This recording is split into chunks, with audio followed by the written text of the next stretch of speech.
Hello everyone, how are you today? What a nice and lazy day to make fun of Yandere, Dev. Oh, I have to move my OBS actually, because I had it on my tablet during the game stream. Hello, hello, hello. How is everyone?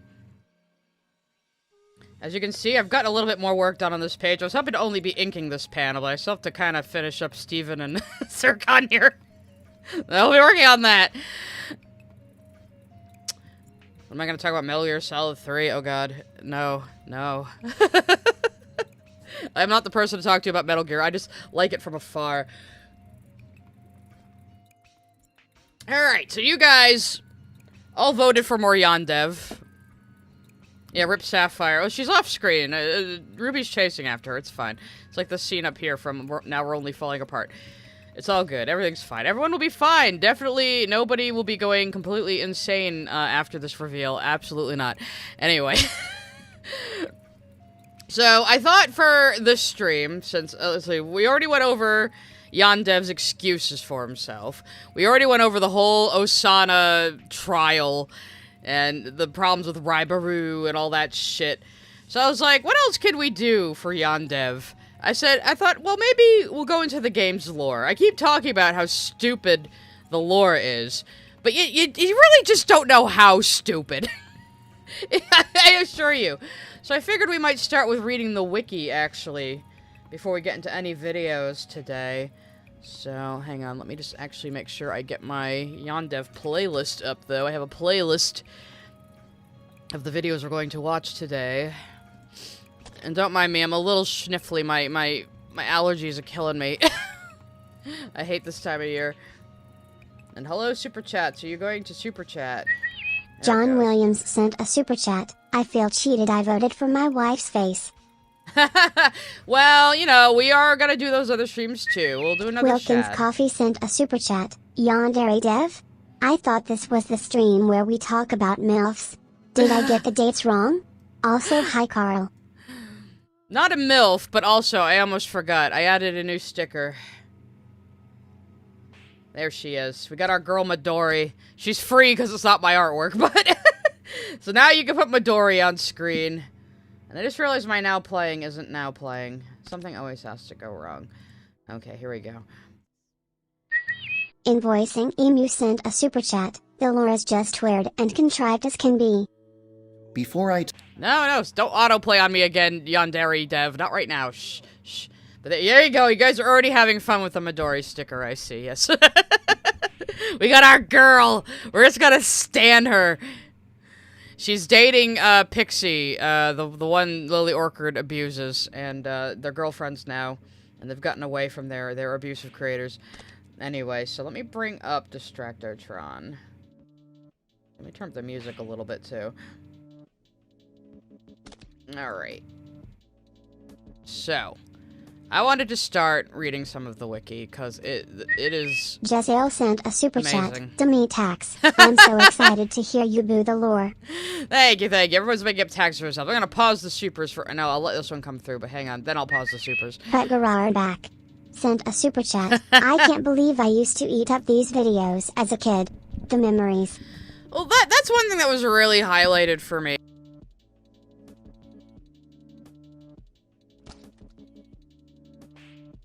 You know, he really, really was. Some kid named Charlie sent a Super Chat. Yandere Dev. Yandere Dev. Yandere Dev, Yandere Dev. I can't quite do my Midori voice that well today because I'm all snuffly, but... Anyway, let's read about, so you guys are putting stickers on screen, of course, but let's read about Academy High. This is the dumbest part, honestly. This is the school everybody goes into now. Alex got mad that he kept getting criticism, that he was making a game where you have high schoolers kill each other, and if it's a high school, it's impossible that everybody there could be 18, etc., etc. He was really butthurt about this, even though there's plenty of fucking anime out there, school children brutalizing each other.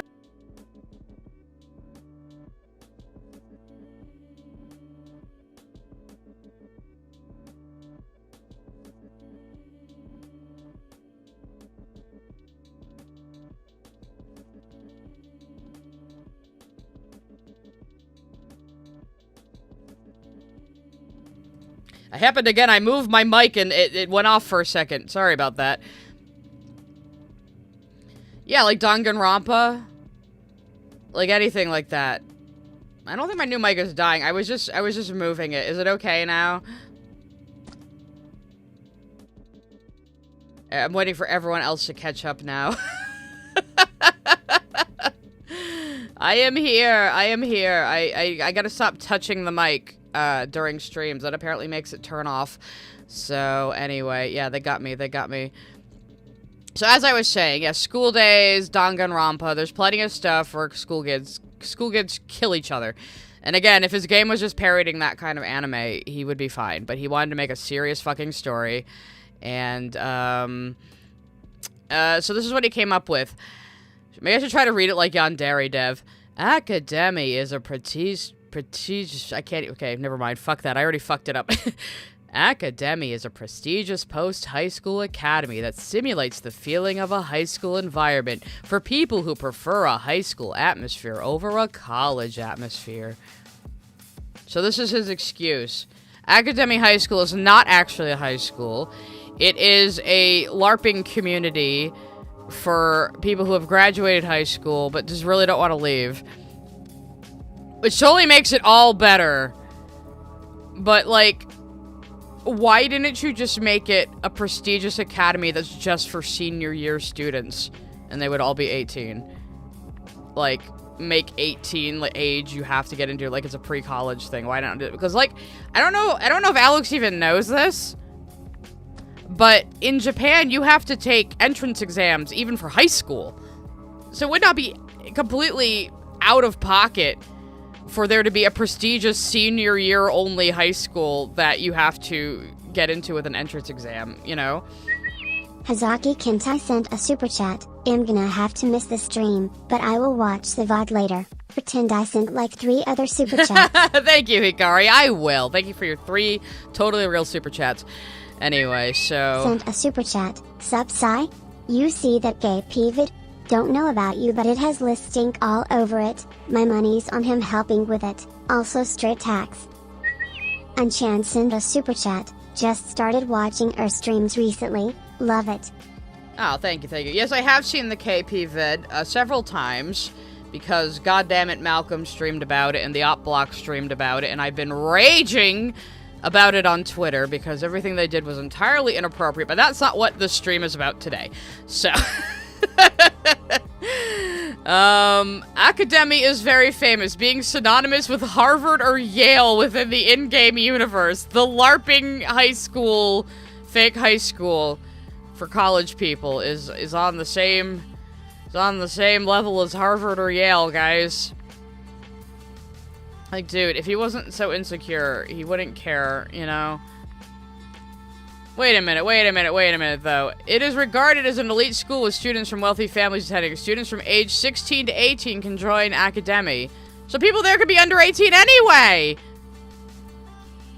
What? That just defeats the entire purpose of saying, oh, it's like a post-high school LARP for college students.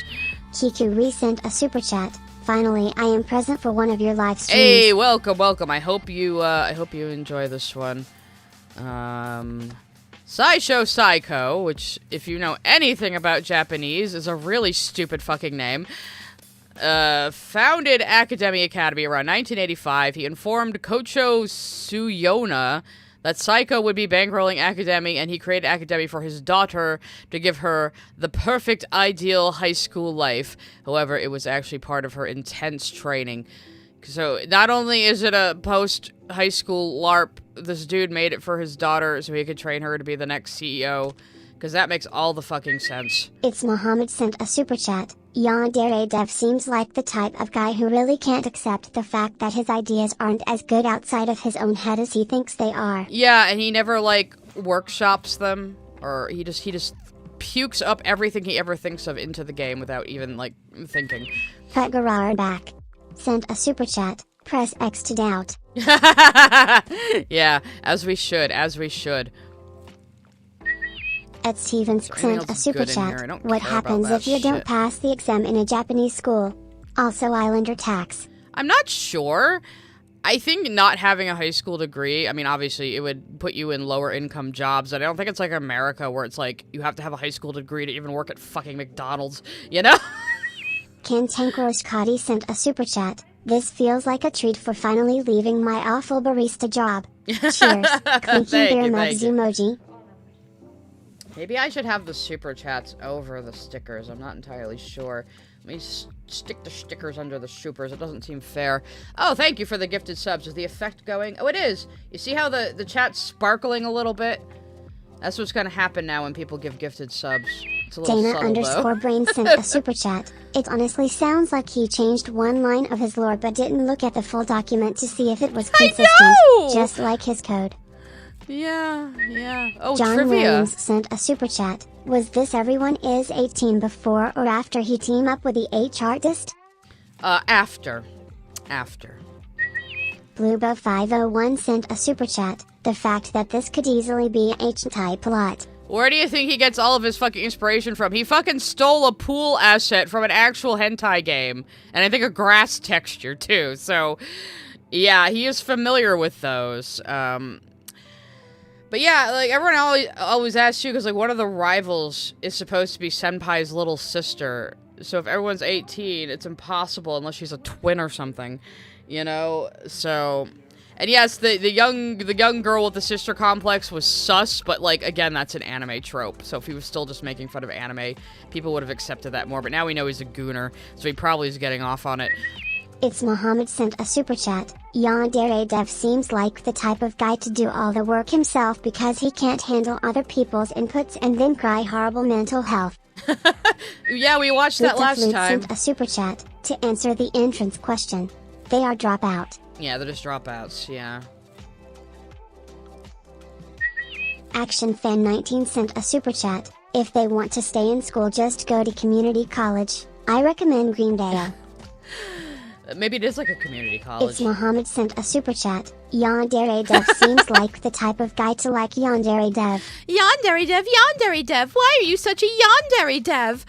Anyway, okay, so I'm going to pause that again. We're going to read the trivia section. This trivia section is too long.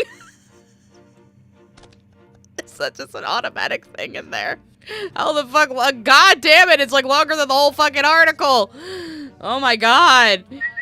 Velvic sent a super chat. I'm low on money RN, but I just want to say I love listening to your videos while doing uni work or art. Heart hands emoji. Have a lovely day. Oh, thank you. Always flattered to be your background noise, but please don't spend money on me if you can't afford it. I'd rather you buy food first, or whatever else you Saucy need. Louise sent a super chat. Yandere Dev Yandere why shotgun blast. I'm surprised it wasn't an actual video of his. Okay, so Sideshow Sega constructed in 1984. Oh no, it opened in 85. Okay, I guess that's fine. He originally ripped it off from Persona 4. Very good. Is there anything? There's like nothing interesting here. Alright, I just wanted to point that out, that the high school is now a fake high school where everybody is totally 18, guys. So it's not killing high schoolers. Let's look at Ayano's thing. Yan-chan. Don't need to... This is from the Yandere Dev website, apparently this quote. Ayano Aishi is the protagonist of Yandere Simulator. She is known as Yandere-chan to players of the game, and has been given a cute nickname Yan-chan by her classmates.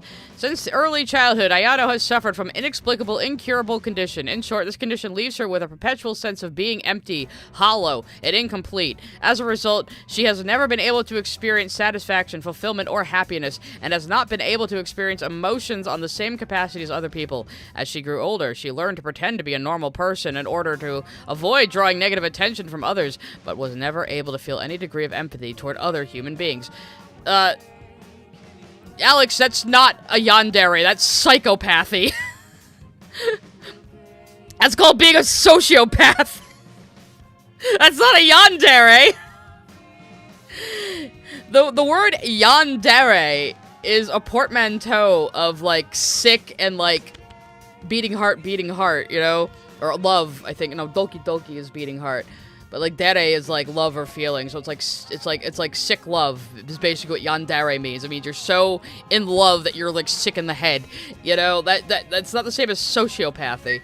Gaygen sent a super chat. I would have just set the game in college. I honestly still see no problem with it being in high school because of the established anime tropes it could be lampooning. But no, he's just like writing those things sincerely. That is the problem. This should just be a fucking parody. It would have been successful in anybody else's hands but his. And that's the thing that always drives me crazy. Master Clockwork sent a super chat. Man, sounds like she's never had the big O. Apparently she did the first time she saw Senpai. No, I'm lying. He didn't write that, but he might as well have. Let's see. Ayano attends a post-high school academy called Academy. And as you can tell, Academy, it's like fucked up English for academy. Isn't it funny? Anyway, I forgot Senpai actually has a name. Taro Yamada, which, okay, I'll give Yandev this. That is a good, like, generic main boy name. Dana_Brain sent a super chat. I find it so funny that acquaintances call her Yan-chan in universe. Like, are her classmates aware she's a yandere, or does Yan mean something else? Make sense. I guess it's because of the Yan and Ayano, but they would be more likely to call her Aya-chan, you know, so, yeah, it's still dumb. I can see the pun he was trying to do by calling her Yan-chan, but, I mean, I've been called her Yan-chan, but, you know, alright.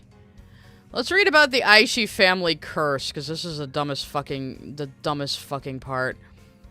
The Senpai effect, or condition, is an effect where an Aishi is attracted to one specific human on Earth. It can be triggered only once, and only when an Aishi has reached some level of physical maturity, typically around 18 to 20 years old, with only 1 in a million people meeting the criteria to trigger it. After an Aishi has encountered someone who can trigger the effect, she can only be attracted to that one human on Earth, unable to share them with anyone else. The condition cannot be triggered by a supernatural being. The condition has affected Ayano's ancestors for centuries, and the story of its origin was passed down from generation to generation. Now, however, it's considered a fairy tale, as Aishi have stopped taking it seriously. The condition makes them feel depressed, emotionless, incomplete. The condition's strength decreases, and affects both male and female Aishi. Oh, good. So we got male yanderes out there, which would probably be a lot more dangerous than the typical female yandere you see in anime who is still, you know, contrived to be attractive to men. The effects of the condition are very powerful, making Aishi lose control of themselves and preventing them from talking in the presence of their senpai. As such, it is only after 10 weeks that Ayano will confess. This is so cringe. This is so cringe. Sent a super chat. That's literally the Twilight Veil's imprinting. A little bit. Like, this is so unneeded. This is so unnecessary. Like, bro, it's not that serious. It should never be this serious. You should have just kept this game a fucking joke, but he was so butthurt that people thought it was like a silly, funny thing. What it absolutely should have been. You know, like, it doesn't need to be any deeper than you are a yandere girl in a dating sim taking out all the actual options until senpai is yours. That is a funny fucking concept just on its own. Where there's like, almost like Doki Doki Literature Club, where you're Monica, basically. Doki Doki Literature Club, but you're Monica would be a funny game. Like, you're seeing the actual dating sim play out in front of you, and you're disrupting it as the yandere girl off to the side who isn't even supposed to be there. You know? That would be a good game. Somebody make that game. I would play the fuck out of it. You know?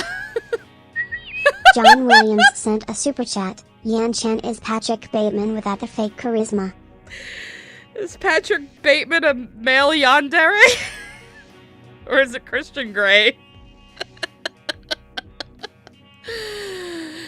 Oh, God. It never had to be this deep, man. We're gonna watch some videos on this, too, just to really, really, pain ourselves. Princess Pompom 005 sent a super chat. He's a weeb but does not understand what a yandere is. No, and he's never even pronounced it correctly. He always pronounced it Invader Yandere. Trollfalls sent a super chat. This lore sounds worse than the ones I used to do. Yeah, like, this is an idea you would have and then scrap.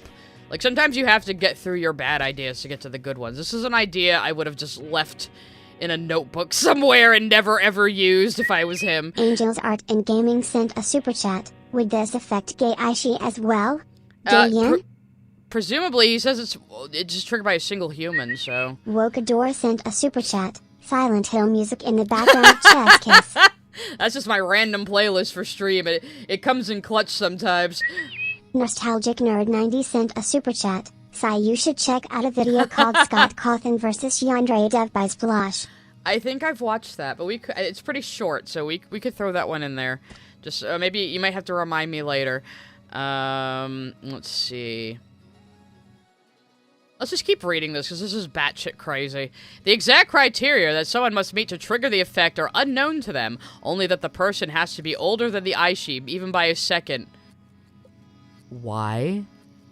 Alex? Alex, why? Why does the target of the Yandere always have to be older? Alex? I forgot I had the birthday cakes on still. Oh well. That's fine. That's so sus, man. Knowing what we know about him. Wonko Bonko sent a super chat. NGL still think you could easily flip this into a horror roguelike where you're playing a senpai trying to figure out who the yandere is. That would be a funny alternate mode for the game I propose, where you're like detective senpai trying to figure out who the crazy girl killing all your potential girlfriends is. Maybe Alex could make that as an alternate version to Yandere Simulator before actually finishing Yandere Simulator. Because he did make a complete version of the game, just not the main game. Why, I don't know, but we'll get into that. We'll save that one for the very end. It's a long video. We're gonna do that last. What else do we fucking... Oh god, it is werewolf imprinting! Oh god, the rest of the sentence is painful. Weak Freak Animation sent a super chat. Make a Yandere game but with Looney Tunes slapsticks. We're gonna kill Midori by putting a banana peel on the stairs. That sounds like something that would happen to her. Solar sent a super chat. Been watching your vlogs, gonna not be here too long since I like watching from the beginning. Boo, it just wanted to give some support. Have a great stream. Hey, thank you. That's valid. If you want to go back to the beginning or wait for the VOD, that's cool with me. I don't care. Taylor Wynn sent a super chat. Typical weeb. Fetishizes Japan but can't be bothered to learn ish about actual Japanese culture. Are the tomatoes not working? Let me reload the, I'll reload the overlay. Hopefully that'll make it work. Anthony Gramuglia sent a super chat. Enough Yandere Sim. What about Tsundere Sim? You just want a game where Asuka steps on you, and you know it. The QA Signboard sent a super chat. He did a whole ass video about what if the Aishi family were nobles in Japan. Oh god, I must have missed that one, but I mean, I'm trying to not go on for 8 hours, but I have some videos all lined up, so don't worry. But here we go. Sometimes their birthdays were only days apart, although some unusually large age gaps of even 20 years were present at some point in the family's history. Why is this a detail you need to include? Why? Why? After 50 years of marriage, the Aishi doesn't feel the condition and can experience life the same way as any other human. What? Belrucky sent a super chat. 4:20 a.m. and reading shitty lore? Noise tilde. Oh, it's 4:20 where you are? Good, I can light up then. I have an excuse. Nostalgic Nerd 90 sent a super chat. Alex did said he's making a sequel to his game. A sequel? He hasn't even finished the fucking game. How is he gonna make a fucking sequel? He already made a prequel.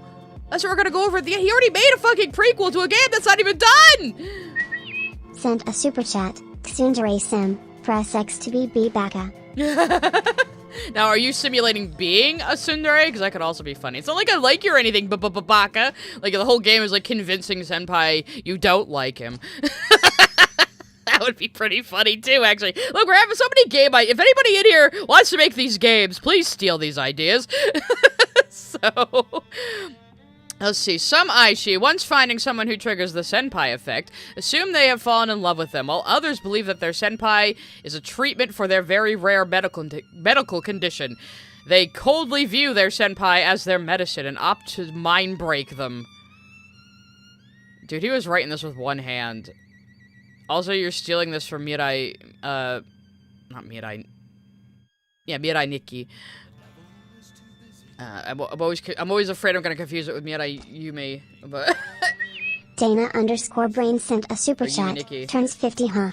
I guess I'll release my kidnapped prisoners now. Right! Oh, yeah, I've been mind-breaking my senpai for 50 years, but now I'm normal. Draco the Kitsune sent a super chat. Hey, Sai. Hope the stream goes well. Hope your brain cells don't give up all hope with Yandere Dev. Yandere Dev, also, have you seen Expedition 33? I have not seen Expedition 33. I actually don't know what that is, so, but thank you. Super chat. Here, have some weed money. Thank you. I'm gonna need it. I just went to the dispensary. Oh, you have Voltaire playing, because I can play some Voltaire songs. The revenue shared. And it's so easy when you're evil. This is the life you see. The devil tips his hat to me. Anyway. Let's keep reading this bullshit. I'm procrastinating. Just because I wanted to sing. They think of him the same way a person who is dependent on oxygen tanks to breathe thinks of their oxygen tanks. But if an Aishi simply never meets a person who triggers the senpai effect, they'll go their entire life suffering from the condition. So they'll just be a miserable bastard. Other Aishi don't look down on them or consider them to be a shame. They feel pity for them more than anything else. Due to the condition, capital C, an Aishi's life is tied to the life of their senpai. If their senpai dies while they're still experiencing more than 66% of the condition, or before around 21 years of being married, they kill themselves, as their life has lost meaning. We didn't need all this for the funny kill people game, dude. We really didn't. If their senpai dies while she's experiencing somewhere between 66 to 33% of the condition, or 21 to 55 years of being married, they may or may not kill themselves, depending on their specific personality. They may decide that although bad, their life is bearable because it's not as bad as it was originally. If an Aishi believes they have lost their senpai forever, they're very likely to snap, enter a phase where they don't feel pain, and their only goal is to murder their senpai and then themselves, as they don't see a reason for them to live anymore. The only way to prevent bloodshed is the death of the snapping Aishi. Why? Why do we need any of this? Sent a super chat. Square got FF15 out faster than Yandev did his. It's true. Saucy Louise sent a super chat. Side Dev. Will you take my game man tax? Yes, I will take tax from everybody, because this is apparently what we do now. Draco the Kitsune sent a super chat. Bonus £2 smile. It's a cool game like French Xenoblade. French Xenoblade? That's an interesting description. The Hapster sent a super chat. Imagine if instead of Yandere Simulator it was you going into the shows of your fictional crushes. Like you kill Louis to enslave Peter Griffin. Action Fan 19 sent a super chat. Canadian tax. Don't like it? Too bad. Okay, I'll take your maple tax. Thank you very much. Taylor Wynn sent a super chat. This is just Tanahaki syndrome but written with one hand. Yeah, basically. He's ripping off a lot of different things that he could be parroting instead. Ed Stevens sent a super chat. How big is the Aishi family to have this view? I guess they've been 10 generations according to the wiki. That's what I read earlier. Ikiway Signboard sent a super chat. Why is it a condition? Wouldn't it make more sense for it to be a curse? Why does it have to be everybody and not just Yan-chan herself? I don't get it. Nostalgic Nerd 90 sent a super chat. This sounds like Twilight. This is worse than Twilight. I will confidently say this is fucking worse than Twilight. And I think that was the last one for this round, yes. Okay, let's get back to this nonsense. And look, he's back to saying it's like... There have been several Aishi who mind broke their husbands. He's back to just saying it's women with men after giving a little gay lip service. So... Nick Wolf sent a super chat. Catching up on stream. Just got to the Yandere effect section.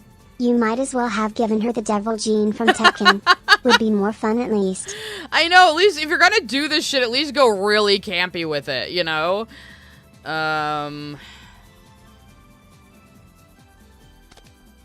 Multiple variations. Like, what are their traditions? All of the Aishi family members of the Aishi precursor, Ayano and Ayato, are named after blades, and Ayano's child would also have the name that sounds like a blade. However, Ayano's name is result of her father incorporating his wish into her name by inputting the Japanese character for color in hopes his daughter wasn't going to be like the rest of her maternal family. What? That does not matter. Oh my god. All the Aishis have rivals, of course.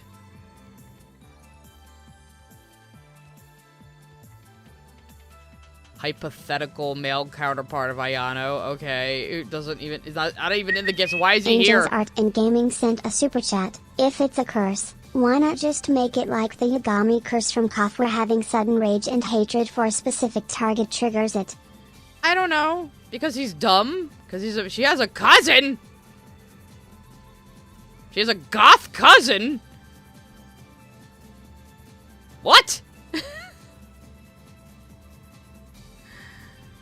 Oh my god. I do not care about any of this.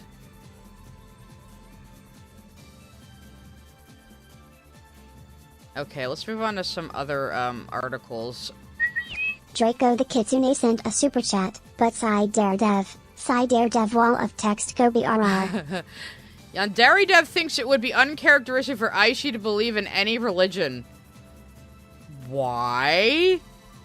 Statistically speaking, they would probably be Shinto, which would not interfere with your little, like, blood curse at all, really. Okay. Yandere Dev imagines that Ayano's 6th great-grandmother wore a bloody kimono and wielded a knife. How imaginative, yes. No Aishi has lived past 122. I would assume that's an expectation of most people, that you would not reach the age of 122 at all. Many of them live to be past 100? Why? They're not supernatural. Wonko Bonko sent a super chat. This is giving D&D GM prepping lore they'll never use, but don't ours right tongue it for the sake of lore only they'll ever see. I know, right? DM writes all this lore and then the fucking party just skips past it by accident. I wanted to read... Well, let's actually... Maybe we'll read Info-chan. Tell me about Info-chan. Let's see. Info-chan is the nickname given to an information broker who specializes in collecting and selling dark secrets. Nobody knows her real name. Nobody knows what her face looks like. Nobody knows how she gathers information. And again, this would make more sense if this was just a random high school. Why is she doing this at a prestigious academy? Why is she allowed to do this at a prestigious academy run by a fucking mega corporation? This was funnier when it was just a normal high school. Kitten Fart sent a super chat. Bold of you to assume he knows anything ABT Shindo. That's true. That's true. That's true. Darn Chandra sent a super chat. Hey Sai, thanks for being my background noise while I bind this fanfic. It's over 800,000 words.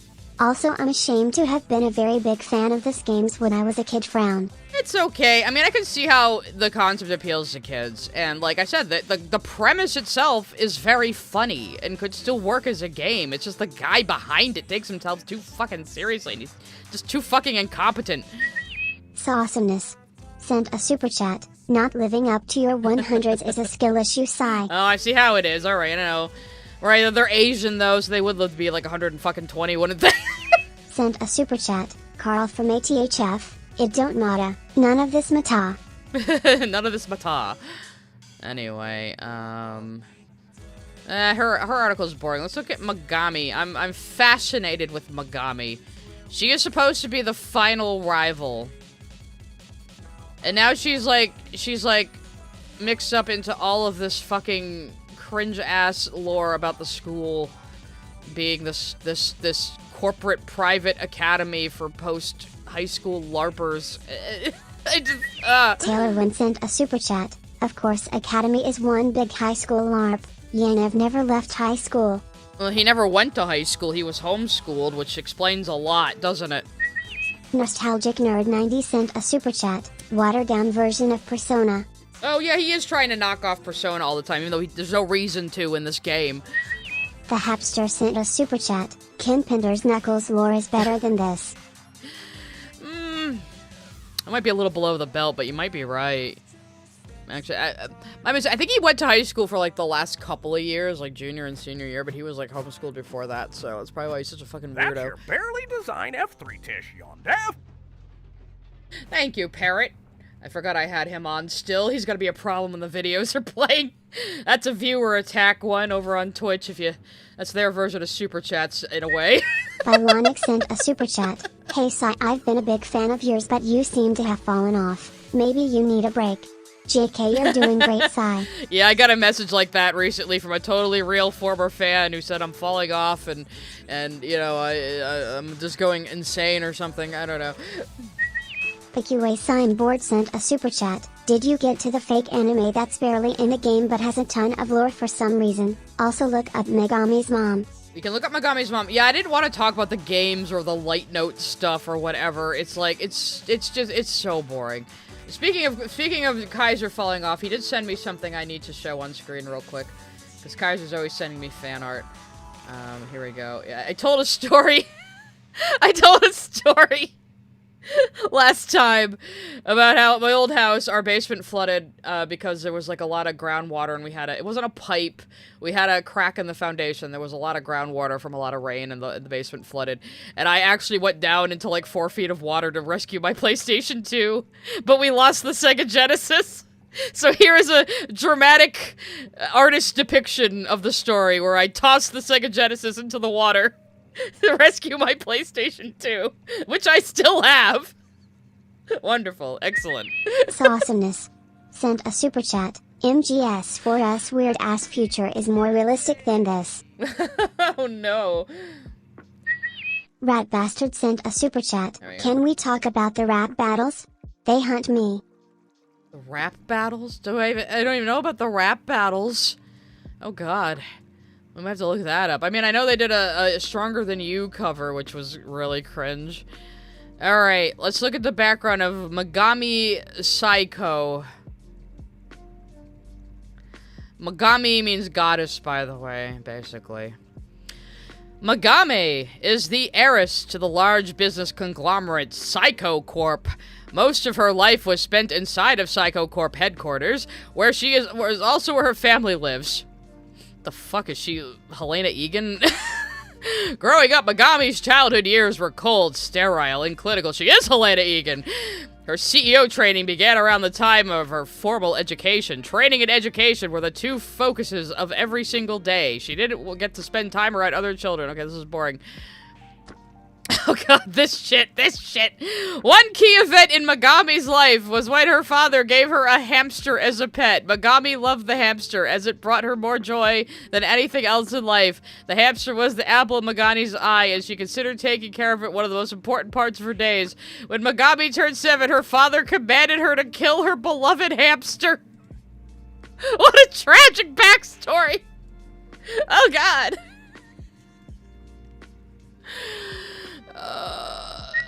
Kitten Fart sent a super chat. Why did you remind me of Stronger Than You cover? Hey, it's in the last stream, so when Megami wait, I read that part, but yeah, he explained that as a member of the Psycho family, absolutely no form of weakness whatsoever would be tolerated.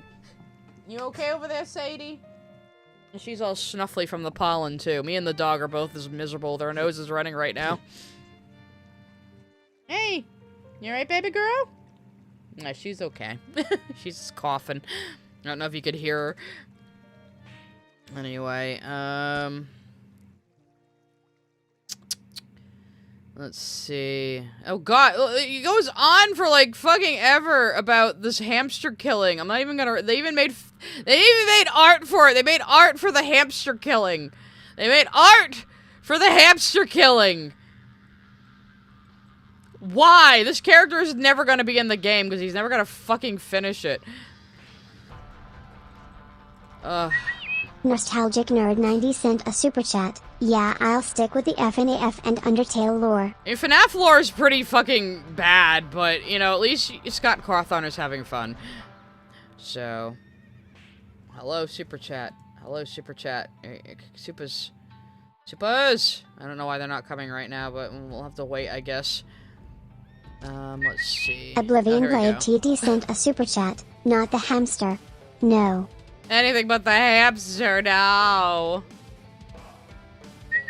Master Clockwork sent a super chat. What is this? Tekken? Maybe? We've had a lot of references to Tekken here. Let's see. In the future, Megami will arrive at school in a helicopter.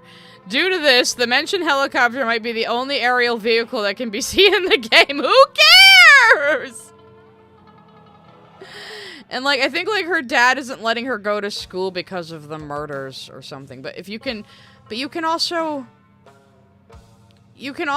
Or he just knows Ayano's bad news. Like, I think the principal, like, suspects her or something. But you can, like, befriend the girls and get rid of them peacefully. Or pair them up with another boy. So, it would make no sense that she has to avoid school if that's what you're doing.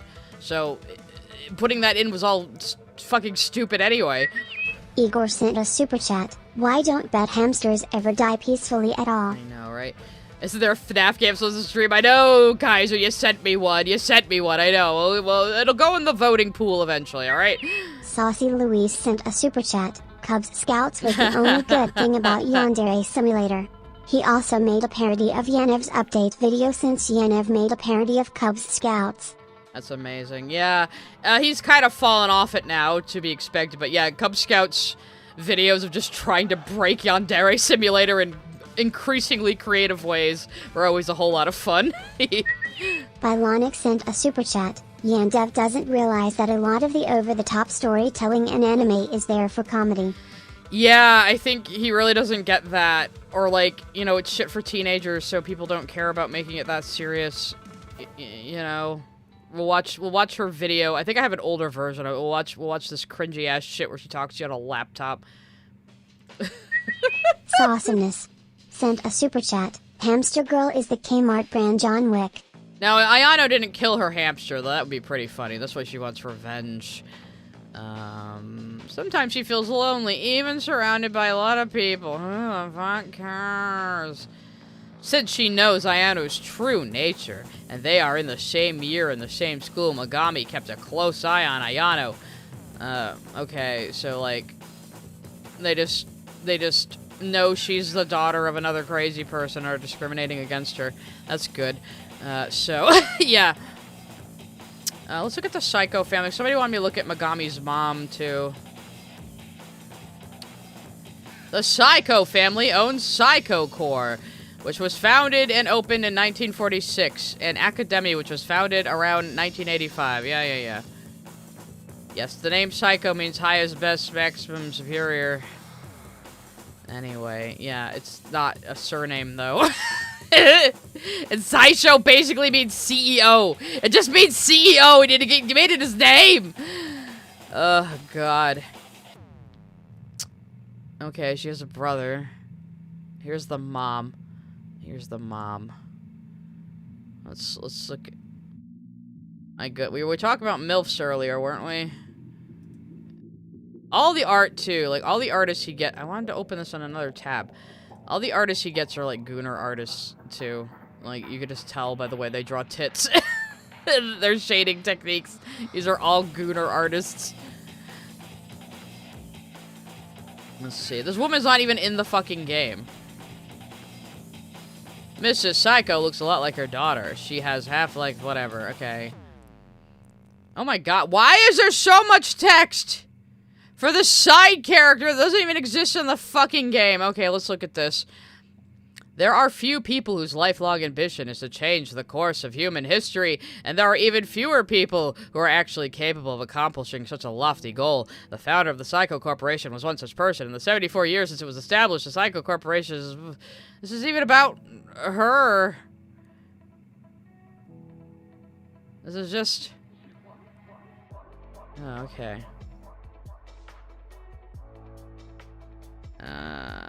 Let's see. After going through great effort to ensure that his offspring were as genetically perfect as possible, he was determined to prevent his children from ruining the gene pool that he had carefully cultivated. To this end, eugenics! To this end, he insisted on selecting the woman that his son would marry. The process was identical to the one that he used to choose his original secretary, except now she was carefully screening applicants for disease and undesirable genes. It really is fucking eugenics. Eventually, however, he did find a woman who fulfilled his extremely specific criteria.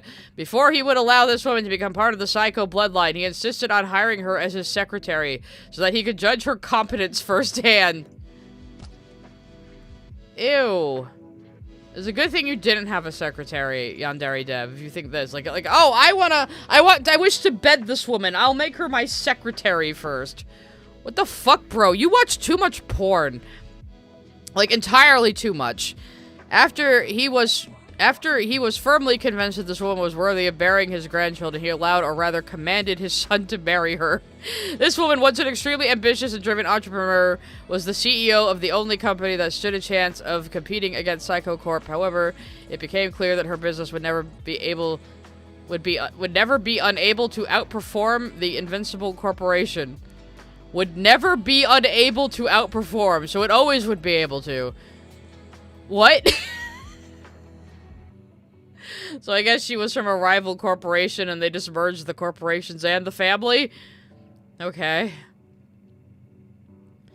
Okay. He is so gooner-brained, man. He is so gooner-brained. Jesus fucking Christ. Just make a porn game. That's what you really want to make, isn't it? Alright. Enough of that. Let's get into some videos now and I can draw. I'm tired of reading. Where is Distractotron? I was moving the super chats over the stickers and stuff. Distractotron's going bye-bye. Okay. Now we can get into some fucking videos. Though I think we wanted to watch the Scott Cawthorn versus Yandev one first, didn't we? Let's see if we can find that one. Scott Cawthorn versus Yandev. We'll let some supers come through. Draco the Kitsune sent a super chat. Why go to a fake LARP school for that LARP diploma? I don't know. Why does anybody attend it? Eagle Gray sent a super chat. This stupid ass school days fanfiction almost makes me wanna forgive the terrible storytelling and useless lore in Five Nights at Freddy's. Almost. Yeah, almost. Kitten Cart sent a super chat. This boring lore isn't pairing well with my afternoon caffeine crash. You have to pair it with some fine wine or some trashy beer. I don't know which. Taylor Wynn sent a super chat. I like how at no point does he give Mrs. Psycho an actual name. Why would she need one? She's just the wife. You can see how he thinks about women. Dana_Brain sent a super chat. What's stupid about the Lorizano's mom canonically murdered classmates in the same school like in the 80s? Even if she got away with it, lots of death happens in the school grounds. This is why Psycho Fam hated Ayano BTW. Okay. Bylonic sent a super chat. If she was such a boss woman, why would she settle for a secretary position? Because what other job can woman have except secretary or nurse or maid in Yandere Dev's head, I'm sure. Anthony Gramuglia sent a super chat. Should the Human Centipede be a musical? You know someone would do that. They can make a musical out of goddamn anything. Someone out there would be able to do it. I'm sure. Nostalgic Nerd 90 sent a super chat. This is beyond a school setting. Yeah. He overcomplicated it for no goddamn reason. Oblivion Blade TT sent a super chat. Doug Dimmadome lore, but with a full novel attached instead of just owner of the Dimmadome. I'm just gonna headcanon now that Doug Dimmadome owns Academy High. He's Megami's dad.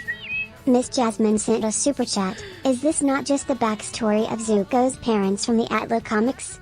Fire Lord Azulon married Ursa to Ozai because Ursa is Roku's granddaughter.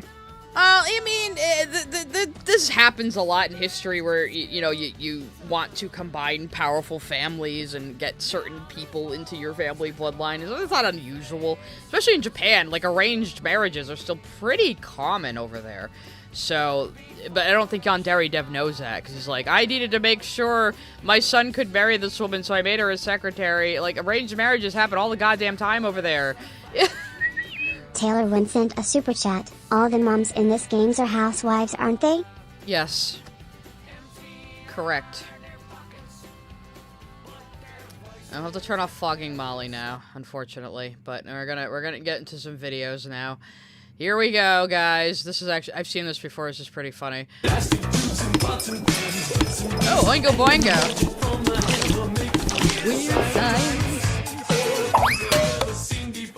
Exotic butters, exotic butters.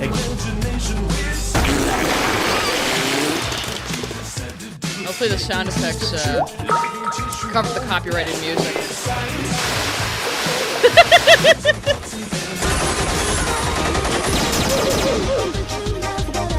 You're not an ordinary fella. Correct, yes. Yeah, it's very good. I almost forgot, Skrill also sent me something. If you haven't been around for my gaming streams, I played Alice Madness Returns recently, and I really like the hobby horse, you guys. I really like the hobby horse, you guys. It's my favorite weapon. Draco the Kitsune sent a super chat. Doug Dimmadome, owner of the Dimsdale Dimmadome. Yes, Doug Dimmadome, owner of the Dimsdale Dimmadome. Him. But yes, so if you want to go back and watch my Alice Madness Return streams, you'll hear me yelling, "Get hobby horsed," several times. I did it in 3 streams, too. Of course I killed the doctor. I've played Alice Madness Returns a few times, so we went for a game that I've played before, just as a change-up. Space_Prince, sun with face emoji, sent a super chat. From the little I know about Yansen, the lore really confused me. Yeah, it's all pointless. Sawesomeness sent a super chat. I admire Scott's grind. Man knew he had something. Oh yeah, like he just blew up with the first FNAF and he just went for it, man. Like, his lore is sloppy, his writing is not very good, but, you know, I admire the man's gumption, I admire his work ethic. He deserves everything, you know, all his fame and stuff, I think. And people who, like, went after him because, oh no, the Christian guy turned out to be a Republican is just fucking stupid. Denmark sent a super chat. Straight tax. Yes, thank you. We need the straight tax because Casey Anthony says she's an LGBT advocate and all straight people owe me recompense. Saucy Louise sent a super chat. Lork the musical, the unreliable narrator. Oh god, Lorch the musical. Maybe one day Happy I'll write Shut it. the F Up sent a super chat. What I miss. Ois lore is bad. Oh yeah, we were just reading the wiki. Now we're gonna get into some videos, so you didn't miss a whole lot. Angels Art and Gaming sent a super chat. Hobby horse. I'm gonna get one of those stick horses from my Gyro Zappelli cosplay. It's gonna be funny. Nice. And then you could hit people with it like I was doing. Okay, I think we are done with the supers for now. So I decided we're gonna start off with this this lovely video. Let me get back to Distractovision, which is the origins of Midori Gurin. Our girl. We're gonna get Midori lore. I decided it'd be a funny thing to start with, so here we go. Talk about the main subject of this video, I'll let you know about the progress that I've made towards implementing the game's first rival character, Osana. In an earlier video, I explained that Osana is going to interact with Senpai multiple times per day, in the morning and in the afternoon. As of now, all of the morning Don't care, we want the interactions are origins of complete. Midori. While release videos about the history of a popular character was well received, so today I'll be doing something similar. Today, I'll be telling you about the origin of Midori Gurin. There we go, there's our girl. I'm also gonna speed it up a little bit because goddamn he's slow. In a 2006 anime called The Melancholy of Haruhi Suzumiya, there's a character named Tsuruya. In 2007, a parody of Tsuruya named Churuya became the star of a short manga series. The manga features a recurring gag where Churuya asks someone a question, hears a disappointing reply, and makes a sad face. Her cute expressions Oh, is that where the Nyan is from originally? Huh. were very memorable to me. In my Emails, Volunteers, and Progress video from July 2015, I anticipated that viewers would have Here's this cool thing someone else made that I completely ripped off. Isn't that great? have certain questions on their mind while watching the video. In order to preemptively answer these questions, I decided that a character should appear on screen and ask me things that were guaranteed to be on everyone's mind. This is more while boring than I watching the thought video. it was going to be. Unfortunately, the answers to those questions were quite depressing. This scenario reminded me of the old Churuya comics. So, I chose Churuya to be the character that popped up on screen to ask me questions. At the end of the video, I killed her for asking too many annoying questions. While While developing the game, I I needed a killed way her. to quickly test out murder right at the start of the day, without any witnesses. So I decided to create a new character who would spend all of her time far away from the rest of the students, on the school rooftop. A girl who exists for no reason other than to be murdered. The first thing that popped into my mind And of course, every time Cub Scouts would test something out here, he's like, I'm gonna take this knifeu and end this girl's lifeu! Oh, goddamn. Just go back and watch old Cub Scouts videos on Yandere Sim, they're great. was the little green-haired character that I killed in my previous video. So I decided that this rooftop girl would have green hair. Midori is the Japanese word for green, and gurin is the Japanese pronunciation of the English word green. Yeah, so he's just saying it out loud, her name just means green. Her name just means green. So I decided to name her Midori Gurin. I released 3 videos in a row that were all very depressing, so I decided that my next video should feature Midori slapping me and telling me to stop whining so much. That's not you. Then I killed her. Over the next few That's months, Ayano. Midori continued to show up in my videos, usually whenever I anticipated a question from the audience and wanted to preemptively answer that question. Although some of her questions were actually very sensible things to ask, she eventually came to represent the concept of a person who constantly sends me emails with very dumb questions. She was never meant to She became the epitaph of everyone who annoys me by asking me questions about my game and not listening to me whenever I say don't send me emails, even though I have an email address out there that they could use. represent the entire Yandere Simulator fanbase. She only represents the people who slow down the development of the game. No, she only represents the people who annoy me, which is all of you. When I added clubs to Yandere Simulator, Midori asked if the player would be able to join the gaming club. I answered negatively and insulted her quite harshly. For the next 2 weeks, I received emails from people who wanted the player to be able to join the gaming club so that Midori wouldn't be sad. I received so many emails about the subject that I When your punching bag character is more likable than you, that's gotta tell you something. decided to make it possible for the player to join the gaming club. When I announced this, I even included a little skit featuring Midori. Then I killed her. After this, Midori didn't appear in any of my videos for 8 months straight, and a lot of people started inquiring about her. Haha, isn't it funny that I, a man in my late 20s, have been depicting myself stabbing a teenage girl over and over again for asking me questions? Haha, isn't that just a silly jape, you guys? And asking if she was gone forever. To ease everyone's concerns, I brought her back in my January Osana progress video. Then I killed her. By this point in time, I had established that Midori would always return after being killed. I could have let this be a simple running joke, but I decided that it would be more fun if there was an explanation for her apparent immortality. However, this explanation raises more questions than it answers. Oh yeah, he made this It's too early to say video when about her being or a if clone. those questions will be answered. Midori has become a popular character, starring in numerous fan-made videos. I'm really happy that so many people appreciate her. With that said, she probably won't be a central figure in the game's story. She'll be an average student who just so happens to spend a lot of time on the school rooftop, fiddling with her phone. On that note, there is a feature that I'm considering adding to Yandere Simulator that would have the side effect of turning Midori into a dangerous obstacle. Oh yeah. If you witness It was just about people witnessing crimes and putting it on their phone. So, it's not even Midori that he's using as an example. most people it's would probably be this too chick. shocked and scared to take Okay, so that wasn't as interesting as I thought it was going to be. I thought that was going to be cute.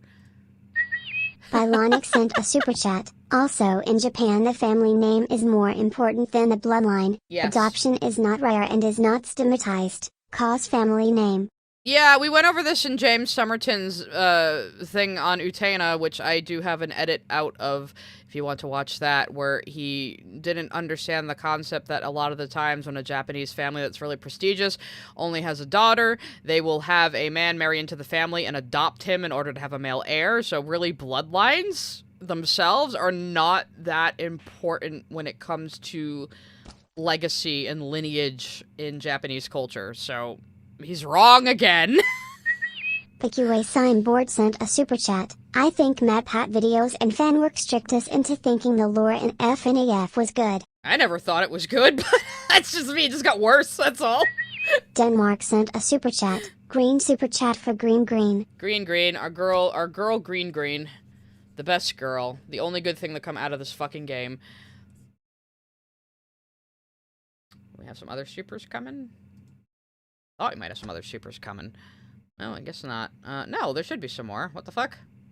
I don't know why it just pauses like this sometimes on me when I don't pause it. Nostalgic Nerd 90 sent a super chat. FNAF was created after a bad review from an old game called Wood Chippers & Co. Basically, the characters looked like creepy animatronics. Yeah, that is the best part about Scott Cawthon's story. And if I can go on a little tangent here, I'm always saying that people who are always like, you can't criticize me or critique my art without permission, blah, blah, blah. It's like, that's weak shit. You know, even harsh, mean criticism can be useful, and that's exactly what happened with Scott Cawthon.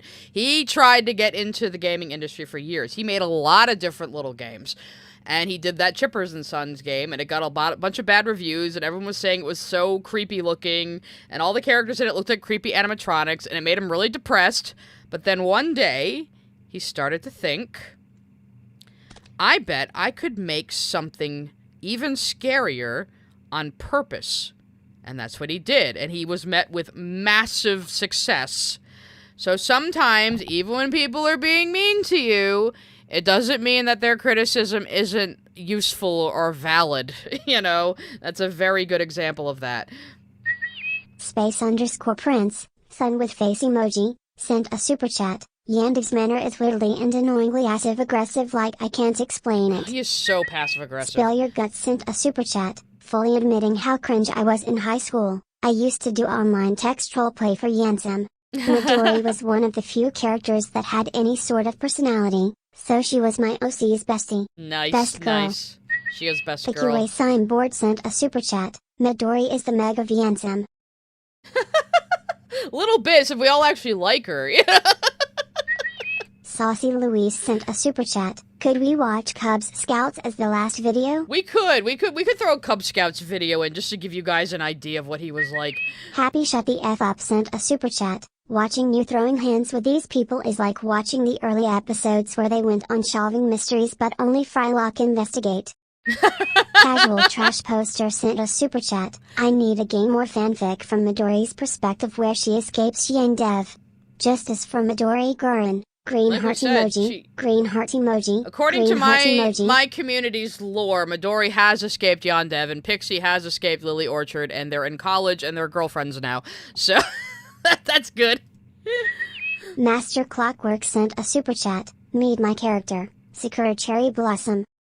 I mean, that is the. It would be Sakura Cherry Blossom or something. You know, that's how he names fucking characters. All right, let's get into this one. That is the talking about the Yandere curse. I have 2 videos on this, and I think I'll keep it at 1.25 speed because Jesus fucking Christ, bro. Moosta Goose sent a super chat. I haven't seen a more uncreative person since Christian attempt to make something. Yeah, he's about on that level if he gets people to make shit for him. Rock Josiah sent a super chat. Alex makes it charter people like hates them for it. All right, let's get into Yan Chan's childhood. My earliest memories. I remember Let's forget how hospitals, doctors, examinations. I was broken. The doctors were trying to fix me. My parents tried to explain what was wrong with me. They tried to explain what made me different from other people. I didn't understand. I heard the doctors admit they couldn't fix me. They said I would never be a normal person or live a normal life. As I grew older, I came to understand what was wrong with me.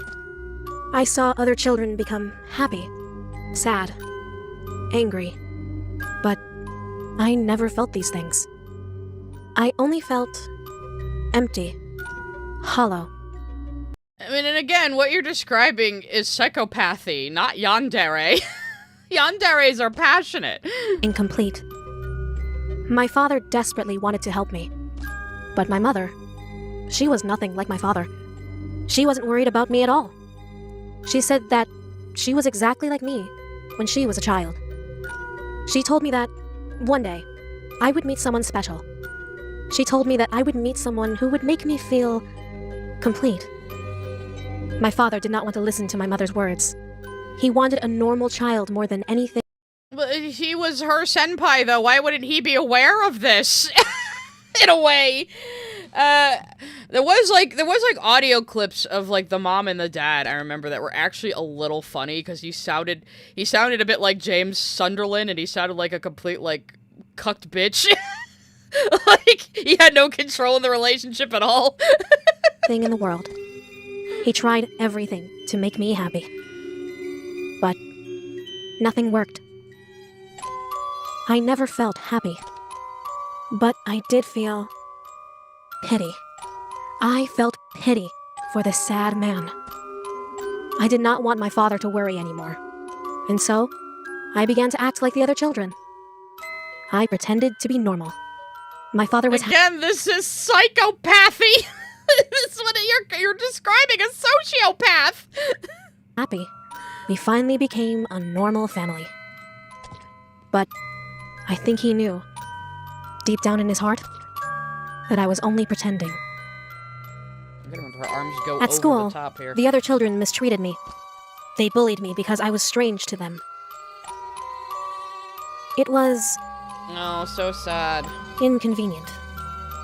I realized that if I wanted to be treated properly, I would have to act like the other children. I started pretending to be normal, and the bullying stopped. I learned that everything was easier if I forced myself to act like a normal person.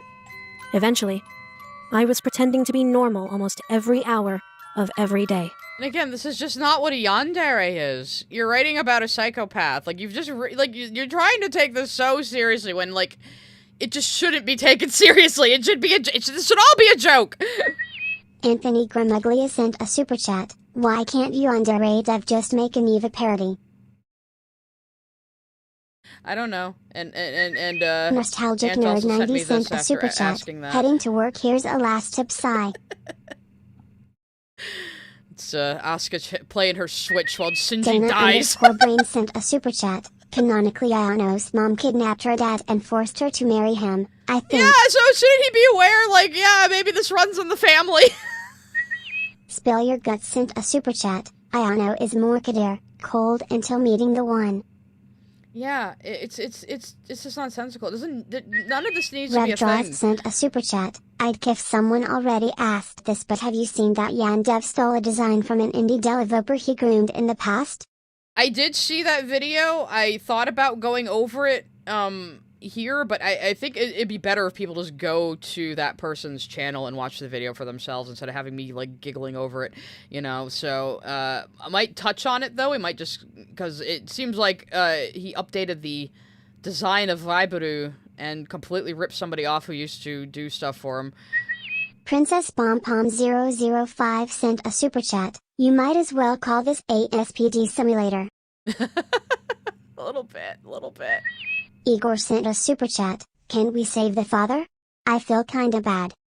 Yeah, well, the parents are off screen the entire game, so... Handsome Dot sent a super chat. Hi Sai. This is off topic, but I love your videos and am graduating in a week from HS. Let's hope I pass the one class I need though. Well, Brain good gesture luck with emoji. that.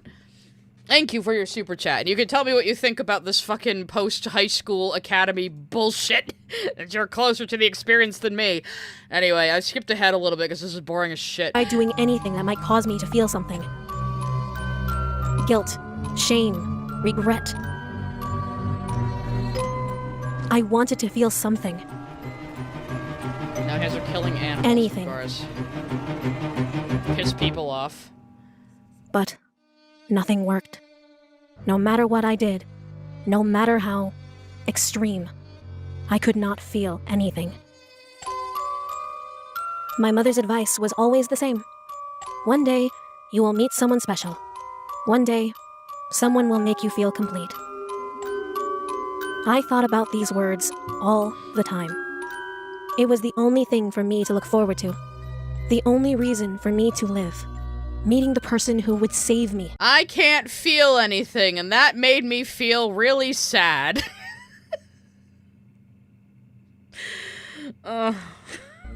Fix me. Complete me. Then, one day...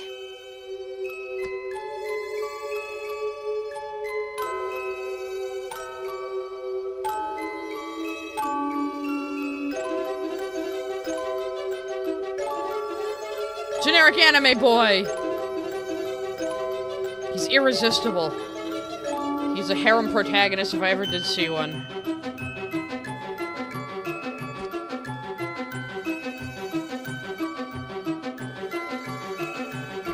Alright, this is boring as shit. Let's go to the other one about this. Preface. Some of the information in this video may become outdated in the future if I choose to make changes to the game's story and characters. Then why are However, you this making video this fucking video? Then why are you making a video? This could have been a blog post. Alex! will always remain relevant as a documentation of the game's history and development. In July of 2013, I quit my job at a video game company to pursue my dream of becoming an independent game developer. Mostly because he was upset he didn't get, like, a lead role immediately and was doing junior modeling shit, as we went over before. Throughout 2013 and 14, I came up with a lot of game ideas and pitched them to various message boards. Have him put his hand It was on very her fun arm. to show off my game prototypes and discuss the games that I wanted to create. But if one of my game ideas had a premise or protagonist that the forum didn't like, then the discussion would focus exclusively on story and characters rather than gameplay. This was very frustrating for me. When I first began showing off Yandere Simulator, the threads about it were extremely successful. Lots of cool gameplay mechanics were being suggested, and people were very excited about the potential of the project. Oh my god, you're just bitching about people on 4chan not kissing your ass all the time again. I thought this was supposed to be about your fucking lore! But when I started creating story cutscenes, everyone stopped discussing gameplay and started complaining about the protagonist and the premise. I was tired of seeing this happen with every game project I worked on. You see, he just chases whatever people criticize, and he gets insecure about it and overcompensates, and that is how we are in this fucking mess. I decided that it would be better if Yandere Simulator had the most bare-bones protagonist and story possible. I decided that the main character... Yes, that's why it should have stayed that way! Oh my god, what is wrong with you? When was this made? 7 years ago. should be a blank slate. No past, no backstory, no interests, no hobbies, no personality. An empty husk. A simple avatar who only exists to carry out the player's orders. I didn't even want to give her a real name. For 18 months, I just called her Yandere-chan. I didn't want to hear people complaining that they didn't like her backstory. So, I decided that she would have 0 noteworthy experiences in her life. So what the fuck made you write her this convoluted-ass backstory that nobody needed to enjoy the game? And it in fact makes the game worse! Before the game began. I didn't want to hear people complaining that they didn't like her personality, so I decided that she would be a girl with no emotions whatsoever. This is always his problem. He's so persnickety. Like, all these people were saying this stuff and it hurt my fragile little ego. And so I have to overcompensate and make 16-minute fucking videos about it. Oh my god. I didn't want to hear people complaining about her design, so I made her completely customizable. So, how does an emotionless girl fall in love? And why would she be willing to kill for her loved one? I decided that senpai... Because yandere tropes. That's all you needed. Nobody needed an explanation beyond that. Would awaken something in her and cause her to feel emotions for the first time. To comprehend what this would feel like, imagine that you've been cold, blind, and deaf for your entire life, and then all at once, you suddenly gain... Imagine you have psychopathic tendencies. Couldn't be me, says Alex Mahan. the ability to feel warmth, see beauty, and hear music for the very first time. Senpai's presence somehow enables Yandere-chan to experience the full range of sensations that she's been missing out on for her entire life. Yandere-chan instantly becomes addicted to this boy. It wouldn't actually be accurate to describe it as love. She needs him on a deeper level than she needs food, water, or breathing. In his presence, she feels alive, and in his absence, she feels dead. She doesn't even understand why this boy is able to make her feel things she's never felt before. But she knows that she wants to enter a lifelong relationship with him and Honey, it's just hormones. keep him at her side forever. Losing him to another girl would be a death sentence. And so, she resolves to eliminate her competition through any means necessary. Midori's coming. I was gonna skip, but here comes Midori, guys. Finally! I didn't want to provide a reason for why she's emotionless, because someone would just complain that they don't like it. I didn't want to provide a reason for why Senpai is able to unlock her emotions, because someone would just complain that they don't like it. So why did you do it? Why did you bother? The game doesn't need these explanations. The only people asking for, like, convoluted explanations like this are probably, like, fucking 14 years old. Why were you listening to them? I didn't want to give her any sort of backstory or personality whatsoever, because I knew that it would just derail discussions about the game. Everything about Yandere-chan was designed to minimize the number of complaints that I'd have to listen to while working on the game. Ironically, and this is his whole problem. Like, everything I do is to minimize the complaining, except I don't address the actual criticisms about, like, my workflow or my work ethic or adding stupid bullshit. Yandere-chan's emotionless nature has actually caused a lot of complaints. In Japanese, the word yanderu means to be mentally ill. The word dere means to be love-struck. This is where the word yandere comes from. Yandere-chan does not have a mental illness, or rather, she doesn't have any real-world condition that actually exists. It's debatable whether or not she loves Senpai. She's pursuing him because she needs him in order to feel alive, not because she has a simple schoolgirl crush on him.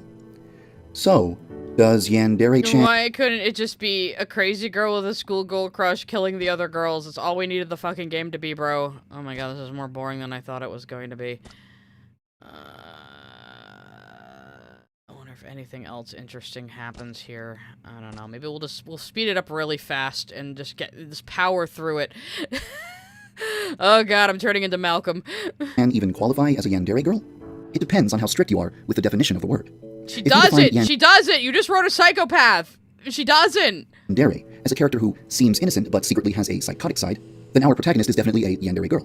But if you define Yandere as a character who is sweet and cute on the outside and becomes violent because of love specifically, then Yandere-chan technically doesn't count. In the beginning, I definitely didn't expect Yandere Simulator to become popular. I thought that, at the most, only a few hundred people would even play it. I wasn't trying to create a masterpiece. I was only trying to make a game where an anime girl stabs people.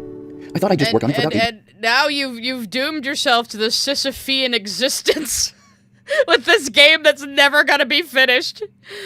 Dear God, this is why I find this all so fascinating. months and then release it. I thought that the final game would only be about as deep as mission mode currently is. If I had known how popular the game would eventually become, I probably would have taken the protagonist more seriously and given her an actual backstory and personality. Why? But at the beginning of the game's development, making her a deep... It was popular because it was like a shit post. That's what people liked about this. He can't understand what the appeal of his own game is. He's never been able to see why it's appealing. And he feels like he has to add all this bullshit so he has a big boy serious story when he's a bad writer. Character was the last thing on my mind. Sometimes I do get the desire to change a few things about how Yandere-chan is characterized. For example, instead of portraying her as a girl who has been emotionless for her entire life, perhaps she could be a girl who has felt like something is missing for her entire life. Imagine being permanently hungry, but unable to eat, or permanently tired. Okay, this is boring. When do the supers come in and look at the next video? Bylonic sent a super chat. Oh no, with psychopathy you can feel at least one emotion, anger. Which is pretty bad. Yeah, that's a good point. Space_Prince, son with face emoji, sent a super chat. Isn't there a teacher in this game who was one of the love rivals but the game jumped through hoops to say she wasn't a freak? Yes. Again, it's another anime trope, you know, kid has a crush on his teacher, etc. It's really sus, but yeah, he was doing it to Goon. PQA Signboard sent a super chat. What's the video called? Oh, the one, I think you sent another super chat about this. The one about the person who was, I'm not sure, And actually. I'd have to sent look a it up super again. chat. Can't believe the Ayano cameo in the game Crush is more truly Yandere than Yandev's original Ayano. That's really funny, actually. Yes. Let me see if I can find that Rose sent video a on super another chat. screen. I love how all the teenagers like me who used to eat this stuff up have now grown out of it, but Alex is still doing it. And he's still justifying it as really good writing. It's... Ed Stevens sent a super chat. I can't feel anything until a boy a year older enters my life. Yeah. Obviously he's attracted to this. Ikiway Signboard sent a super chat. What's the name of the video where it explains Reibaru's design was stolen? I'm trying to find that right now. So let's some more supers. Where Earth Pistachios sent a super chat. Just finished my last exams of nursing school and I hop on to see one of my favorite YouTubers making fun of Yandev. Today is a blessed day. Folded hands emoji. Taylor Wynn sent a super chat. I feel nothing. I am an empty husko MG a boy older THN me. Yeah, it's so weird. Damn it, I'm trying to find that video. If somebody knows that video, if they could link it in my Discord and then Great Bar sent a super chat. I feel nothing, which is why I am very well explaining I am sad. I guess sadness doesn't count as emotion. I know, right? He's like, oh, they're depressed and sad about their condition, but... Sent a super chat. There a single vid that doesn't start with bitchin'? No, every single video has to start with, yes. Kitten Him Fart sent a complaining. super chat. Suddenly seeing, hearing, and feeling when there was always an absence would be pretty traumatic actually. Sophie Stardrop, thank you. I completely forgot the name. Bylonic sent a super chat. I remember Yandev has been teasing a female senpai option for years but has never enabled it, for no reason apparently. Yeah. Moved Accounts sent a super chat. On the Yandere Dev archives, there's a single short about the Yandere family line. About her great-grandmother and how she's a hitman for the CIA, aka a 1940s mode. It's crazy. What? Aaron Okay. Kappa Eagle sent a Why the super chat. CIA? Hell They're yes, we're Japanese. getting GTA 6 before Yandere Sim. Oh, she's playing niche. Based. Spill Your Guts sent a super chat. Yandere-chan doesn't have a mental illness, proceeds to describe a sociopath. I know! Like, bro! Oh, Ink Rose is waving to you over at sent a Twitch. super chat. The dev's name is Sophie Stardrop. Thank you. We found her video. Yandere Dev has attempted to sabotage my game is her video. And again, I don't want to watch the whole thing on my stream because I think people should go watch this and support her. But she's playing Niche, a survival genetics game in the background, which is one of my favorite indie games. So already I like her. So let's just get to the main crux of what she's saying. Update, where a character named Raivaru changed her appearance. This is Raivaru's old appearance, this is Raivaru's new appearance, It looks terrible. and this is Meikawa. While Meikawa, the rival of my game, did have some similarities with Raivaru, I did attempt to make them different. Her hair color is peach and red, unlike Raivaru who is blonde and orange. Raivaru has yellow eyes, Mei has blue eyes. Raivaru had a purple headband and pigtails. Mei has small bow hair pins and two buns that resemble panda ears and puka. As such, she has purse with a panda pin. Here's a screenshot of me saying that I wanted Meikawa to look like she has panda ears in her hair. Despite Okay, so this is the main claim that the new Raibaru design kind of rips off the design for her game. So, I mean, you could be the judge of that. It is a bit sus. And Yandere Dev is known to sabotage people working on other Yandere simulator type games. So, I would not put it past him. So, but I'm not going to say anything one way or another, but you should go watch Sophie Stardrop's entire video. Actually, I will, hang on, I'll link it in both chats. So you can come to your own conclusions, give her some support, give her some views. So, there we go. And maybe support the game she's making. And also, she plays Niche, which is really fucking based. Really fucking based. You're playing Niche. Like that a lot. I actually have their plushie that they sold a little while ago to support them. Anyway, let's get back to Yandere Dev's bullshit. So this is, I think this is the old version of it before it looks like Megami. But this is supposed to be Megami on FaceTime on a laptop, I guess, threatening Ayano-chan. These were mysteriously in the game for a while, but they had no point until recently, I guess. John Williams sent a super chat. CIA involved? Is Alex Steven Seagal? Why is the CIA involved with a Japanese family? God damn it, Alex! God damn it, Alex! Anyway, I love how people are talking to each other through the chats. It's really funny. Let's listen to this cringy bullshit that's part of the lore. Well, I try to draw Steven and probably fail. I'm always so bad at drawing him for some reason. As there was another version of this, that's the newer version, but it was really quiet, so... Alright, we don't need this build-up. It's you. Why have you come here? Have you come here to taunt me? Bitch, Do we you don't even know who you know who are. I am? No, actually. I know who you are. Okay. I know what you are. Oh. My father won't allow me to attend school while you are active. He has a reason for tolerating your presence at this school. I don't. You are a vulgar creature that is only allowed to exist because you serve a purpose. If it was my decision, then every last one of you would be exterminated. Now that it's expeller, Have fun then. while you can. If you and I ever cross paths, you're going to have a bad time. Oh, shut the fuck up. You are not Toby Fox. But, like, okay, so if her powerful rich family who owns the fucking school are so worried about this girl, why don't they just expel her? That is my first question. My second question is, if a random-ass rival family like the Psychos know about the Aishi curse, why did it confuse the doctors so much if this is a known condition of this family that has been around for generations? None of this makes any fucking sense. Moose sent a super chat. Yandev better research World War II before making 1940s mode or else I'm gonna tweak as a history nerd. He better not. He better not. Darn Chandra sent a super chat. Holy crap, this lore shoots me back to my early Wattpad days. Literally, I open my brown orbs type stuff now. Yeah, so I just wanted to play that because it's just so cringy. But yeah, for some reason, he does manage to pull, like, pretty good voice actors, which is kind of sad because he doesn't pay anybody. So I'm gonna get into, like, some of the extra bullshit he added right now. We'll watch a couple of these. We might not even finish the videos if they're too boring. This is what I've decided to do now, because I do want to get to the 1980s mode video toward the end.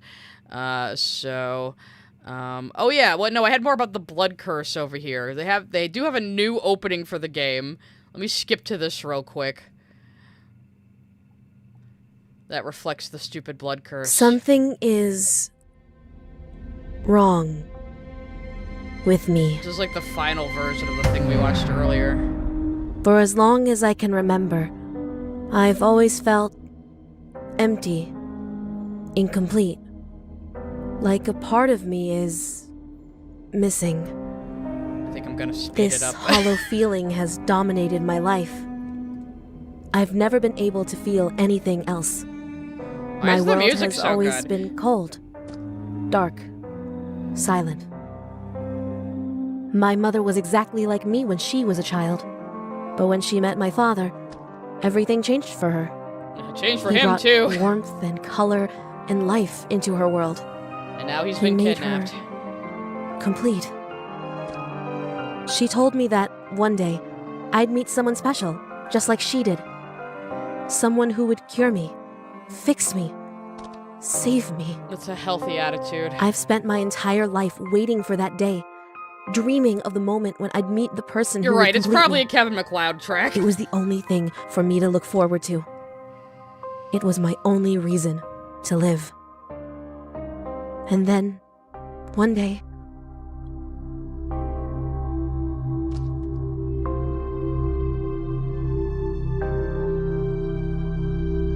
I found him. When I Oh god, okay, that's enough of that. But yeah, I know he's lost the main girl who voiced Ayano, Michaela Laws, something like that. He's lost her ever since the grooming fiasco, so, as he should have. Spill Your Guts sent a super chat. Remember when he compared his game's dev timeline to Cuphead, which is made entirely of hand-drawn animation? Yeah, that was really fucked. Like, look how long Cuphead took. Bro, they drew that whole game frame by frame. Shut the fuck up. Great Bar sent a super chat. Why did you come Cyberpunk riff? A little bit, yeah. Wonko Bonko sent a super chat. Yandev 1,000,000% offered to pay anyone in exposure. Yeah, he never paid anybody. That's what he calls them, volunteers. You know. Taylor Wynn sent a super chat. This is literally a bunch of fanfic / soulmate AU tropes smashed together. Yeah, kind of. He's always watched the worst kinds of anime and is just basing it all off that, and like the hentai he goons to over and over again. Alright, I think this was another one of her mom talking to her. Let's look at this real quick. She's a Yandere MILF. There you go, guys. Get to the point! Get on with it! Hello, emotionless daughter. How are you? Oh, dear. Your clumsy mother got herself hurt. Dana_Brain sent a super chat. Pause the Can we supers. see the timeline at the end of 80s mode? It's hilarious. Well, I'm gonna watch his whole video where he just explains all of 80s mode, so... Bylonic sent a super chat. How did Yandev not expect people to find his story hilarious? I don't know. I said it in the first 2 streams too, where like at first I was like, oh, this is so funny. This is like such a parody of like a 15-year-old writing their own anime after getting into anime, like a 15-year-old American kid, like trying to write their own anime from their fumbling understanding of it. Isn't that clever? But then I realized he was writing this seriously and earnestly, and I was like, just, oh no. Oh no. Would you mind cleaning up the blood while I bandage myself, dear? Okay.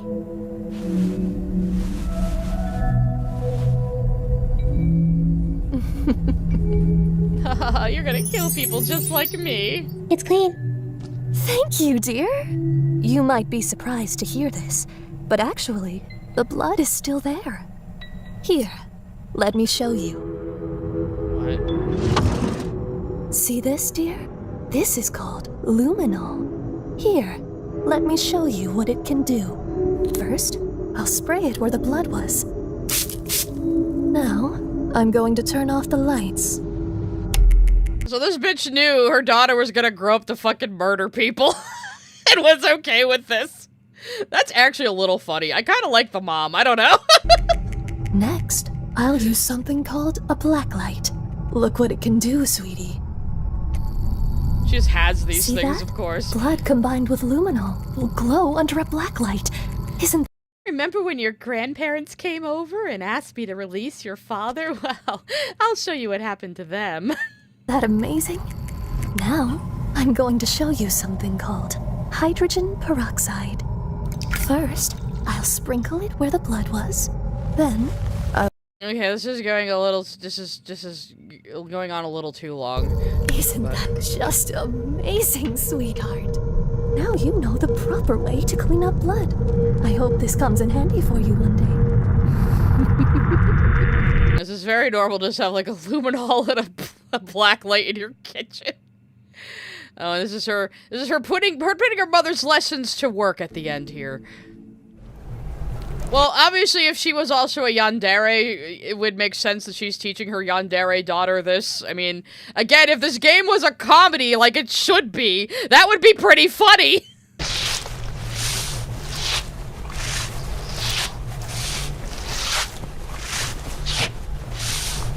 Don't forget the luminol. Yachan, what are you doing? Cleaning time ended hours ago. I missed a spot. Wow, you sure are diligent. See you tomorrow, Yanchan.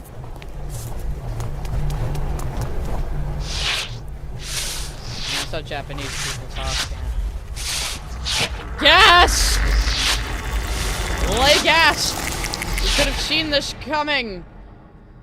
God, I bet a bunch of you in the chat right now are like fucking cringing because you watched this when you were like 11 and you thought it was really cool and badass and like, oh my god, holy shit. Errand Alpha Eagle sent a super chat. Let me guess. Her name's Marutha-chan. No, her name's Ryoba, I think. The mom. Great Bar sent a super chat. Am emotionless look at me as a child, very much showing emotion.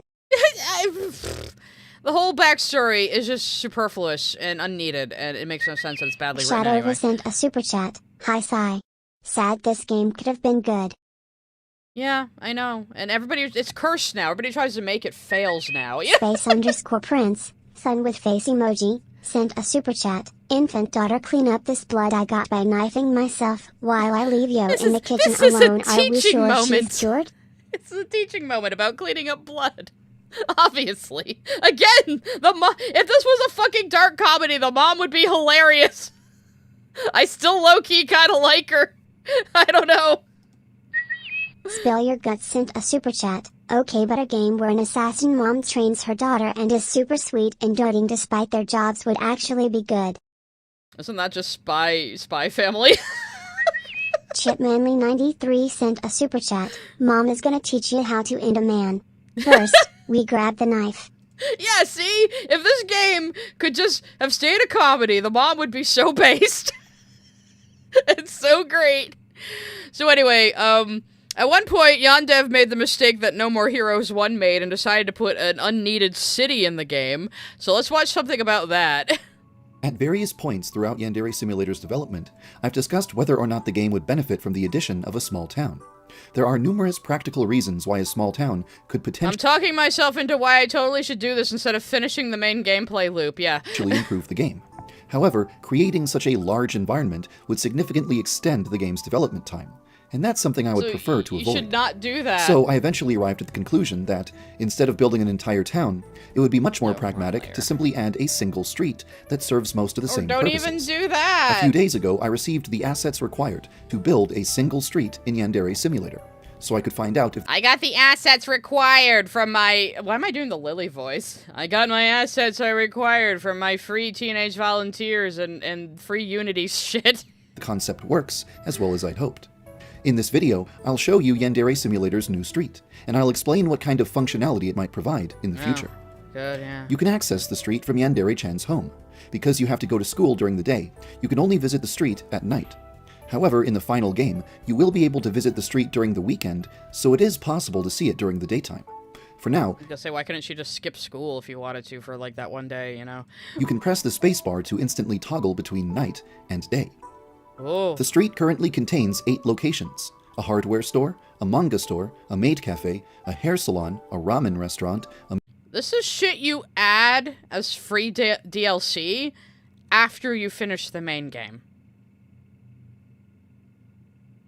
It's like he was like, I can't finish the main game yet because I have all these ideas I want to add, and they all have to come first, but they don't.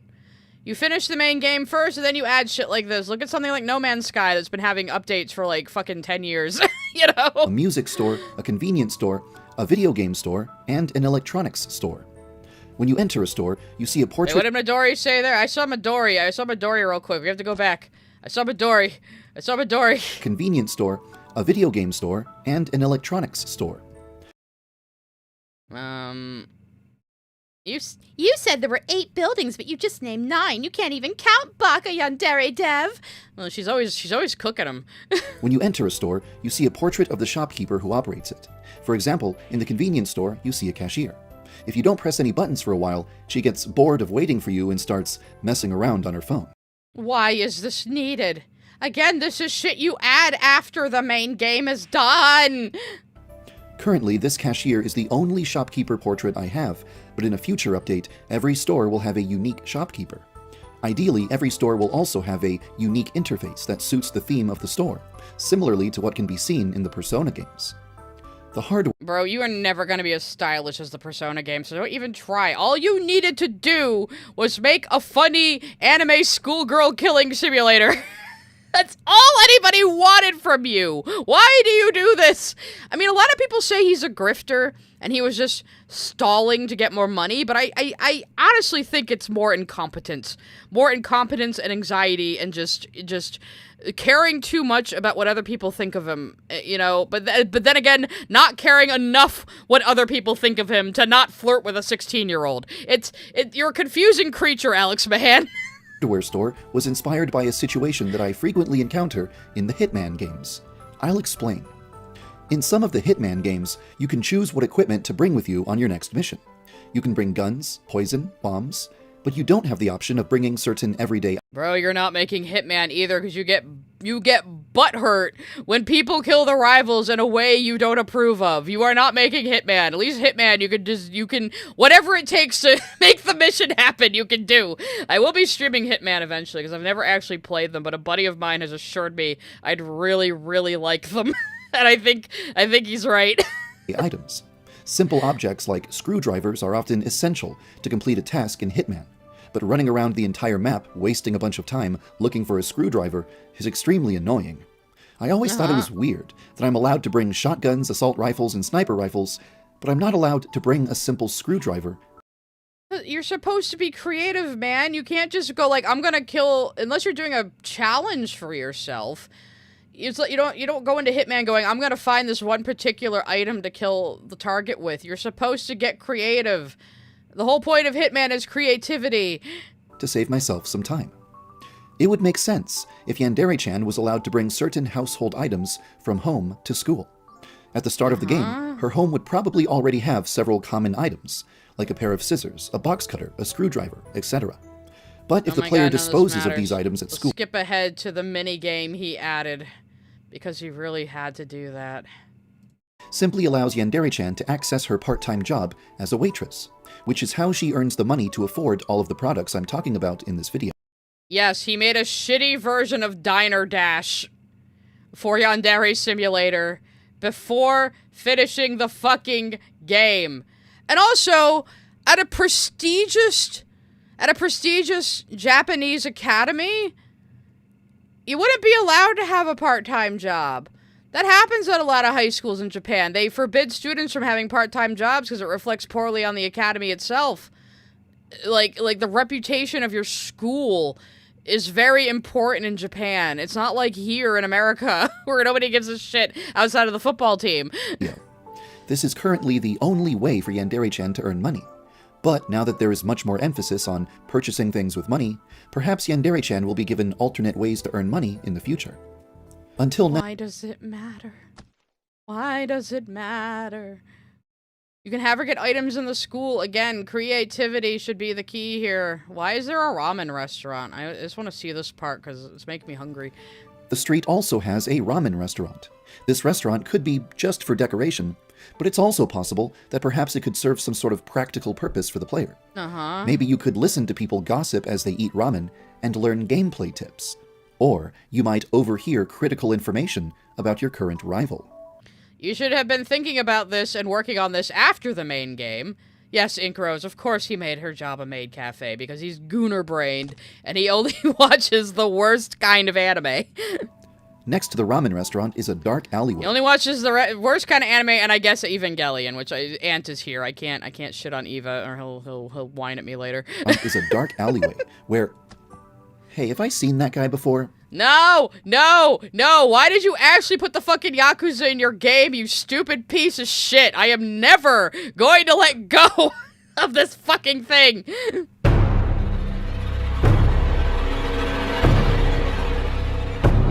Oh yeah, you had to flash your Gooner art by again. You had to flash your fucking Gooner art by again. Damn it went too fast because I have it sped up.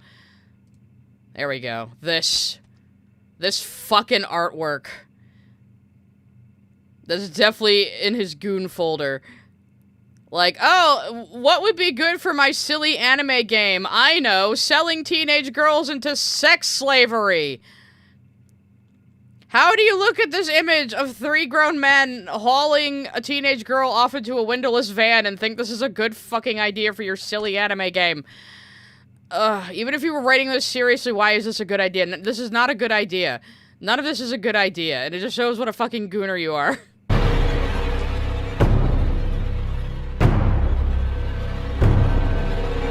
Nah, I think I'm just imagining it. Anyway, the next building is a music store. In the old days, some video games had a sound test. Oh, how funny, how funny. Anything else in here? That's good. Gameplay mechanics, let's see. In Hitman, the most useful gameplay mechanic is the ability to throw You are not making Hitman. You will never make Hitman. Stop it. a coin to direct attention away from yourself. Without this mechanic, the game would be far more tedious and far less enjoyable. Yandere Simulator does not have a comparable mechanic. Watch tangents You can with create a his hair distraction and by his foot giggling over or here. turning on a radio, but this attracts attention to your current location rather than directing attention elsewhere. I don't want to give needs 5 Yandere-chan the lumps, ability too. to throw coins, To do it right. because I want Yandere Simulator to be different from Hitman in as many ways as possible. A reasonable alternative might be giving Yandere-chan the ability Yeah, to one way it's different is you don't allow for any creativity and you gave the first rival an unstoppable bodyguard so people couldn't kill her in ways you didn't like. Dude. Yeah, that's the opposite of Hitman, alright? purchase a device that can be activated with a remote control, such as a radio. Being able to activate a radio remotely would finally give Yandere-chan the ability to direct attention away from herself, which would permit the kind of stealth gameplay Why couldn't she just throw rocks or something? that I want Yandere Sim to have. It's Throw like a Hello Kitty eraser down the hallway to distract people. That would make more sense.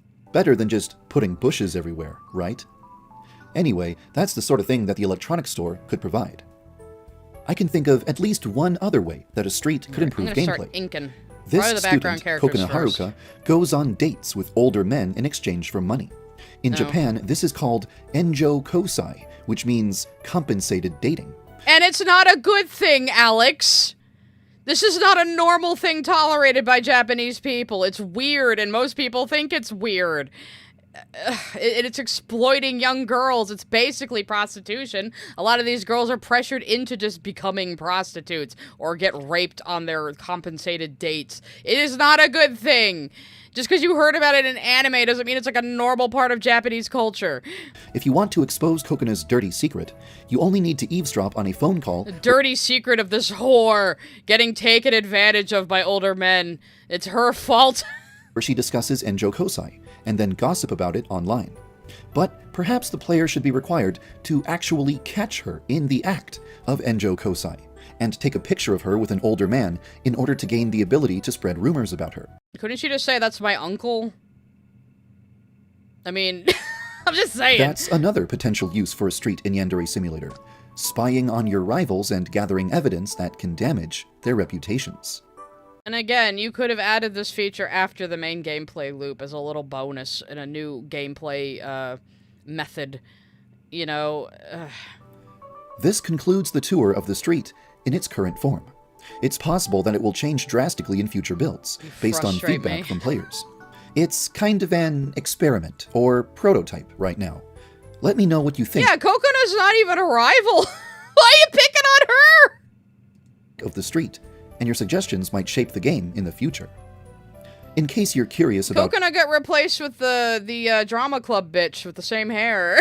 Osana and Raibaru, I've been making steady progress. I've been working on the last remaining content required for Osana to be complete.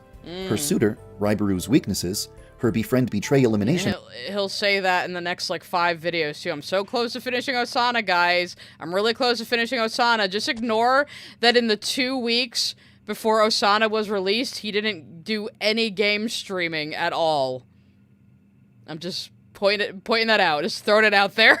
method, and the events necessary for getting her expelled from school.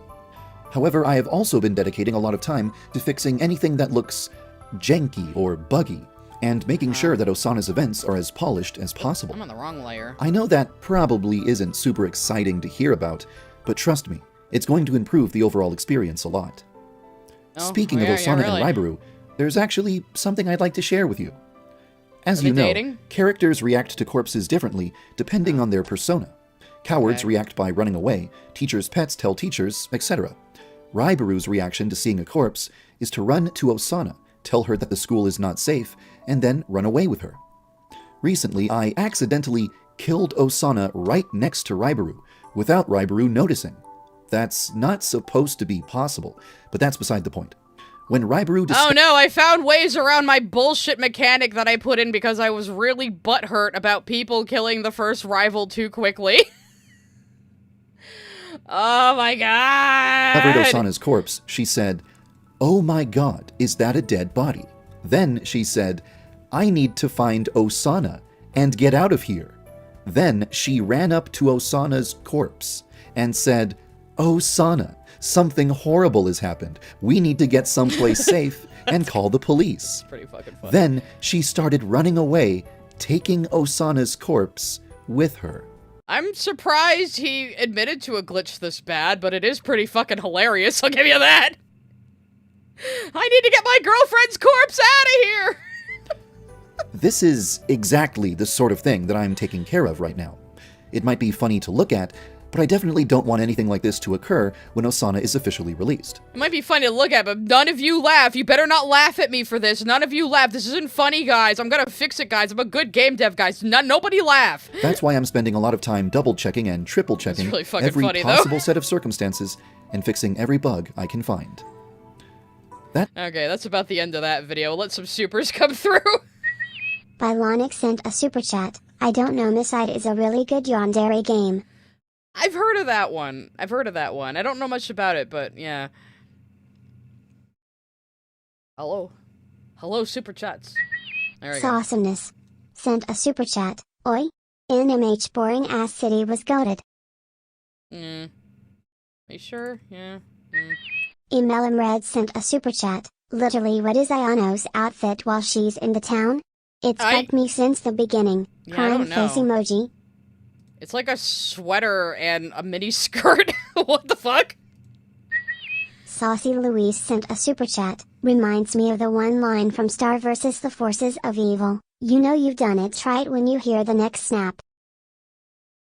I'm not familiar, but thank you. Ed Stevens sent a super chat. Yandere would only go in the maid cafe if Senpai works there. Oh, maybe he would work in the opposite one. What do they call the Spell your gentleman guts cafe? sent a super chat. Yanshan has a PC. Online store would be faster. Yeah, like... and it's not necessary. Dana_brain sent a super chat. We don't need the town in the final build. Ayano can unlock perks and benefits by doing things in the game. Then just equip the items from her house. Yeah, I know. Like, why? Like, sure, this is a fine idea to add to your game, but you don't need to add it before the game is even fucking finished. Butler Cafe, that's what they're called. Thank you. Errand Alpha Eagle sent a Host super Club, chat. yeah. No, you see, Yankin has this job in secret. Ooh. So couldn't that get her in trouble? Couldn't one of the rivals get her in trouble for having a Strasberry job? sent a super chat. Note that the screwdriver is needed for the elimination that gets you the most points, so he really just wants to skip to the best result immediately. Oh, so he was like, getting the highest points possible is the best thing to do, so I'm just gonna wander all over the level until I find the screwdriver and do that. So he doesn't even play Hitman right. Saucy Louise sent a super chat. Ramen shop is now used to buy dreams for the lore. And I could go for some ramen Master right now. Clockwork sent a super chat. I feel like we've been here before. Have we been here before? I think Dear we've been Lord, here we have before. been here before. Yes, he just repeats himself over and over. It's probably why I'm not going to do him again. 17 sent a super chat. Yandev is definitely the type of person who religiously watches Rent a Girlfriend. Probably. And he probably thinks it's realistic. And, like, women, you can actually get women to act like that. But, yeah, this might be the last Yandev stream until something, like, crazy happens. Because I think I'm out of material on this guy. He just repeats himself so fucking much. Adruk sent a super chat. Sigh, I'm missing my textures. I'm in Minecraft. Oh, no! You're naked in Minecraft. Bylonic sent a super chat. I've read up about underage sex trade in Japan. Most people do unfortunately see the girls as delinquents, instead of victims. Well, you know. Errand Alpha Eagle sent a super chat. Osana. Osana. Why is that girl yelling to a dead corpse? She's delusional. She thinks her girlfriend is still alive. But yeah, it's not unusual, not even just in Japan, just all over the world, for girls to get blamed for being trafficked and taken advantage of. And it's like, okay, what were you doing, you little whore? What were you wearing? It obviously had to be your fault, because it can't be a man's fault ever. Men aren't responsible for their own actions, so you had to do something, underage girl. You know, yeah, it's an issue. Jezeel sent a super chat. He should have kept all the bugs. That would have been amazing. I know, right? Because, like, fucking people like just fucking around in the sandbox, so you didn't have the bug fixed. Nobody would have cared. Nobody would have cared if you kept it a comedy game. Anyway, Here's a whole video about the maid cafe. We might not watch the whole damn thing, but let's just take a peek. In February of 2017, I released a video asking if Yandere Simulator would benefit from the addition of a small town. I arrived at the conclusion that building a small town would take way too much time. Where are these sketches even from? This is so overly ambitious, like everything the fuck else he does. And of course, he didn't draw this, somebody else did. And that it would be far more practical to build a single street instead. On this street, the player would be able to buy things from various stores. But this raised an important question. How would Yandere-chan earn money to buy things? I proposed the idea of allowing Yandere-chan to work at a part-time job, such as a maid cafe, to make sure that the part-time job wouldn't— You just wanted to put her in a maid outfit, because in the end, a yandere is a fetish. You know, the fetish of having a girl who is so mindlessly devoted to you that she will murder your enemies. It is a male fantasy, even though it might not seem like it on the surface. Didn't take up too much development time. I suggested that it could be a simple 2D minigame. After that video was released, I didn't really put any further thought into the idea of including a small town or a street in Yandere Simulator. You just really wanted that maid I already cafe, had though. a huge checklist of items to work on, and I didn't want to make it any longer.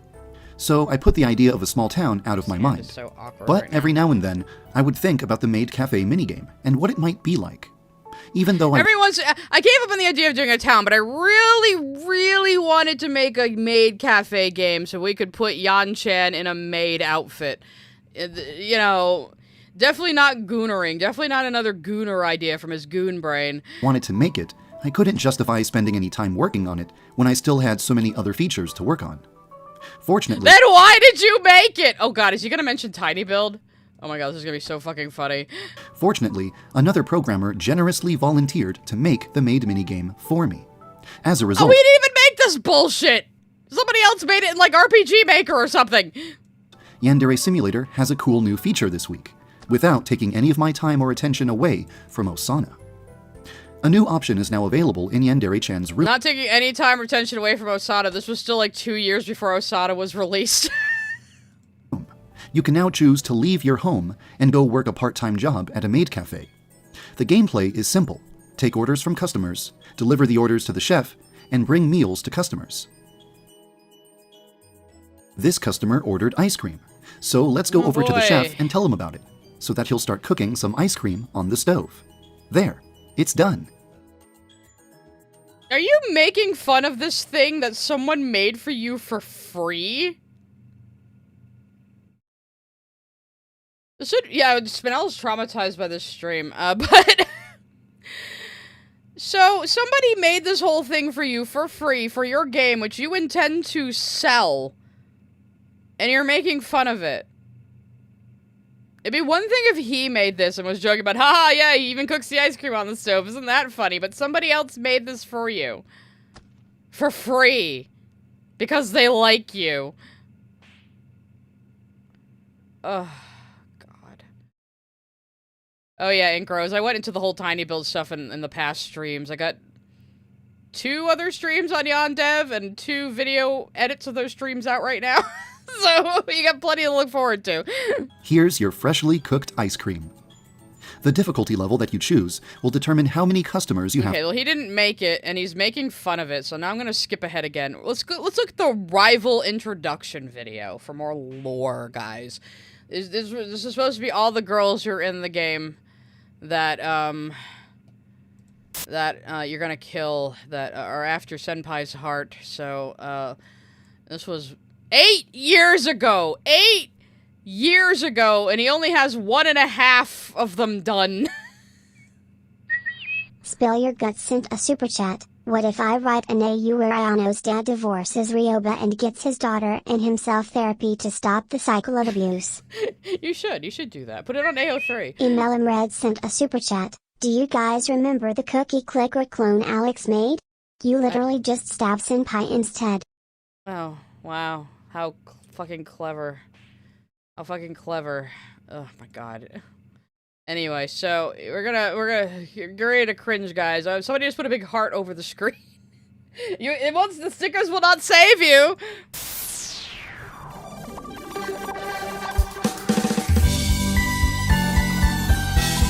Turn it down a little bit. This music's fucking loud. Did you oversleep again? Ugh, you always. So Osana just means childhood friend. That's what her name is. Again, why I thought these names were supposed to be deliberate jokes and not just incompetence. Keep me waiting. She's You don't get it wrong, Yandere. Ikea. It's not like I like you or anything, dummy. Senpai, you're just in time. I baked cookies. Would you like some? You know, Senpai, I wouldn't mind cooking for you every day. This is what he thinks. It's only natural that I'd get the lead role in the play. I deserve it more than anyone else. Senpai. I told you there was a bitchy drama club version of Coconut now. I fucking told you. I'm going to be Juliet. Would you be my Romeo? We're about to summon a demon. I forgot about the Would goth you like chick. to join us? I can't stop thinking about that. What Japanese school would let her wear those gloves and stockings? None would. That. Boy, I think he cast a hex on me. Nobody in the sports club ever turns down a challenge. Come on, let's get started right away. Nobody ever talks about this chick. Nobody ever talks about this one. Senpai, would you like to go for a run together? You know, just the two of us. Oh my! Your face is turning red. Yes, one of the rivals for Senpai is this big-boobed nurse with a nurse fetish outfit on.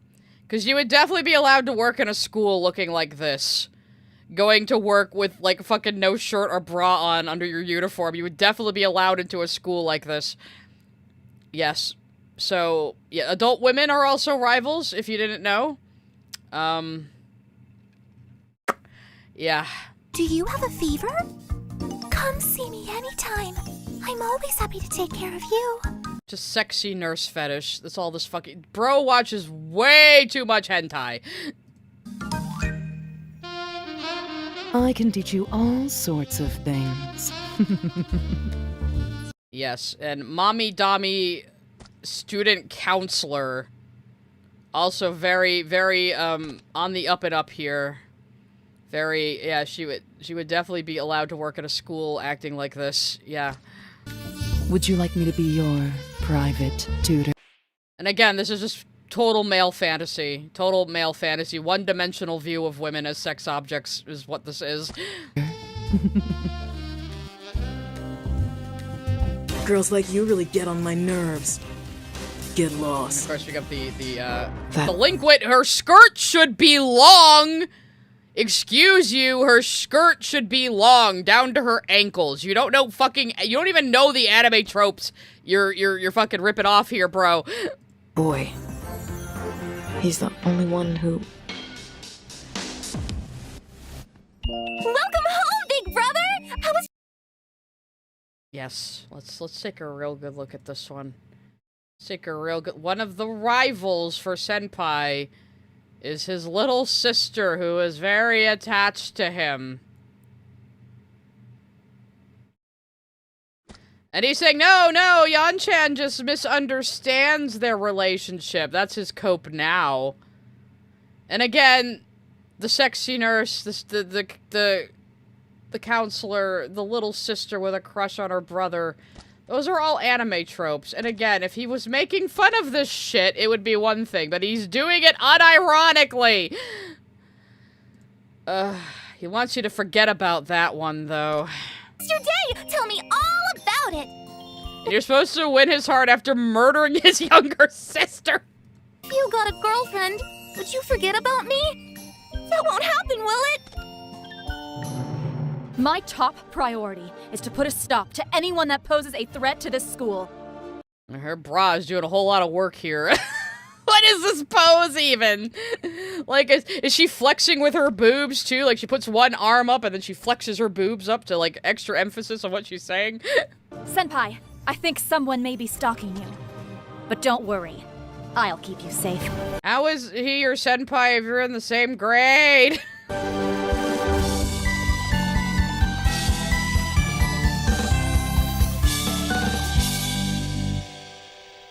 How are y'all feeling about that, guys? How are y'all feeling Hikaru about sent that? a super chat. Now you can go and work part-time in a maid cafe. Boy, knowing that's coming from you is upsetting, and my blood is starting to boil over immediately after just joining the stream. Hi. Welcome. I hope you're enjoying Spell Your yourself. Guts sent a super chat. Can we watch the April Fool's vid where he turns the rivals into boys and it becomes an otome game? Yeah, we could do that. Why not? Let's go look up that one. Igor sent a super chat. Crossover idea. Ayano's father is Midori and Pixie's a landlord. Yes. Californian_Brit Canon sent a now. super chat. Get this shit off my screen, dog. Yeah, sorry. This is what you guys voted for, okay? Hikaru sent a super chat. Yandev, I have a 90s dishwasher I'm making sure ain't leaking right now. Do not make me use it on you, boy. Who wants to kick his ass now? Vex Fidel sent a super chat. A sister? Imagine a Yandere rival this sinister. A clingy little sister with a brother complex. Nick Wolf Yeah. sent a super chat. Remember when Mr. Plinkett gave George Lucas the Totally Gets Women award for the romance in Attack of the Clones? Yeah, I think we have a new king. We do. We have a new champion of totally understanding women. Absolutely, 100%. Let's watch the April Fool's male rival intro. Like, the artist actually had to, like, go all out for this, so maybe we should appreciate that. We can at least appreciate the art. This doesn't look like Mulberry's art.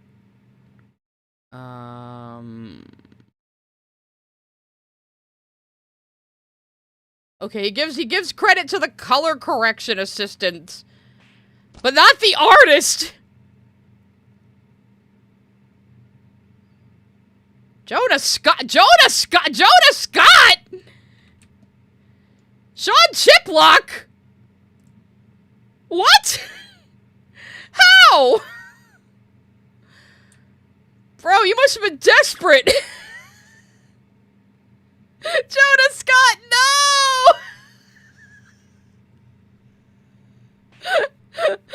Oh, everybody go give him shit about this after the stream, please.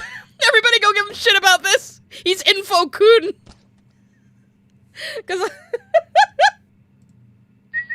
Adruk sent a super chat. Megami is a fembot. They're hiding machine guns. there you go. Yeah, like in Austin Powers. CJ Curtis sent a super chat. Out of curiosity, what would a gay bra version of this would be? A bunch of big burly bear men wearing skirts running around in a mall. Brainstorming. That would be an amazing game, actually. Just Bar Simulator.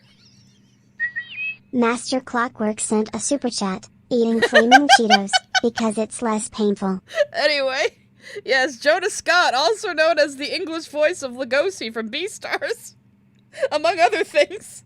And Sean Chiplock, also known as the voice of Kinger in Amazing Digital Circus. I guess everybody's gonna get their start somewhere.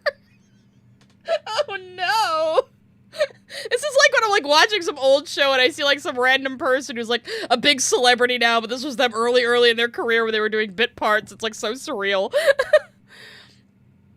I refuse to call him Lego Shi. The name is supposed to be Legosi. Lego Shi is just the Japanese pronunciation. It's like how they call Simon Simone in the dub of Gurren Lagann. It's so fucking stupid, okay? Mindfires sent a super chat. AU where the school is sieged by TF2 Pan Scouts and the volume is forced onto %100 need a dispenser here. I'm sure somebody will do that in Gary's mod someday. It's like monkeys on a keyboard. Anyway, let's watch this. So who is Chiplock playing? Chiplock is Asso. He's Asso. And Jonah Scott is Info-kun. You might recognize some of the other people here, but I don't. But here we go.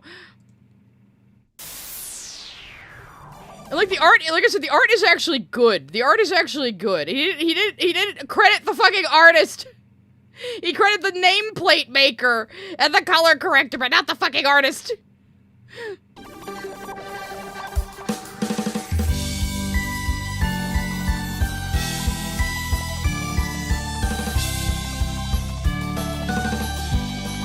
What? You want to copy my homework again? Jeez, you're hopeless. Hey, don't look at me like that, okay? Just shut up and eat your bento. Okay, so he's Kyo from Fruits Basket, alright? I see. Oh, perfect timing. Would you help me decorate this cheesecake?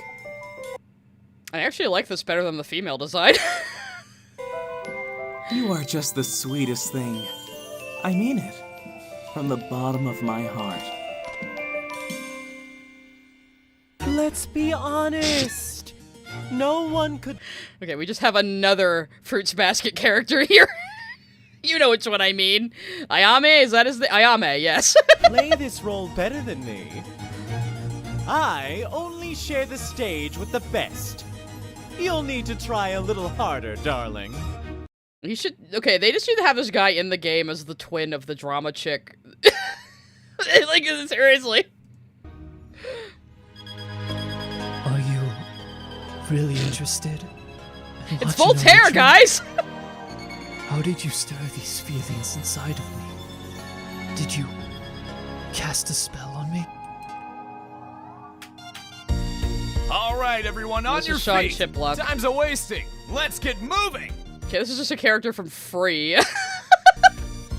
You know, I'd put my life on the line for you. If it ever came to that. Motherfucker, you poor bastard. Pardon me, but are you feeling okay? Your face is completely red. Oh gosh, I've gone and done it again.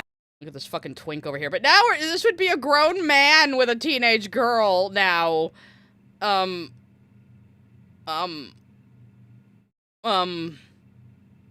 Which is worse. Like, okay, teenage boy thirsting over the school nurse and the guidance counselor, whatever, but like, adult man on top of teenage girl in shenanigan, not good, not good. And how did we end up like this? I'll be your substitute today. I hope everyone pays close attention. Good morning, students. I'm a rapist. If you answer the question correctly, what I'm getting from this. I'll give you a reward.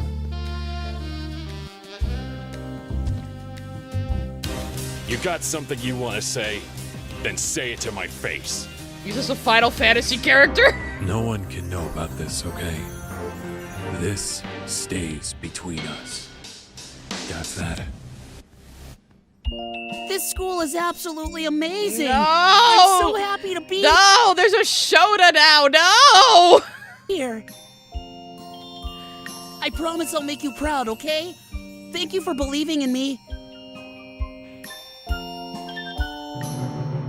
As the student council president, I vow to bring... Magamo! Magamo! Magamo! That's not a name! You can't just act like Magamo is the male version of Magami. That's not how Japanese works. No! No! No! Bring this school to new heights. Things weren't supposed to be Was this one way. of them Jello Apocalypse? What's Jello's real name? Because these are all by their real names, so I don't know. I think we're about to hear Jonah Scott, though. Oh, this is Jello. Brendan Blabber? Oh, it is Jello. So Jello Apocalypse is also here in the Yandere Simulator April Fool's video from 2017. This is, guys, it's like we've unearthed an artifact, guys. It's like we just stumbled across like some historical discovery here. I'm kind of glad we went to look at this. And we're about to hear Jonah Scott next. For you, I would break any rule.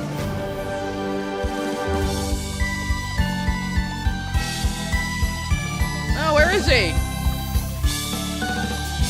It was Info-chan, or Info-kun. Oh, here he is. Oh, here he comes. We're gonna get Jonah Scott, guys. Here he comes, here he comes, here he comes. You know, fuck it. I'm gonna put it on the full screen for this. I'm so excited. Everybody needs to go give him shit about this.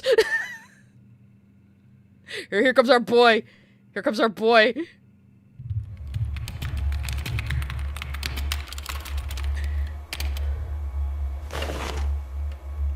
You didn't actually forget what day it is, did you?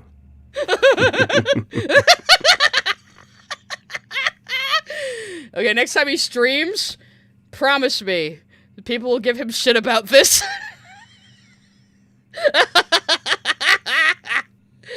Oh, stop showing me. God damn it, stop showing me Nux. I was only watching some of his dunking on a sun because it's cathartic. Wow, that was a trip. And you know what? It's time to feed my animals. So I'm gonna take a break. I'm gonna wipe the tears of laughter out of my eyes. When I come back from break, I'll let the supers go. So I'll be right back, everyone. I feel like we all just experienced some sort of, like, euphoria together here on the side stream today. So I will be right back.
Okay, I'm back. How is everybody after that wild ride we just had?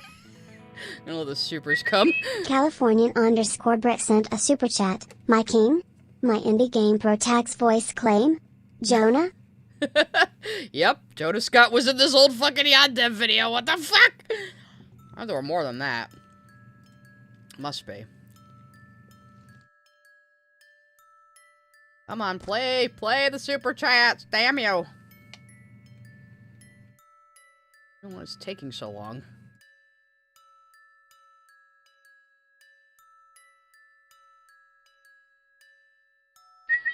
Langine sent a super chat. Man, this guy really doesn't know how to keep inside thoughts inside. Nope. Also, if he made that adult game, it would have sucked ass, anyway. Yeah. Saucy Louise sent a super chat. This is like finding out Bandiskin did work for Alpha and Omega sequels. I don't know, voice actors seems pop up in the most surprising places. Bellucky sent a super chat. Ooh, I remember this artist. She would ship Ayano with Mel versions of the rivals. Oh, probably why you made the video. Denmark sent a super chat. Fun fact, the X-rated game that featured Ayano and Info-chan has altered the designs and changed the names of those two.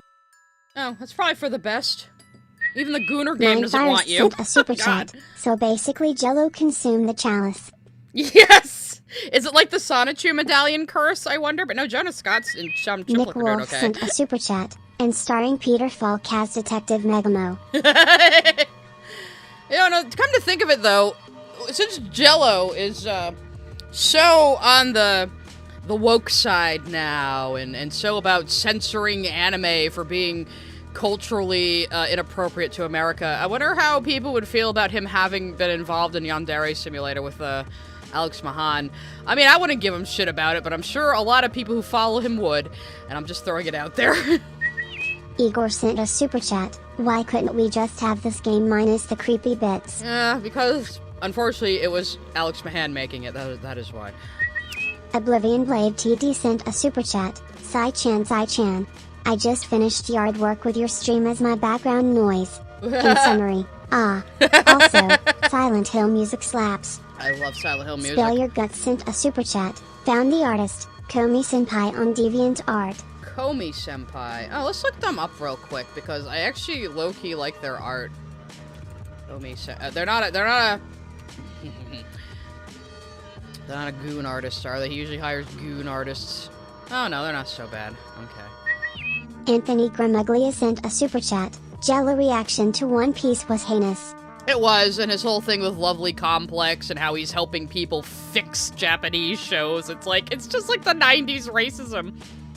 And they would take anime and just chop it up and change all the names and change the dialogue.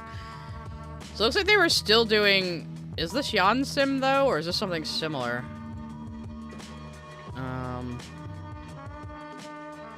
Well, they haven't updated in a while, it looks like. I would assume maybe they don't want anything to do with him anymore, but their last update was in 2020, so this person just fucking disappeared. Unless they went to somewhere else. Their art's still really good, though. They have a Patreon. They have broken links. I don't know what else to tell you about them, unfortunately. So, let's go back to Distractovision. What the hell should I even have on here? What could possibly top what we just experienced? I will not draw goon things for you, Kaiser. Shut up. Right, we're gonna watch a half-hour video on 1980s mode, so let's watch a couple other things first. Here's another video about Rivals, which I think I watched part of it, just to see what was in it, but let's, we got one more from Ant coming for context. Anthony Gramuglia sent a super chat. Lovely Complex was especially bad because he went against everyone's wishes, and his comments left a bad impression of the company. And guess what? He wasn't even hired for the project. His friend was. And he was just butting in. He wasn't even working for the people making the dub. That is the worst part. At least I'm pretty sure that's what I heard. Correct me if I'm wrong, but I'm pretty sure that happened.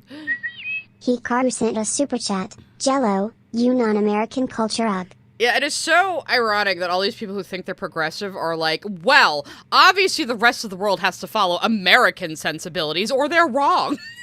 It's like, yeah. You're really progressive and multicultural there. Yeah. Anyway, so yeah, we're gonna watch the 80s mode stuff because he actually finished the game, but didn't finish the game. It's the most bizarre move I've ever seen, and is at least that I can give you that where maybe he was grifting, but I still think he's just fucking incompetent personally. But yeah. Let's see. Okay, here we go. Yandere Simulator takes place over a period of 10 weeks. Each week, a new rival girl falls in love with Senpai and must be eliminated before she can confess her feelings to him. In order for the game to remain interesting to the player over a long period of time, I think it'll be absolutely necessary to make each rival's week feel unique and different from all the others. Oh, really? In this video, I'll explain how I plan to achieve that. Most stealth assassination games, like Hitman for example, involve a wide variety of different locations, but Yandere Simulator is set in just one location, a school. Would I still enjoy playing the Hitman games if they only featured one environment? Maybe not.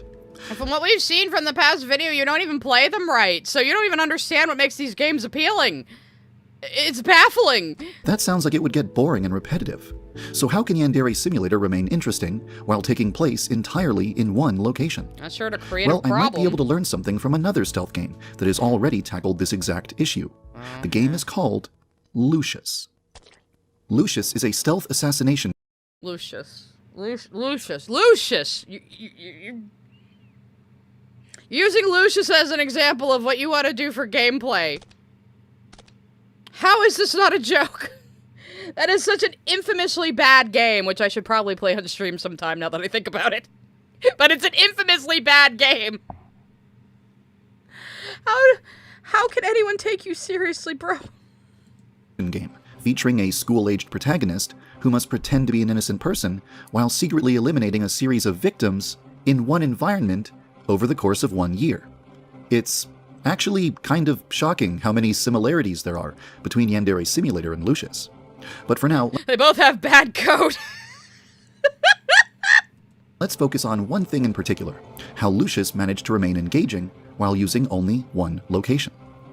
Lucius takes place in an even smaller... He is seriously glazing an infamously bad game, and he's like completely unaware of how ridiculous he sounds. smaller environment than Yandere Simulator, a mansion. When the game begins, the mansion is undergoing renovations, so most of the map is closed off. As you advance through the story, the mansion gradually opens up, and new rooms become accessible. Because new areas are constantly being introduced to the player, the mansion always feels different, and the game never gets repetitive. It's a... Why didn't it take place in, like, that mansion that crazy lady had, where she kept adding stuff onto it to distract the ghosts she thought lived there? That would be an interesting setting for a game, actually. Clever solution. But could Yandere Simulator do the same thing? Currently, in Yandere Simulator, every inch of the school is available to the player right away. Theoretically, this could change. Perhaps at the beginning of the game, certain rooms or areas of the school could be locked away, under renovation, and they would gradually unlock as the game progresses. Or perhaps... Okay, this isn't telling me anything about the goddamn rivals. Here he's killing Midori. Well, we skip over here where he kills Midori. be considering much more simple solutions as well. I'll share some of my ideas with you. You never think of simple solutions, ever. Everything you think of just adds problems to this fucking game you refuse to finish. Perhaps every week, the school will change in subtle ways that affect how you have to approach the game. For example, maybe during week 1, the incinerator will be very easy to access, but on week 2, it will be out of order.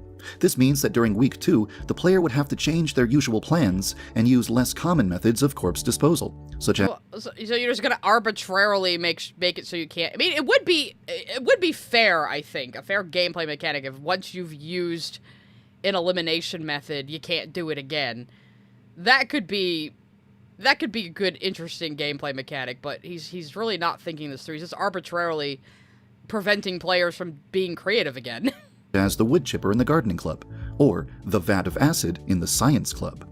There's also a strong chance that each week will be dominated by... A fucking school would just have a cooler of acid. Of course, yeah, okay. a specific theme. For example, a Mai's week could involve a 5-day-long bake sale. Asu's week might be a 5-day sports festival. I was gonna say, why not just a school festival? It's Japan, why not a school festival? Bake sale, that's so American. Megami's week is when the student council elections will take place. Perhaps these events would involve many new props and decorations around the school, completely changing the look and feel of the game from week to week. And of course, some of those... Why don't you just think about these things as possibilities instead of making whole fucking videos about it? He just wanted the praise of coming up with ideas that he was never going to implement or finish. He just likes people going, oh, this is an exciting idea, Yandere Dev, this is great, but then he's never going to do it. I guess I'll have to add Lucius to the voting list. Maybe we'll have to have, like, a purposely bad game poll at some point. Props could facilitate exciting new elimination methods. In addition to what I've suggested so far, there is one other thing that I think would have a massive impact on the way that the player has to approach the game from week to week. It's something subtle, yet it would influence every aspect of the way you approach your rivals. You know how to be subtle. I'm talking about the students' daily routines. During the first week of the game, many students spend most of their time inside their club rooms, so they're not much of a threat. Perhaps in subsequent weeks, He's gonna have to add like 500 more if-else statements, I guess. those students would spend a lot of time in places that will make it difficult for the player to get away with crimes. Because in a school club, you'd definitely be able to have these Gooner posters and these Gooner figures sitting around, yeah. For example, if there are a lot of students hanging around the entrances and exits of the school building, the player will have... Alex doesn't know how Japan works. He thinks it works exactly like an anime, because he doesn't realize that anime is exaggerated cartoon logic. To find clever ways to transport suspicious things in and out of school. This is one way that simply repositioning students around the school would completely change the way you approach the game, which would go a long way towards making each week feel distinct and different. Eliminating rivals is the core of Yandere Simulator, so the most important factor in preventing the game from getting repetitive will be making each rival feel like a completely unique experience. I'll explain some of the ways that I plan to accomplish that.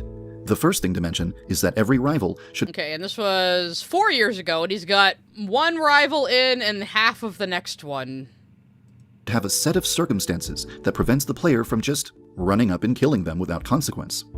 The first... And that's precisely why he put Ribaru in, because he was mad that people could just run up and kill Osada within, like, the first minute of the first day. He got super fucking salty about that. Why do you care if a player ruins the game experience for themselves? Why do you care? Let them fuck around with it. Who cares? There's other people who would play it earnestly to try to do it the right way. So why do you care? The first rival, Osana, is friends with a martial artist named Ribaru. Ribaru cannot be killed by a direct attack, and she will immediately subdue you if you attack Osana in front of her. To make Osana become vulnerable, you must first discover how to get rid of Ribaru. You know, this is the first rival who should be the tutorial, and he gave her an invincible bodyguard because he was so butthurt that people were killing her in ways he didn't approve of. He micromanages, like, every decision he makes in this game is micromanaging the players and responding to the trolls making fun of his game. This what drives all of his decisions, that and gooning. A lot of players have asked me if every rival will have a bodyguard like Ribaru, and the answer is no. Well, like, the person, like, Megami, who's the rich bitch and daughter of the guy who owns the school, would be the one who should have bodyguards. That would make the most sense, and she's the final one. I'm a firm believer that each rival should be challenging to eliminate for different reasons. For example, Kizana is one of the most popular girls in school, so she might have an entourage of admirers following her around at all times. Even though they are vulnerable as individuals, they could still take you down if they attack as a group. Osuro is one of the strongest students in school and will be immune to direct attacks. Hanako is hopelessly dependent on her big brother and will almost never leave his side. But what about Amai? She's not popular like Kizana, strong like Osuro, or attached to Senpai like Hanako. She should be able to throw hot oil on you or something, I don't know. So what would stop the player from just running up to her and stabbing her as quickly as possible? The answer, once again, comes from the placement of students around the school. If students are cleverly positioned around the places that Amai visits every day, there will never be a point in time when it's possible to kill her without any witnesses, unless the player makes clever use of the game's mechanics to create an opportunity. If a student sees an object on the ground, they will pick it up and return it to its proper location. If you befriend a student, you can tell them to leave the area. If a student hears a noisy radio, they will stop what they're doing to go turn it off. We're friends now get lost! These are all viable ways to make potential witnesses leave an area. But no matter which method you choose to use, eliminating Amai without any witnesses should be a completely different experience from eliminating Osana. You might be thinking, why not just kill as many students as possible? Yeah, so why is Osana not the easier one, since she's the first one? And again, what do you care if somebody kills her early in the week and ruins the experience for themselves? Why do you care? Possible to reduce the number of potential witnesses? There are two answers to that question. First, and I mean, speedrunners are always going to exist. There's always going to be somebody who tries to exploit the game's weaknesses or exploits glitches to beat the game as fast as possible because they enjoy doing that. Personally, I like actually experiencing a game and going through it the way it's intended and, you know, experimenting with things. I mean, everybody's a little different. Why do you care that people speedrun your game and laugh about it? Why does that bother you? killing too many students will cause the school to shut down. And second, each student is more than just a potential witness. Each one of them is also a potential tool. If you befriend a student, you can make them distract other students, and in some cases, a student will be tied to an event that can help you eliminate a future rival. If you just go around killing everyone, you'll be robbing yourself of potential benefits in the future. So, if the difficulty of eliminating Amai comes from creating an opportunity where no witnesses are present as she goes about her daily routine, the next question is, what will Amai's daily routine be like? I'm still considering several potential ideas, but one concept is that Amai will spend a lot of her time hosting a bake sale in the school plaza. She would be surrounded by her club members, and if all right, this is tedious. As a bit of a let's go to the end real quick and see what he has to say about the week. So here's what I've decided to do. After you eliminate Osana and advance to week 2, you're supposed to see a cutscene, watch the credits roll, etc. However, in the build that is being released today, you will see a button prompt appear at the calendar screen on week 2. If you activate this prompt, you will begin what I'm calling the Amai Challenge. This allows you to experience the hypothetical bake sale event that I described in this video. You'll notice right away that if Osana is still alive during week 2... I put this I put this forth as a potential thing, but I've already programmed it in, and now you can hit a button to play this thing I just built. Ugh. Her hair will be much shorter. This was foreshadowed in a conversation she had with Senpai during week 1. She will spend her time in a corner of the school rooftop where she won't have any effect on gameplay.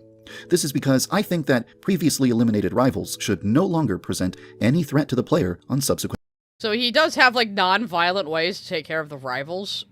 That doesn't end in expelling them, which just seems to defeat the fucking purpose. Because there are people like they're like, well, why do I have to stab them? Can't we have like a peaceful resolution here? And it's like you're completely missing the point of the fucking game. But he gave in and added in ways to do that. And that's the next video I have here, actually. Weeks. Anyway, during the Amai Challenge, Amai and numerous other students will be arranged around the plaza exactly as I described earlier in the video. Okay. The objective of the challenge is to kill Amai and dispose of her corpse without alarming a single student. And the only debug command available is the ability to reset the day with the tilde key if you fail. This challenge is meant to encourage people to actually put forth a genuine effort to never alarm any students, and to actually dispose of corpses. I wonder how many people will be able to pull it off. So again, he's just really upset that people can play his game wrong. It bothers him so much he has to put in preventative measures all the time. Like, he is, like, just trying to chase people speedrunning the game. Like, this matters to him so much, he's just butt-fucking himself. You might be wondering if this means that Amai is finished, and the answer is definitely not. In my next video, I'll describe the criteria for what constitutes a completed rival, when you can expect to see more rivals appearing in the game, and I'll also talk about the upcoming crowdfunding campaign. That video is coming tomorrow. The crowdfunding campaign that never happened. And he should have been paying people from his Patreon anyway, because he was always like, no, the Patreon money is like my salary. I'll make a Kickstarter eventually to hire programmers. And he never did. And when he had the opportunity to work with a fucking Tiny Build, he fucked it up.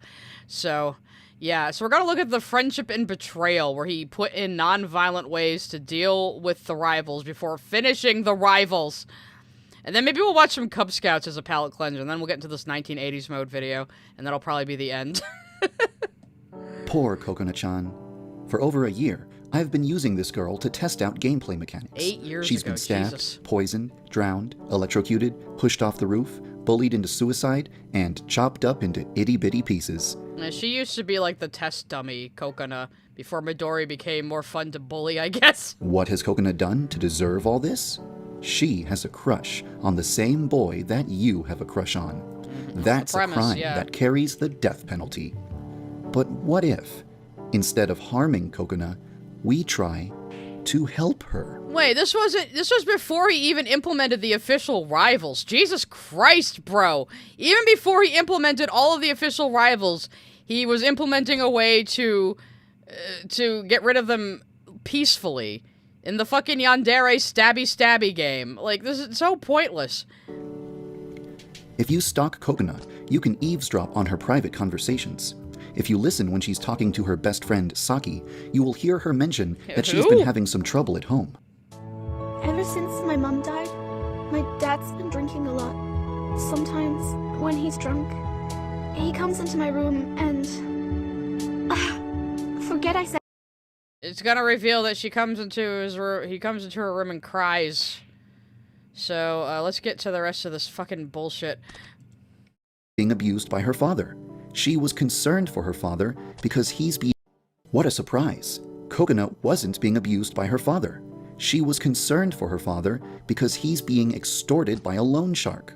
Yeah, so he made it sound like she's being sexually abused by her father, but it turns out he just comes into her room and cries about his debts.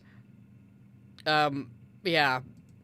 The only reason Coconut dates older men is because she's trying to earn enough money to pay off her father's debt. Poor Coconut. But how in the world are we going to solve her problems? He says this like he's not getting off on it. Hello. I've never seen you around here before. Oh, you yes. must be a new character. What's your name? As if the Garu trend isn't long fucking over. Like, this was a fashion style in the early 2000s, being really tan with, like, obnoxious makeup and bleach blonde hair in Japan. It was a brief trend in the early 2000s, and yet it's stuck with us for some reason. Musume Ronshaku. Hey. Ronshaku is her last name. Just the English pronunciation of loan shark. Ronshaku. You should find this offensive. That name sounds familiar. Haven't I heard that name recently? What's the name of the business that your father borrowed money from? I think it's called Ronshaku Loans. Will you go to a place called Loan Shark Loans to get your loan? Do you think that's a good idea? Giru are still around, but Gangaru... I think we called them Gangaru girls, too, didn't we? They are kind of around, but the fashion isn't as in your face as it was in the early 2000s. It's evolved a bit. Wait a minute. This is the daughter of the guy who's extorting Cocona's father. Are you thinking what I'm thinking? Why did he say that like a condescending fuckhead? I don't know about you, but I prefer to solve my problems by kidnapping pretty girls and tying them up in my basement. Now, let's use this convenient video. He said that like it's a joke. But we all know, man. We all know. We all know what you are. We all know you probably have a Sankaku Complex account. Don't lie. Video camera to record an important message. Daddy, please. Oh, I'm scared. I don't want to. And yes, we went over this last time, that Yan-chan can kidnap girls and tie them up and torture them in her basement, which is also very strange because Japanese houses very rarely have basements. This is not a thing over there. So, yeah, I think he, like, excused it later that the mom built her the basement because she deadass knew her daughter was gonna be doing serial killer shit. Alright, and then there's, like, a cringy cutscene. And leaves the instrument case outside. Oh, good. It's all just in text telling us what happened. Wonderful. We definitely needed this implemented.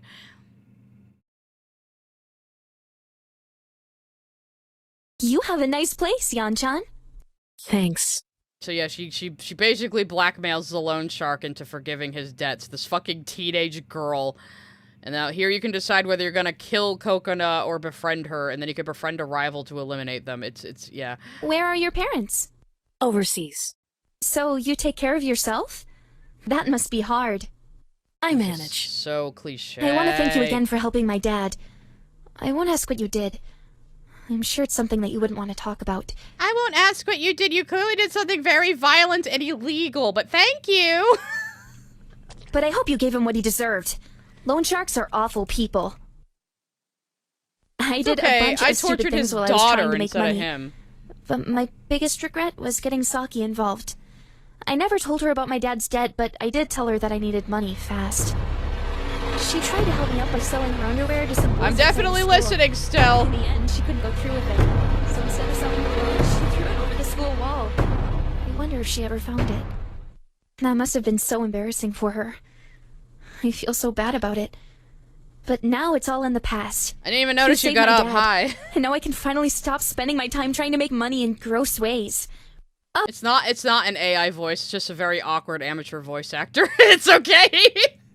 I just realized I've been rambling this entire time. You said that you had something important to tell me, right? Yes. It's about the boy from Class 3-2. The boy you have a crush on. Oh, you know about that? What did you want to say about him? I have feelings for him. I've never felt this way about anyone before.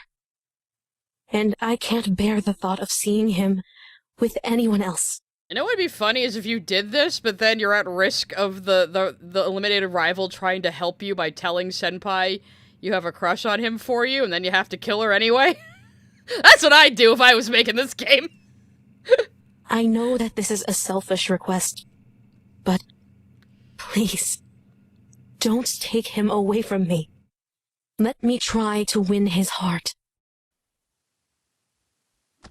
It'd be funny if you did this and then murdered the rest of the girls. She'd feel really awkward. Really strong feelings for that boy. I don't want to lose him. But this is how Alex Mahan thinks teenage girls talk to each other. I could never take someone away from you. After everything you've done for me. Okay, I won't date the guy you like because you kidnapped a girl and held her for ransom against a bunch of loan sharks. You definitely seem like a trustworthy friend. I'll stay away from him. Thank you. But you'd better take really good care of him, okay? Don't worry. I will. Don't worry, I'll keep him in my basement, just like my mother did to my father. Most girls probably wouldn't give up on their loved one quite so easily.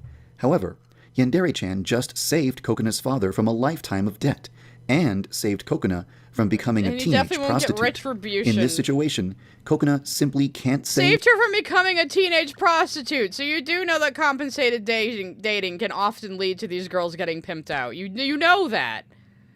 And you're still putting it in here as a funny haha anime trope because you're a gooner. no to Yandere-chan's request. Finally, a happy ending for Kokona. But that's not very Yandere, now is it? This isn't sit down and have a friendly chat. No, this is psychopathy. Like, you've portrayed this character this entire time. Simulator. This is Yandere Simulator. I wonder what would happen if I pressed the attack button. Eliminate. You don't have that animation. You'll just have to find out for yourself when you play the game. My teenage volunteers haven't made that cutscene for me yet. Haha. By the way, there's just one last thing to mention. Musume-chan was psychologically traumatized by the horrifying experience of being kidnapped and held for ransom. Her previously bubbly personality is gone. Now she is broken. As a result— Don't you like that he has so many ways you can mind break teenage girls in this game? Isn't that just totally not a sign that he's a complete gooner who just consumes nothing but hentai? Result of the experience that Yandere-chan put her through, she will be nervous, anxious, and paranoid for the rest of her life. Oh, good. Remember, Yandere-chan is not a good person. She hurts people to get what she wants. Even if you choose to spare your rival's life, someone else will still have to suffer. And dude, if you kept this the funny meme game, you wouldn't have to put in all this fucking cringe morality bullshit.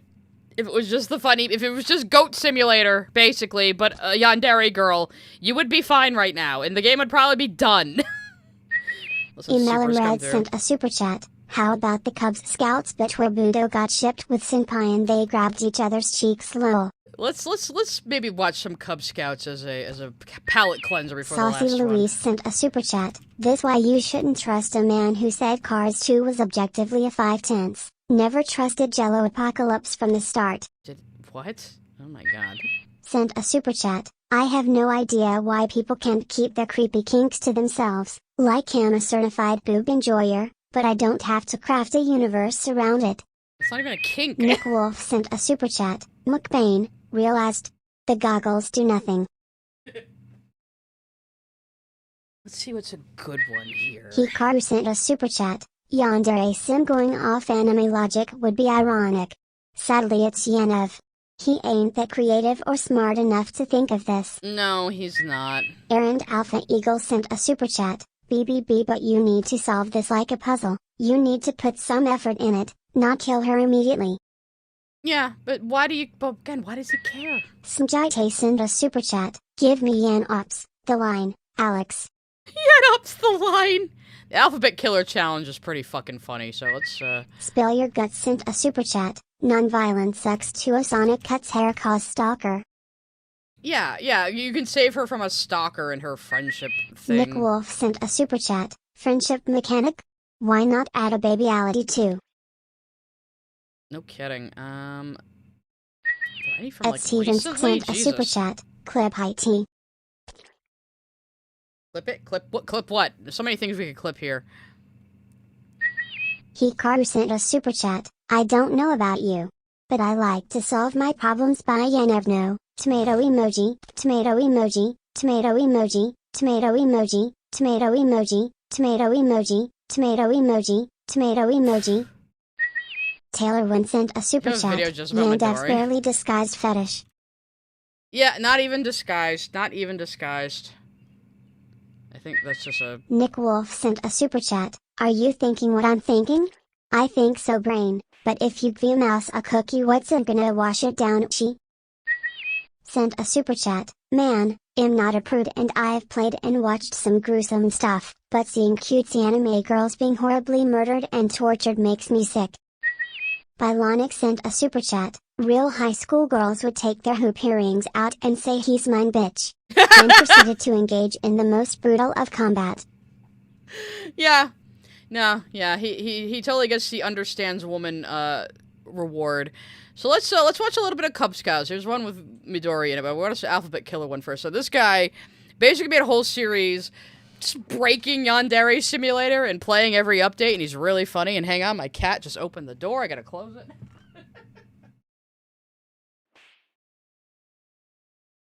I watched a ton of his videos. He also has good playthroughs of other videos. A lot of times he'll just do this stuff where he just finds random cheap-ass games on Steam and just plays them, and it's really funny. So let's watch a little Hey, I'm Jay from the Cub Scouts. Welcome to the Alphabet Killer Challenge. A challenge where we must kill everybody in the school in alphabetical order. That sounds easy enough, right? Well, it's not as easy as it sounds because I don't know most of these motherfuckers' names, or even if I did know their names, who they even are. And luckily for me, somebody was kind enough to put everybody's name in alphabetical order, so thank you so much for that. But like I said, I don't know who these people are. Like, I know the easy ones, like Budo, Inkubasu, Kukona, Kudere, my waifu, those kind of people. The ones that are more out there, in your face kind of thing. So what I'm gonna do right now, I wrote down in my little notebook, as you guys could see, and don't shit on my handwriting, please. I put their names here. I am going to find all of these people right now and put what they're affiliated with. Like, Budo is a martial artist, so I'm gonna find all the martial artists and put the martial arts thing next to their name, so I know where they're located at. This is gonna take me a little while, so this challenge isn't exactly very hard, but it's gonna take a lot of preparation and it's time consuming, so let's go. Okay, so 20 minutes and one hand cramp later, I got everybody associated with their name. For example, Chojo is in the Occult Club, Daku, Occult Club, Haruto, Teacher's Pet with red hair. I put the name of the color of their hair so I can differentiate every fuckboy from one another. But anyway, I got everything set up, and I also rearranged some of the names because they weren't exactly in alphabetical order. But I'm so ready to get this started. Everybody sit back, relax, and enjoy, and let's kill everybody in alphabetical order. Yes, he actually named a character Kudere. Yes, he did. Alright, to start things off, we gotta kill Budo first, but we also need to join the martial arts club because we need to kill the teachers, so he is gonna be our first target. So let me get him outside. Did he hear that? Yes, he did. Okay, let's wait for him to come outside. Hi, Budo. Yeah, come out here. Somebody start laughing. It's the weirdest thing ever. Yeah. Okay, let me laugh here. Did he hear that too? Yes, he did. Alright, let's wait for this fucker to go outside. Come on, Budo. Oh, there he is. Time to end his motherfucking life, boo. Bye-bye. And for this challenge, I'm not limited to any debug command. And see, this is what people liked about this game. They just liked fucking around in it. Which is why this should have been Alex's focus. He should have leaned more into the fuck around part of it, because that's what people liked. Or, you know, just doing certain things. But I kind of don't want to get caught because students, they're going to run away and then it's going to mess the whole challenge up. So as much as possible, I am not going to do as many Easter eggs, but I am going to cleanse the fuck out of myself so I can get an occult club member to come with me. So forgive sins, and let's go head on over to the occult club because next we got Chojo. But all right, on my little list of people to kill, Chojo is in the occult club, but I don't know exactly who that is. Are you Chojo? Supana? What about you? You look like a Chojo. Yes, you're Chojo. Okay, so gonna lap over here, bring him away from everybody else, and just rinse and repeat, just like I did with Budo. There he is. All right, hello, bye-bye, pow! Okay, let's pick him up, and then we're just gonna put him outside too, because the next person is Daku. Dump him all behind the school. Yeah, all these occult club puns. So Daku Atsu. Oh shit, totally forgot about that. Okay, Daku Atsu. Daku Atsu. Dark Arts.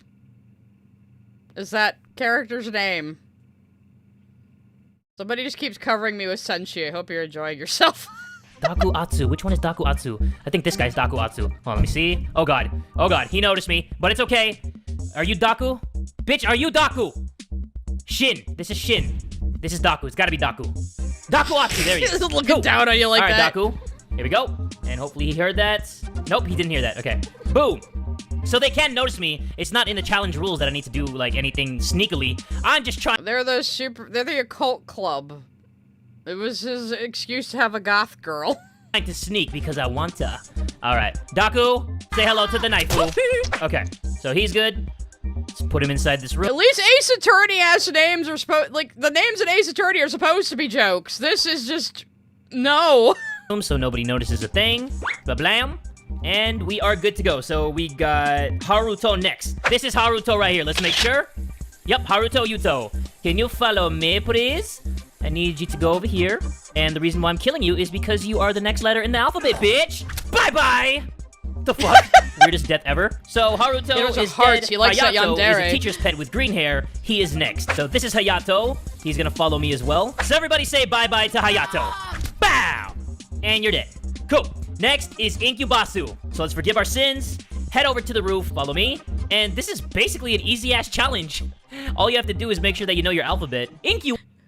Alright, I end that one there. Let's look at this other one with Midori, and then we'll get into the last video. I have, like, 5 senshi stickers over my face right now. Thank you. Thank you for that. If I edit this, I'm gonna have to, like, do a little B-roll of my head or something. Alright, let's see him pick on Midori. Hey, I'm Jay from the Cub Scouts. Welcome back to another episode of Yandere Simulator Myths, a series where you guys... I loved when he would open and close videos like this. Ask me questions, give me challenges, or tell me myths that you guys talk about the game, and I try to answer them in this video. We have a lot of good ones to go through today, so let's get it started. First myth of today's episode is... Here's the myth. 1. Kill the kitten. 2. Cry. A lot of people are about to be crying in a second because there is no possible way that... Yeah, Yandere Dev just doubled down on introducing a kitten you could kill to hide the smell of dead bodies when you bury them. Yeah.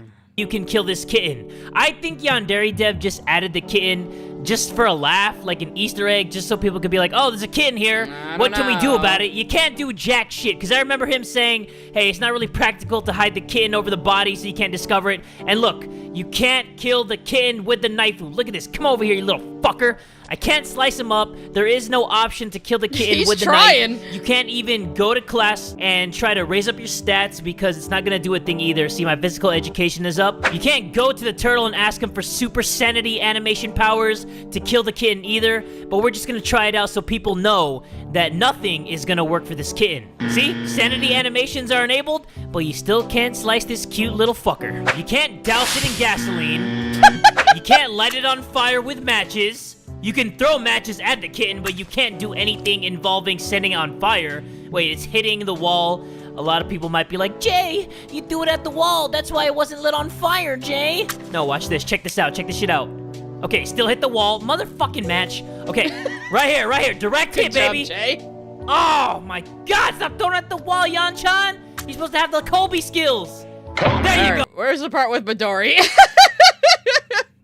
Is there any way to kill Midori, pick up her body, summon her again, and show her own corpse to her? Oh my god, that would be so freaking cool. That's corpseception right there. So let's summon Midori. Actually, let's enable sanity animations.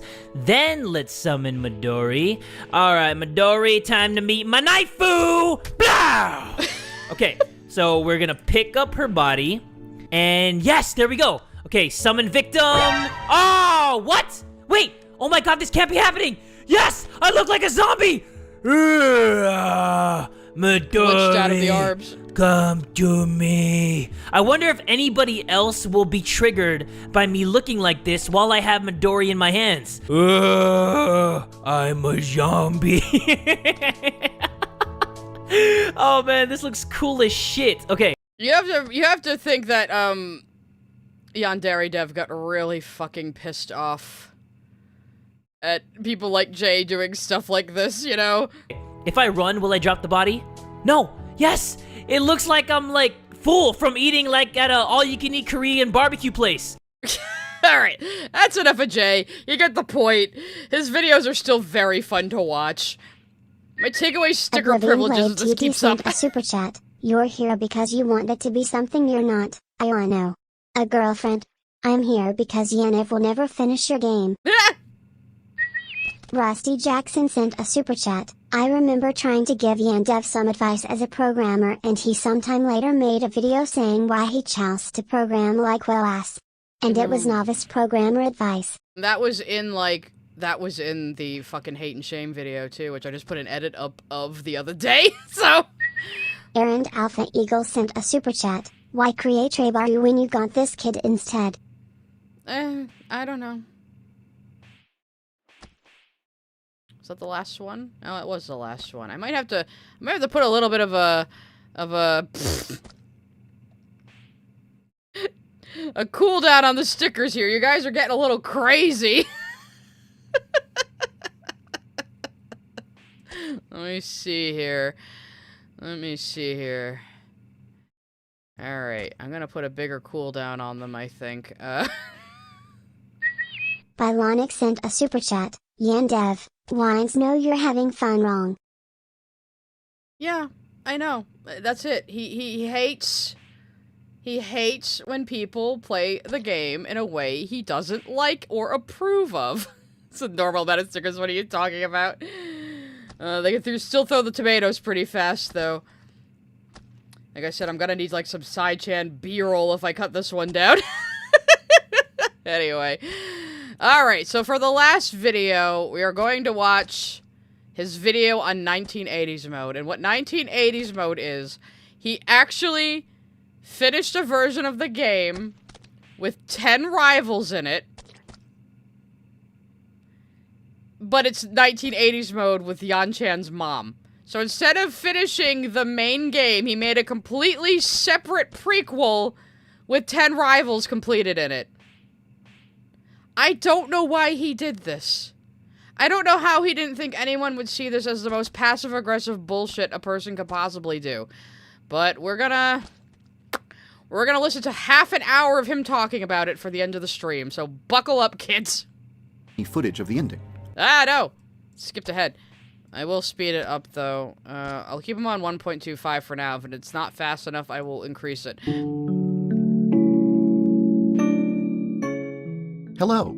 The latest addition to Yandere Simulator is a complete story mode featuring 10 rivals to eliminate over the course of 10 weeks. It's called 1980s mode. Look how smug he sounds about this, too. Like, okay, guys, I totally finished a game with 10 rivals, and it's not the game you wanted! Ha ha! Well, Super Chat, play. I'm trying to play you. The Twitch chat is rebelling.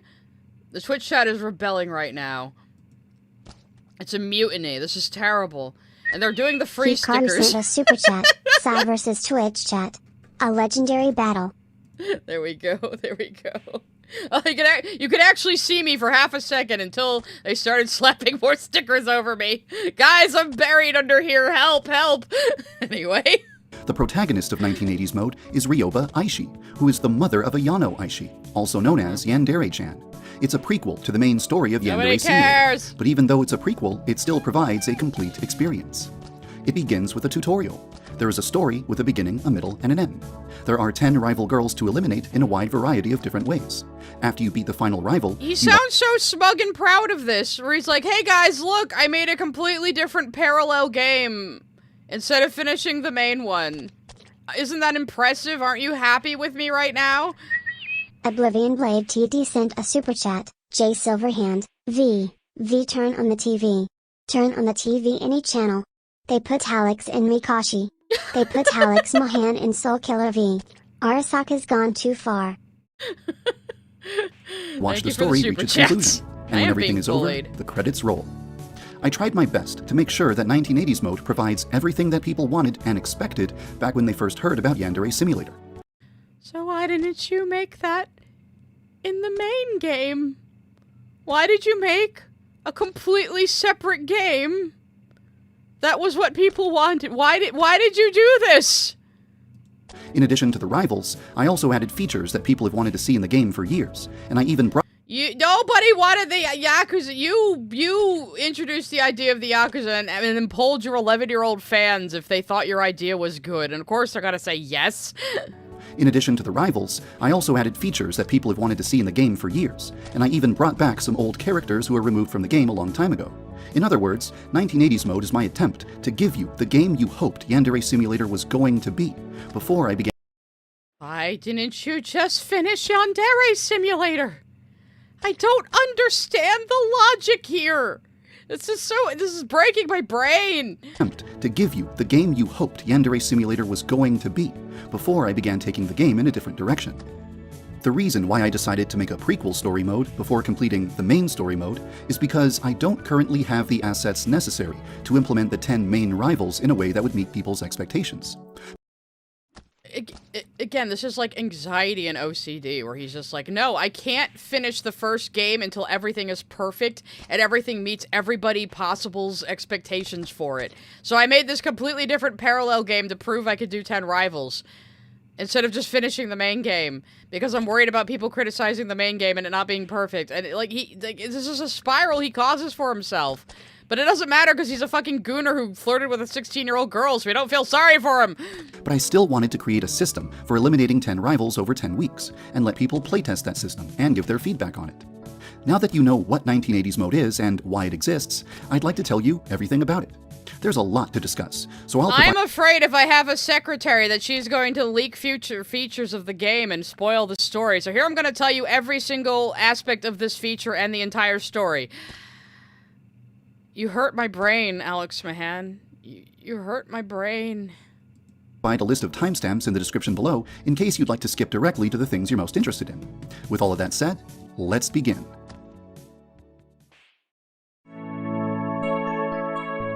Okay.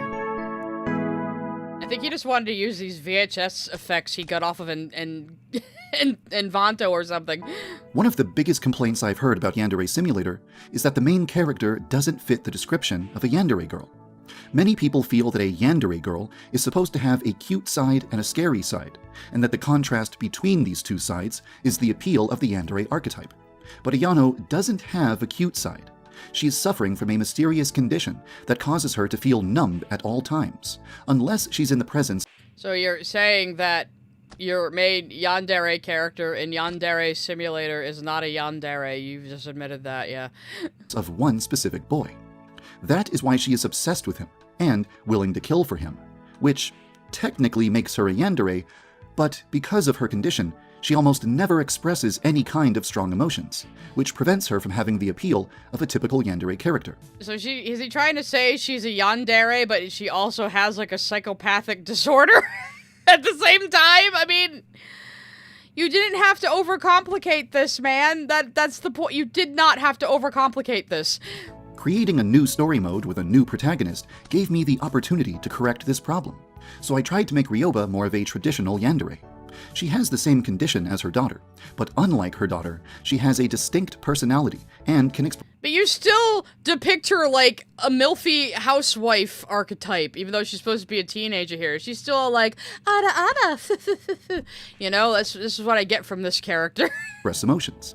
She also hides her true nature behind the facade of a sweet and gentle girl at all times, which is what people expect from a traditional Yandere character. I also tried to give Ryoba a more interesting reason for developing an obsession with a specific boy. Her story is simple.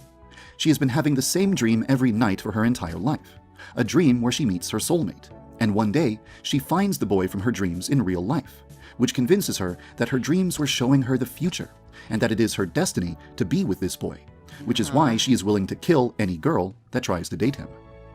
If that concept sounds familiar, it's because it was the original premise of Yandere Simulator back in 2014. In fact, a lot of things from 2014 make a return in 1980s mode. Why? Why, though? Why do this? I still don't get it! But I'll discuss those things in detail later.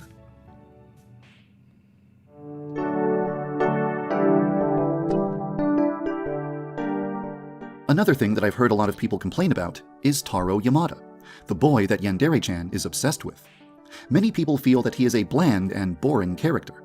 My plan— And he should be the prototypical harem protagonist who is always just some blank slate of a guy who looks like your average Japanese guy, so the average Japanese guy can just, like, live vicariously through him when he has all these, like, hot-breasting, boobily anime girls around him. If anybody should be a blank slate, boring character, it should be Senpai. That should be the joke! And has always been to slowly reveal more information about him over the course of the game, making him a deeper character as the story unfolds. But that doesn't change the fact that he's just not an interesting character at this point in time. You don't need to do and this! It's difficult to imagine why 10 beautiful girls would fall in love with him. That's why it's funny! This is another problem that I tried to correct in 1980s mode. The boy That's why it's funny to see all these women and girls simping over this one guy who is just a boring post of a person. He's just like untoasted bread. That's funny! It should just be a joke! Ryoba is obsessed with is less of a generic anime protagonist and more of a handsome, charismatic young man that you can easily imagine a bunch of girls falling in love with. So he also has character flaws that make him likely to accept love confessions from girls you he watched really Mirai shouldn't Nikki, consider is what dating. You're telling me. And he has a weakness for specific types of girls. Hopefully, all of these traits will give him a lot of personality and make him a character that will spark your interest. Senpai doesn't need to be an interesting character. He just needs to be a plot device. That's the joke! How do you miss the joke of your own game?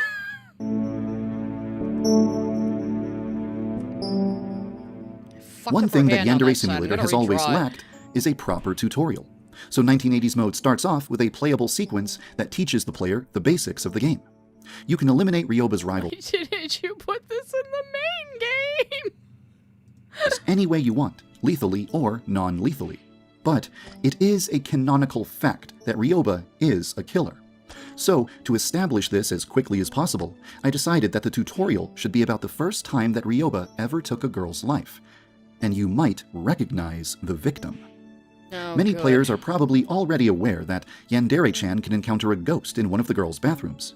Yes, the fun girl stuff. Why does she have panties on her head? Or that's supposed to be one of those little Buddhist hats. I don't know. This is the ghost of Ryoba's first rival, Sumire Saitozaki, and 1980s mode begins with her death. The tutorial will teach you how to kill someone, conceal their body, clean up their blood, dispose of the evidence, restore your lost sanity, and how to repair your reputation if anybody witnesses your suspicious behavior. Hopefully, this will be enough to get new players comfortable with the game's mechanics, and give them an idea of how to play the game.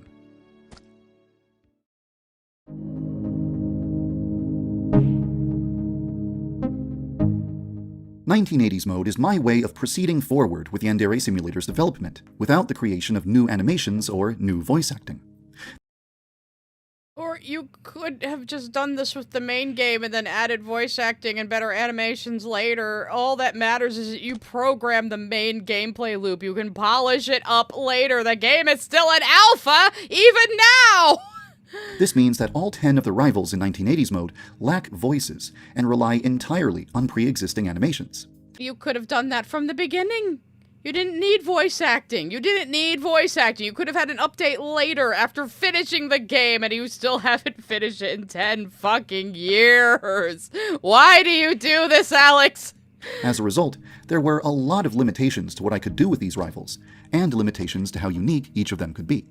With that said, I still tried my best to make each of the new rivals feel special. Komako Funakoshi. These are not real names. I primarily focused on giving each of the girls different behaviors and circumstances that would make them feel distinct from one another. The first rival is as straightforward and basic as possible. She doesn't have any unique traits or obstacles that make her especially difficult to eliminate. In fact, it's... I like how you just flash Raibaru there, knowing for a fact that everybody hates that shit, and you only put Raibaru in because you are salty that people can kill the first rival quickly. Trivially easy to just walk right up to her and stab her to death without consequence. She's basically just an opportunity for the player to get comfortable with the game and test out what they learned in the tutorial. The subsequent rivals spend a lot more of their time surrounded by witnesses, which forces the player to learn... Again, why didn't you make the main game like this, where you do a tutorial and then the first rival is kind of easy to kill because she's the fucking first one? About the game's distraction mechanics in order to kill the rivals without being spotted. The early rivals have very simple circumstances, but the later rivals get a bit more complex. For example, the 8th rival is the most popular girl in school, and everyone always wants to talk with her. The 9th rival is a celebrity with a lot of male fans, so tons of boys follow her everywhere she goes. The 10th rival is a junior detective investigating rumors of a serial killer, and she has requested that a bunch of students follow her around with cameras, just in case something bad happens to her. Most of the rivals have at least one unique event that presents the player with an opportunity to kill them, while making their death look like an accident. I'm pretty happy with how these events turned out, and I hope that you're going to enjoy them. Yeah, with that said... He put in, like, Hitman, like, big set-piece kills you could do in this mode. Because I didn't have any new animations to work with, I couldn't give every rival a unique set of interactions with Senpai.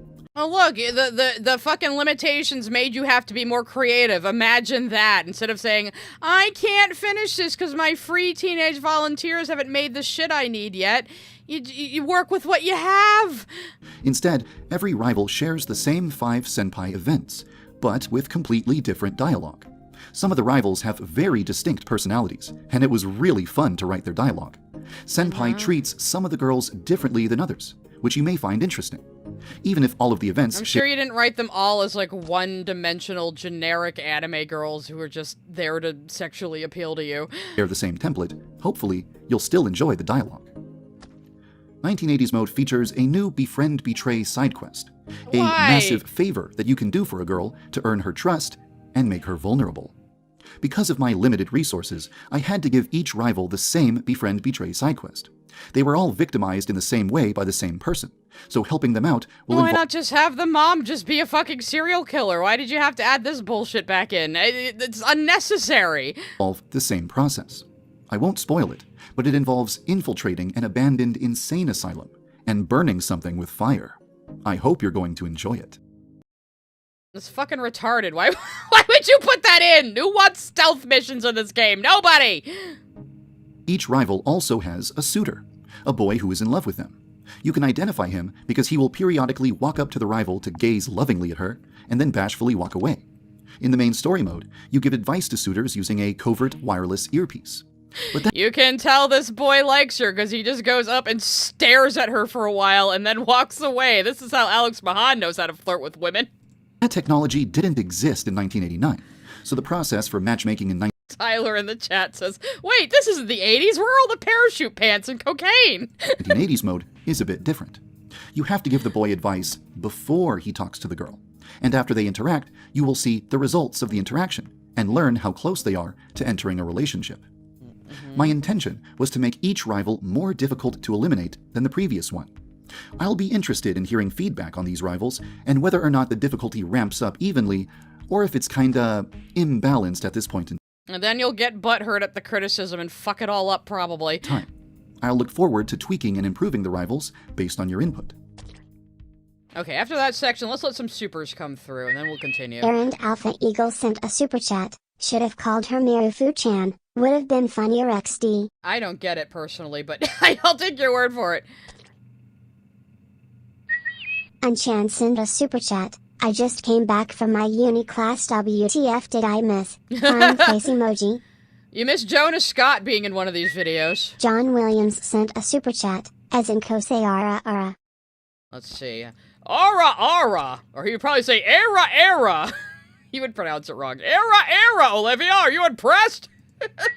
Space_Prince, son with face emoji, sent a super chat. I think, on the flip side, a game exploring the genuine horror behind the idea of a yandere without fetishizing it is a pretty good idea. Yeah. But Yansum fails on both parts. Oh yeah, he's too much of a gooner. Oblivion Blade TT sent a super chat. J Silverhand, Yano, it's weird. V. We have Yansum 37 before we got the original, and it's still in development. Oh, the Johnny Crazy. Silverhand jokes what are back. What do you mean you don't care about little cows? V, come on. Just let me have this. Hikaru sent a super chat. It says a lot when Pokemon runs better than your game. Yandev. Why don't Shots you get fired. to work on the actual product people funded instead of this shit? Yeah, people are paying Rusty you, man. Jackson sent a super chat. Yandev unlocked basic game dev ideas. Yeah, like he acts like all the advice people gave him was his idea now. Blaneying sent a super chat. You know what would have been funny? If it turned out protagonist Kun actually had a thing for yandere chicks, making the whole pointless. That would be kind of funny, actually. Denmark sent a super chat. If Stealth was in Yansum, then Ayano would need a headband and a cardboard box hidden in her miniskirt. Well, she can have a headband from the martial arts club, so we're halfway there. We're halfway there. One of the best cosplays I ever saw at a con was a guy crawling around in a box that said "Not Snake" on it. It's great.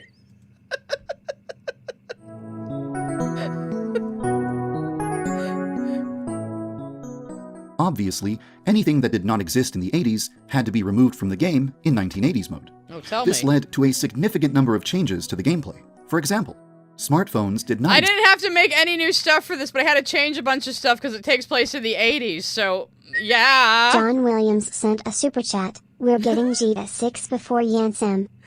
We are, in fact, getting GTA 6 before Yandere Simulator. We are. What's going to be your excuse for that one, buddy? led to a significant number of changes to the gameplay. For example, smartphones did not exist in 1989. So if a student wants to call the police in 1980s mode, they have to use a landline phone. They could still have pagers, though. To be honest, depending on what in the 80s it is. The school's landline is located in the faculty room. Oblivion Blade TT sent a super chat. The Cyberpunk 2077 fanfic never left. Every once in a while, this cyberpunk fanfic about Johnny Silverhand still waiting for Yandere Simulator just appears on the super chats. It's an interesting platform to write your fanfic on. This means that any student who wants to call the cops on you will have the benefit of being surrounded by teachers while they do so. InfoChan did not exist in 1989, so the player cannot rely on her for assistance in 1980s mode. However, you can use the workbench in the school's workshop room to craft the items that InfoChan would normally provide you with. The room that InfoChan occupies in the main story mode serves a different purpose in 1980s mode.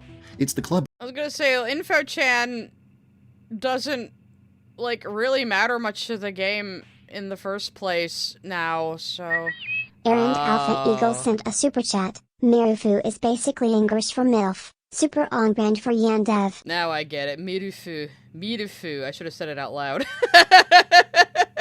Room of the newspaper. And this looks more like a fucking 1930s newspaper room. Why would they have a big printing press just in the middle of the classroom? They would be dude, it's the 80s. They would be using a Xerox machine. Let's be real. Club.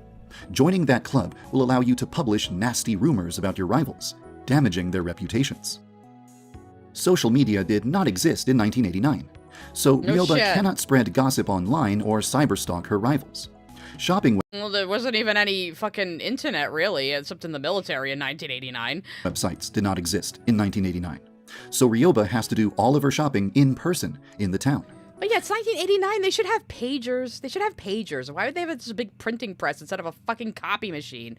What did you think the 80s was like, Alex? You're not that much younger than me. In fact, Ryoba didn't even own a computer in 1989, so you won't find one in her room. However, she did own a video game console, and you can play a little retro minigame on it. Oh, good. You In the wasted main time game, making that. the pause menu is a smartphone, but in 1980s mode, it's a notepad. And InfoChan's menu has been replaced with a new menu called Ideas. This is where Ryoba has written out a bunch of potential ways to eliminate her rivals. Definitely a good way to, like, fucking implicate yourself if you get caught by the police. Wonko Bonko sent a super chat. Why would he not just release this exact same gameplay loop as 1980s mode but remove all the fluff to got added to Yandere Sim and just call it Yansim Classic or some bullshit like that? Because he's an idiot. And again, this kind of thing does make me come more on the side of maybe he is just grifting and wasting time just to keep getting money. But he seems to buy his own bullshit so much. I can't quite think he's just purely a grifter. It's just incompetence and entitlement, you know, and just like fear of success, I guess, because he's like, no, the rivals have to be perfect before I actually implement them, so I made a completely parallel game instead. Like, what kind of fucking insanity is that? The purpose of this menu is to provide new players with some guidance on how to take down their rivals. You might notice that there are some question marks at the bottom of the menu. There's a reason for this. In 1980s mode, it's possible to encounter a serial killer who is willing to sell you advice Are you not that a will serial help you killer? eliminate your rivals.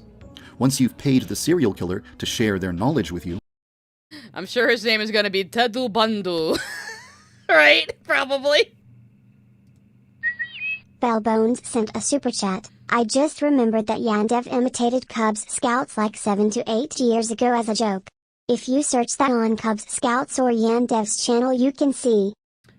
Maybe we'll watch that one very last after this one as a wrap up. I could go find it because I know they did impressions of each other and it was actually kind of funny. their advice will appear at the bottom of the Ideas menu. However, I won't tell you where to find the serial killer. You'll have to locate them on your own. Yeah, or it could be Dafuri Damu. Whatever his fucking names he's gonna give people. Jefuda Kira.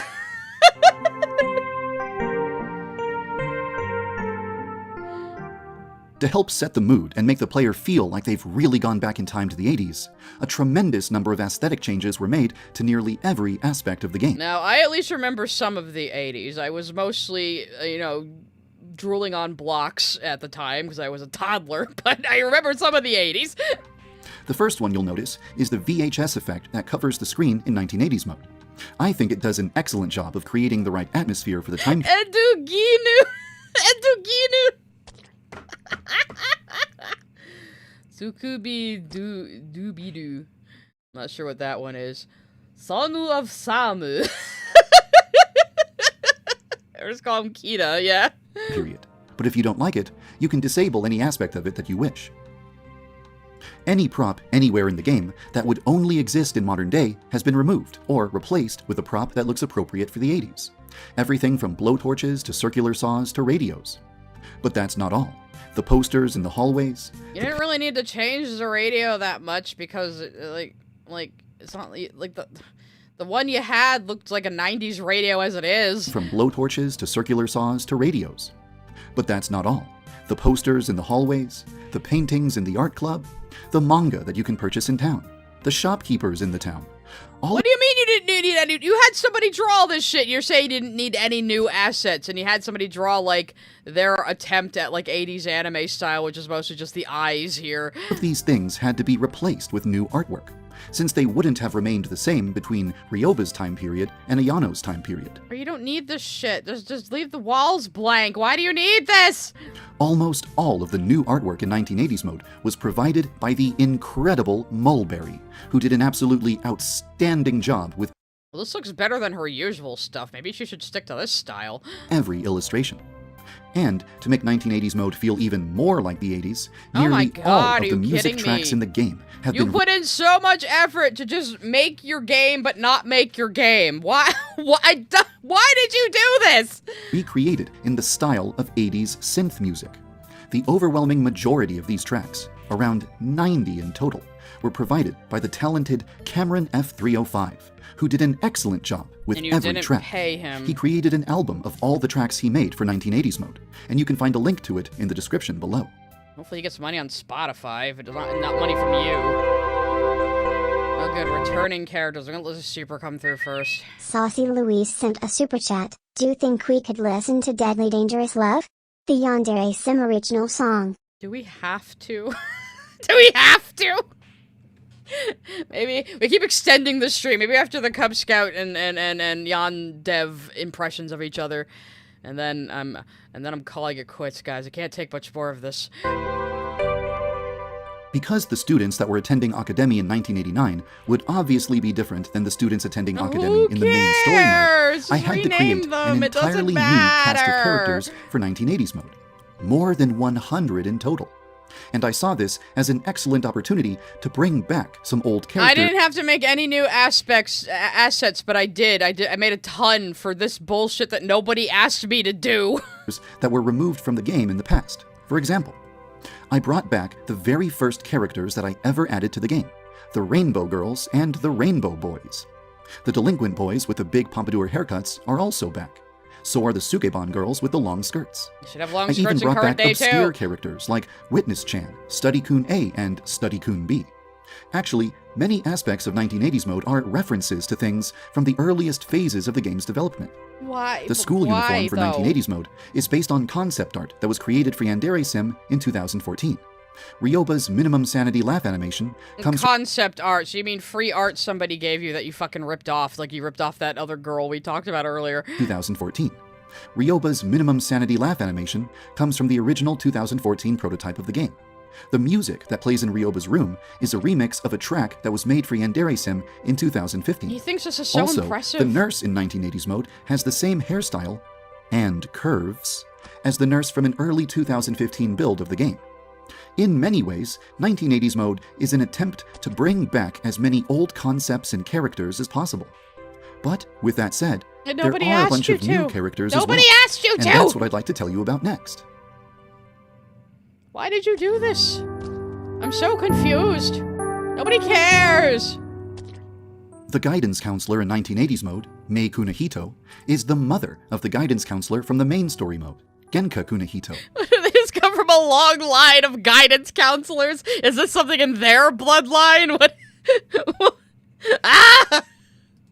The two of them use the same dialogue and the same animations. But Yeah, there's he's so fucking pleased with himself for doing this. I don't understand. actually a reason for this in the game's lore. Genka is imitating her mother's mannerisms and speech patterns because she feels inferior to her mother and is trying her hardest to become We don't need a tragic backstory for her fucking animations. What is wrong with you? her mother's equal. This was referenced in a video that I uploaded in 2018. Of course you fucking did. Another new character is an investigative journalist who suspects Ryoba of murder. The headmaster refuses to give him permission to enter the school grounds, so the most he can do is stand outside the school gate and try to get a glimpse of anything that might Looking like a creepy flasher. Who lets him do this? provide him with a clue. You can't interact with him very much, but he will say a few lines of dialogue if you approach him, and he will say more aggressive dialogue if you get too close. Be warned that if he sees you commit murder, he will take action against you immediately. Most of the The next adults in one the game technically do. doesn't count as a new character, but he's still worth mentioning. He's the only character who is present at school in both the main story mode and 1980s mode. The headmaster, Kocho Shuyona. In Yandere-chan's time period, he's a grumpy and paranoid old man who will point a taser at you just for getting too close to him. So why did they let her enroll?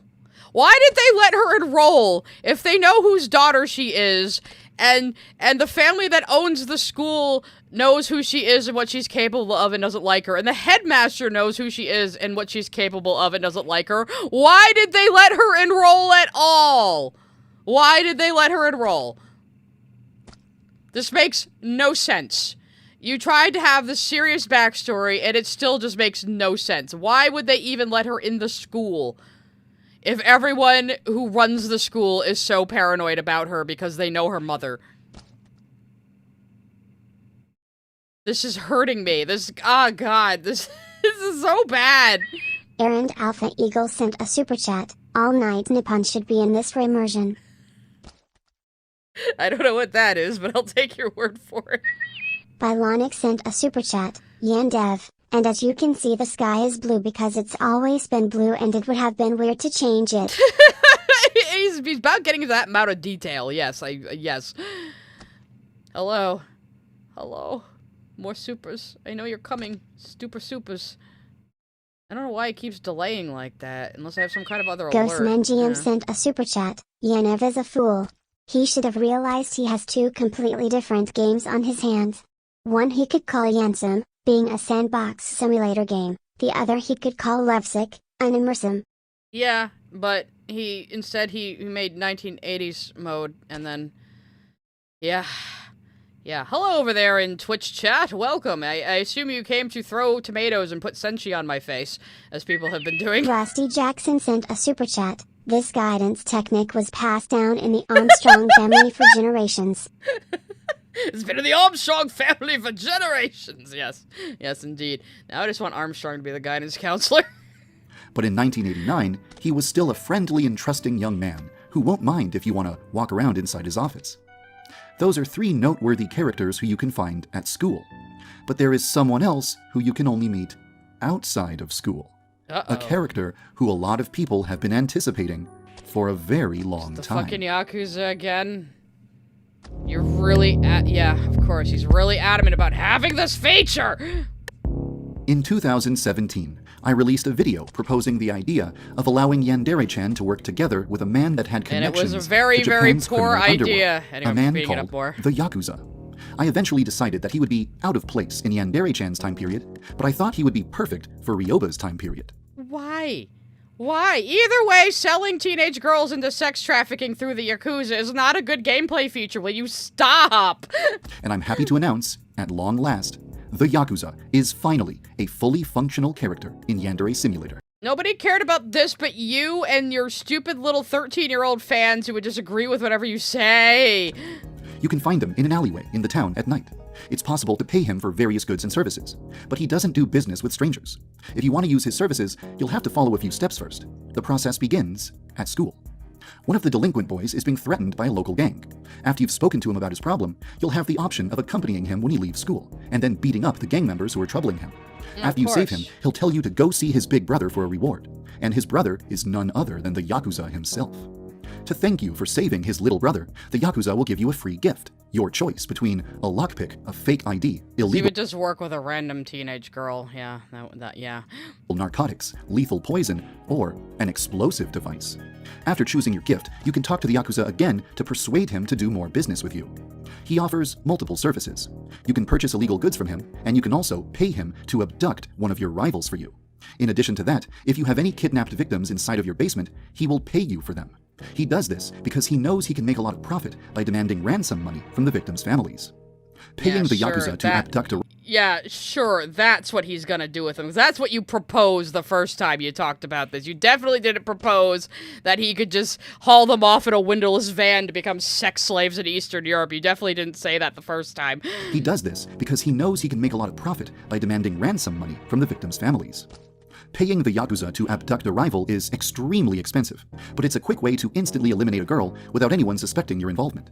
To balance the price of ordering an abduction, the Yakuza will pay you a huge amount of money in exchange for a kidnapped victim, especially if they come from a rich family. It was extremely satisfying to finally put the Yakuza in the game after planning it for so long, and I really hope... Oh yeah, I'm sure you were extremely satisfied by this idea of, selling teenage girls to criminal organizations full of men. I'm sure you're really satisfied by that idea repeatedly, yes. You'll get some good use out of him. Let a couple other supers come through. Massa Mouth sent a super chat. Throws chicken. Where has the chicken been? Maybe the chicken was a figment of my imagination this entire time. I haven't seen it this entire stream, so maybe I was just crazy. Taylor Wynn sent a super chat. Why is this one guy called the Yakuza? I'm gonna say Yandev doesn't actually know what the Yakuza are. That's true, he's the Yakuza. He's the one. Just the one.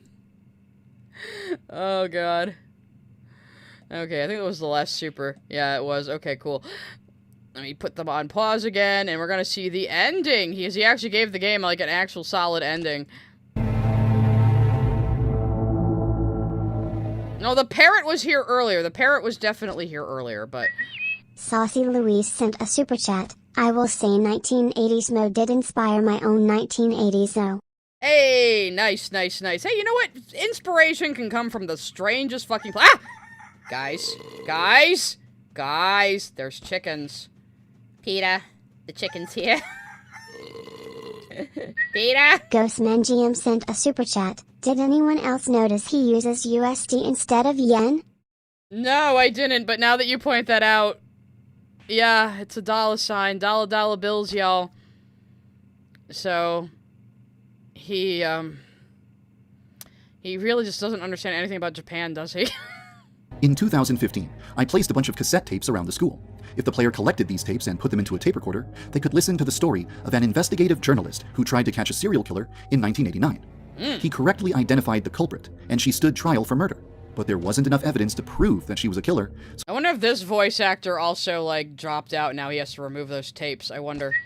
Oblivion Blade TT sent a super chat. John Yakuza, the Yakuza of all time. He's John Yakuza. As we're gonna call that character from now on. So she was never declared guilty, and she was never prosecuted for her crimes. As you can probably guess, the killer was Ryoba Aishi. Oh, the ending of 1980s mode depicts the events that were described in those tapes. You may wish to experience the ending for yourself rather than see it spoiled here in this video, so I won't show you any footage of the ending, but I will mention 3 things. First, the dialogue in the ending will change based on the way you played the game. For example, if your rival's corpses were never discovered, they will be described as missing rather than dead. Second, near the end of 1980s mode, you will be graded on your performance.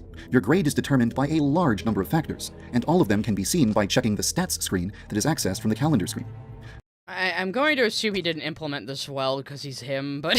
Third, there is a very specific set of circumstances that will result in the player receiving a hidden grade called S+, which unlocks something that I call the true ending, an extra cutscene that plays after the credits are finished rolling. I won't reveal the criteria for S+ in this video, but if you pay close attention to Ryoba's monologues, the path should be very obvious. I'll look forward to seeing how people will react to the true ending. Oh, Goldie Heart, this is my version of a single pale rose in my AU, so this is when they split up after finding out that Rose was Pink Diamond. So if we actually want to talk about the comic I'm working on, I just happen to draw my stuff in the background while I stream, you know. It started out as an art stream, and now I'm a React streamer. It just sort of happened, alright? I'm not ACC, though. God damn it, never.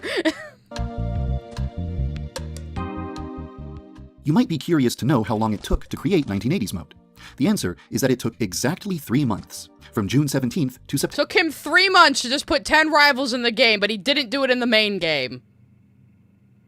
Why? Why, Alex? Why? Why? September 17th. I mean, I know he's a piece of shit, but just... Look at the sad ham shit. You guys are going ham with the fucking stickers now. Are you suffering that much? I'll display the timeline here, so you can pause the video if you want to see everything in detail. In short, it took 1 month to make everything that wasn't a rival. And thank you for subbing. We now have, we met a goal that I didn't even know was happening on Twitch. Thank you. 2 weeks to implement the first rival. 2 weeks to build the remaining rivals using the first one as a template. 2 weeks to... Kiara Bennett, I don't even know if you're joking. We joke about that now that every once in a while I get a comment like, wait, you're the Switcheroo creator? If you were serious, then yes, I am. Create all the cutscenes and make a bunch of miscellaneous improvements, and 2 weeks to playtest, fix bugs, and polish anything that looked janky. Creating 1980s mode involved changing absolutely every aspect of the game, from the title screen to the credits. And as you might imagine, making that many changes to a game will inevitably result in some bugs. I tried to make sure that the first release of 1980s mode would be as bug-free as possible. But if you encounter any bugs that I wasn't able to catch... And yet you shouldn't have made it at all, though. I hope you can find it in your heart to forgive me. As always, I'll be fixing bugs and releasing new builds as frequently as I possibly can, and you can check my blog to learn about the latest issues that have been fixed. Maybe we should check his blog too at some point, if I want to go a little longer and just see what he's talking about recently. Hikaru sent a super chat. Sai isn't a air-conditioned computer, guys. I'm not? Or can you hear my computer grinding a little bit next to me right now? Rusty Jackson sent a super chat. It took 10 months. Translate Center C, Center V. I know, and then he's like, I made 10 rivals just like you wanted, but it's in this completely separate mode. Haha, aren't I clever? And it's like, bro, why did you even do this? Cheraz_T404 sent a super chat. I like the fact that I used to be into this, but I got out of it when Michaela Laws left as his main voice actor. Yeah, like, that was a big blow to him, but she had every right to fucking leave and not deal with his bullshit anymore. I mean, she was never paid. She was never fucking paid. And then she finds out he's out there flirting with 16-year-old girls, saying, like, he missed out on his high school experience. Bro, you're in your fucking 30s. High school is not a big deal. You should be over high school by the time you're 25, or you're fucking pathetic. You know? Jesus Christ. 1980s mode is effectively complete, but there are still a handful of changes that I would like to make to this mode in the near future. You're still After you gonna pay the work Yakuza on it. to abduct a girl, I would like to show a short cutscene where you see the girl get kidnapped. When you Yes, we know you really, really, really want that image to be a cutscene in the game. We know, Alex! We know you really, really want a cutscene of a teenage girl being hauled away into a windowless van by a bunch of men. We know, Alex. We know. We know. show a short cutscene where you see the girl get kidnapped. When you use Hikaru sent a super chat. Not even Ken Penders is as creepy as Yandev. This is the second Ken Penders reference. It's a little weird it happened twice. The past time feature to fast forward time, I would like to give you the option of playing a little Game Boy inspired minigame so that you have something to do while time is passing. Why? Why? None of this is needed. This whole mode isn't needed. Why are you doing this? Why are you doing this to us, Alex? Some of the students in 1980s mode are using hair models that have been repurposed from other places in the game. If possible, I'd like to eventually update them with completely new designs. Absolutely any student in 1980s mode might get a completely new appearance in the future. None of this matters! So, if you don't like the way that the students look right now, don't worry. They'll probably get a makeover eventually. The only other thing worth mentioning is that if anyone discovers anything in 1980s mode that doesn't belong in the 80s, I plan to update the game as quickly as possible to remove or replace anything that doesn't fit the time period. Or you could work on the main game. You could work on the main game, Alex. You could work on the main game, which still, as we speak, is not finished, and this was fucking 3 years ago. In fact, if you are an expert on 1980s Japan, and you would like to share some knowledge that would help me make 1980s... You are not an expert on Japan. This is what you think 1980s Japan is, huh? This is your selection. This is your selection. ...possible to remove or replace anything that doesn't fit the time period. In fact, if you... Akira took place in the future. Dude. Akira took place in the future. It was just made in the 80s and inspired by a lot of the high crime in the 80s in Japan and delinquent gangs in Japan in the 80s. But it took place in the future. You are an expert on 1980s Japan, and you would like to share some knowledge that would help me make 1980s mode as authentic as possible, I would absolutely love to hear from you. Nobody cares about this. Nobody cares about this, bro. Nobody asked you to do this! At the beginning of this video, I said that I created 1980s mode to allow people to playtest the process of eliminating 10 rivals over 10 weeks. And that was true. You know what, you could have done that if you had implemented 10 rivals in the main game and then bug fixed it and added to it and added DLC and new features. You could have done that. But I also wanted to use 1980s mode as an opportunity to turn Yandere Simulator into the game that millions of people expected it to be back when they first heard of it. 10 rivals, a complete story, a proper tutorial, a protagonist... You mean everything you promised that you haven't done yet, even now? I do not understand this man. And a senpai with actual personalities. Old characters from the game's past. New characters that people have been anticipating for a long time. I tried my best to fill 1980s mode with everything that Yandere Simulator's fans have ever wanted. Like, if this was something you made years after the main game was finished, nobody would have a problem with it. But why did you make this in the middle of not finishing the first game at all? Like, this is so ass backwards. And I really hope that you're going to enjoy it. So, now that 1980s mode is finally released, what comes next? Is it time for the crowdfunding campaign? Well, not exactly. He whatever reason, he just will not start a Kickstarter. And I think part of it, at least deep down, he might not think this on a conscious level, but I think part of it is, one, he's afraid of it failing. Even though at his height, he would have made fucking gangbusters. And I think he's afraid it will finally commit him to actually finishing the damn thing. I think psychologically that's his issue, even if he isn't thinking that because I don't think, I still don't think he's out here going, boo-ha-ha, I'm going to grift a bunch of people and make money doing nothing. I think he, on some level, has an ego about this and buys into his own bullshit. But I also think he is stalling kind of on purpose because he doesn't want to commit, you know? But how conscious he is of why he's doing the things he does is the question, I suppose. First, I plan to watch people play 1980s mode, study what kind of experiences they're having, collect feedback from players, and make adjustments to the game based on what I've learned. If the gameplay still has a lot of room for improvement, then I should definitely take care of that first before deciding anything about the crowdfunding campaign. There are also some other things on my mind as well. For example, I never actually made most of those videos that I teased at the end of 2020. And I never actually announced the winner of the Medibang art contest. So you ran a contest and you failed to declare the winner, and then you're like, oh, I didn't make these videos I teased, when you shouldn't be making videos like this anyway. You should be paying someone to make these videos for you instead of wasting your own goddamn time making He just wanted to be a YouTuber. He just wanted to be a YouTuber and get praised for making a game without even making it.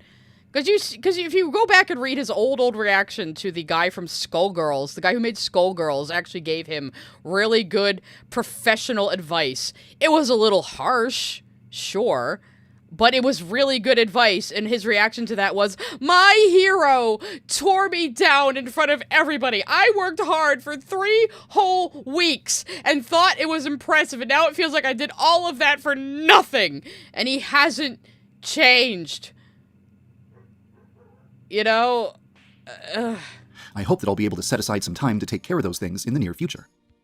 It's time to ink the other two now, it's been a long video, but I think I've finally said everything I wanted to say regarding 1980s mode. Good, now shut up. I really hope you're going to enjoy it, and I hope you will look forward to everything that comes next. Thank you for your patience. Where is my and layer? As always, no! Thank you. This is your fault, Alex. Wrong Yandere one. Simulator. There it is. That's the one. Okay, that's the one.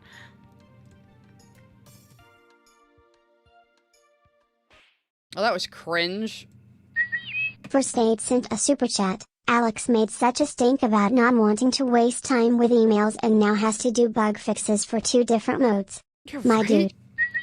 Hikari Kiryu sent a super chat. Yeah bro, just make 1980s mode purely based off of Japanese media. No historical context. Yandev comes off as a weeb who knows only the surface level. No, good, maybe he has the original Dr. video in Malactor here. sent a super chat. He seems to think making a video game in of itself is something noteworthy, and he can barely make himself do anything. He's that stupid fucking kid who's like, but I tried really hard. I did the thing. Where's my praise? And it's like, bro, grow up.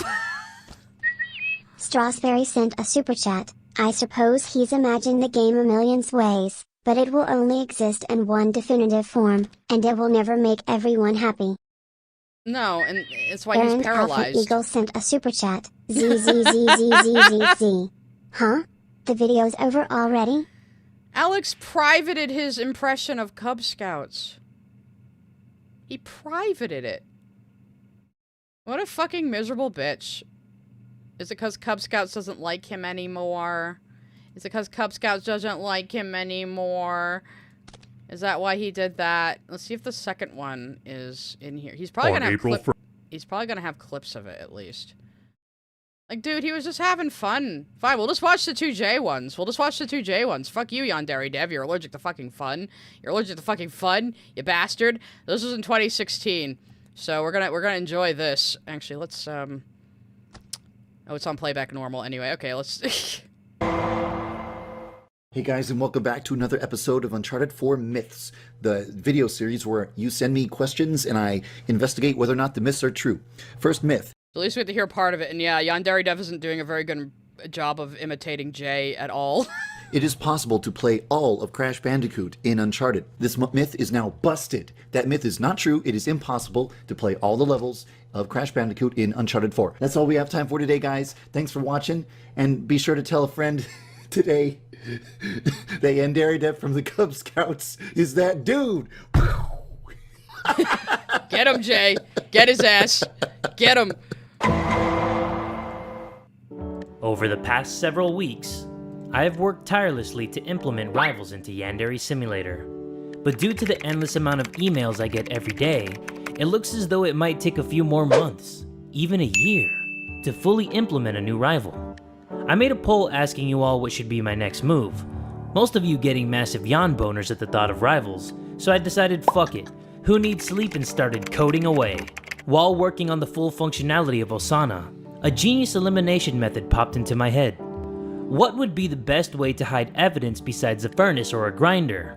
Dogs, and not a poodle or chihuahua, but a Doberman. A Doberman would maul and eat the corpse of a student, which results in a very gruesome and action-packed death, just the way I like it. But Covdeb, animal lovers are going to go apeshit at the thought of you using an animal as a weapon. Remember when they lost their shit at potential kitten killing? Well, I'm Cubdev, and I want a Doberman elimination method, goddammit. Okay. So now that you know of the progress of the rivals in the new elimination method, the last thing I want to say is stop sending suggestions to my email. A suggestion to give that's a Kevin MacLeod track, I recognize it. Coconut even bigger boobs, or make the nurse's booty bigger is not helpful to the development of the game. Telling me the exact steps to report a bug or glitch is helpful, and it lets me know that people can follow simple instructions. But anyway, enough of the negative stuff. A new build will be available every 1st and 15th of each month, so expect a new build video to be out soon. And as always, thank you for following the development of Yandere Simulator. Now you see, the thing is, Jay is actually funny. So... Bylonic sent a super chat. I got a similar problem with perfectionism on top of ADHD. I probably need therapy. Yeah, I have similar issues. You get that sort of like creative paralysis where you're like, I can't do this, I can't make it perfect, I can't make it just like it is in my head, and you really just have to try to get over it. Drawing on stream is part of that for me. Sent a super chat. Yandev has negative charisma. He does. I don't know what he has bonuses in, though. Nothing, I guess. Errand Alpha Eagle sent a super chat. Crash Bandicoot Yandere Simulator. I have to admit, that was a pretty funny joke, even though he delivered it poorly. I don't know if he stole that from somewhere, but just the idea that, yes, you can play all of Crash Bandicoot in Uncharted 4. Sounds like the kind of rumor the internet would come up with back in the day for video games. So here's the sequel. Here's the sequel. Hopefully he shows a bit of Yandere Dev's unfunniness before he comes in and roasts the shit out of him. First, 2018. Yandere Dev created a parody of Jay from the Cub Scouts, aka That Dude, aka Tomato Jay, aka Papi Chulo, aka Heartbreak Jay, aka Your Mama Raised a Pussy. In this video, Yandere Dev makes a solid attempt at nailing the tone of one of his series on his channel called Yandere Simulator Myths. Here is the footage. Hey, I'm Jay from the Cub Scouts. Welcome back to another episode of Yandere Simulator Myths, a series where you guys ask me questions, give me challenges, or tell me myths that you guys have about the game, and I try to answer them in this video. We have a lot of good ones to go through today, so let's get it started. First of all, nailed the intro. Got the most random as fuck footage in the visuals. That's what I always do for this series. In your case, you got Yandere-chan smiling and holding a turtle. I felt the passion in your voice too. It kind of gave me a little chub, I'm not gonna lie. But anyway, let's continue. First myth of today's episode is, Jay, I heard a rumor that there are 2 T's hidden somewhere in the word kitten. This would be very alarming if it was true. Can you please put my concerns to rest and determine once and for all if there are 2 T's in the word kitten? This seems like... Okay, rare Yandev W. We really got him on that one. Like it should be an easy myth to bust. All we have to do is say the word. Kitten. Kitten. Kitten. That's fucked up. As you can clearly tell, there are no T's anywhere in this word. So there you go. But that's going to do it for this episode of Yandere Simulator Myths. If you guys have any more comments, questions, challenges, or myths that you want potentially featured in the next video, please leave them in this comment section below, and I will choose the most creative and unique ones. But if you guys enjoyed this video, make sure you give it one big fat like, and tell a friend today that Jay from the Cub Scouts is that dude. Fucked up the Okay, that outro. was actually really good. That was actually very good. But now you want to make me be Cub Dev, so here we go. There are many things that I would like to discuss about the development of Yandere Simulator, but I know the topic on everyone's mind is Osana. All I will say about her is that she is 99% functional, but I'm waiting on a few more animations to make her the way I intended. So this was 2018, so this is 2 years later, and he's still making fun of Yandev about Osana. That fucking tells you something. So she will most likely not be ready for another 3 years. I also added a new headmaster tape to the game. Motherfucker, he called it though! He called it! It was 3 years later that she got released! Oh my god, Jay! To make her the way I intended, so she will most likely not be ready for another 3 years. I also added a new headmaster tape to the game. It may or may not be inside the headmaster's butthole, and it's up to your imagination on how to get it out. Speaking of the headmaster tapes, a lot of fans seem to think that Megami Psycho's An is actually Fun Girl based on the first 2 tapes and some hints I dropped within the game. Inventor? Ha! Don't make me laugh.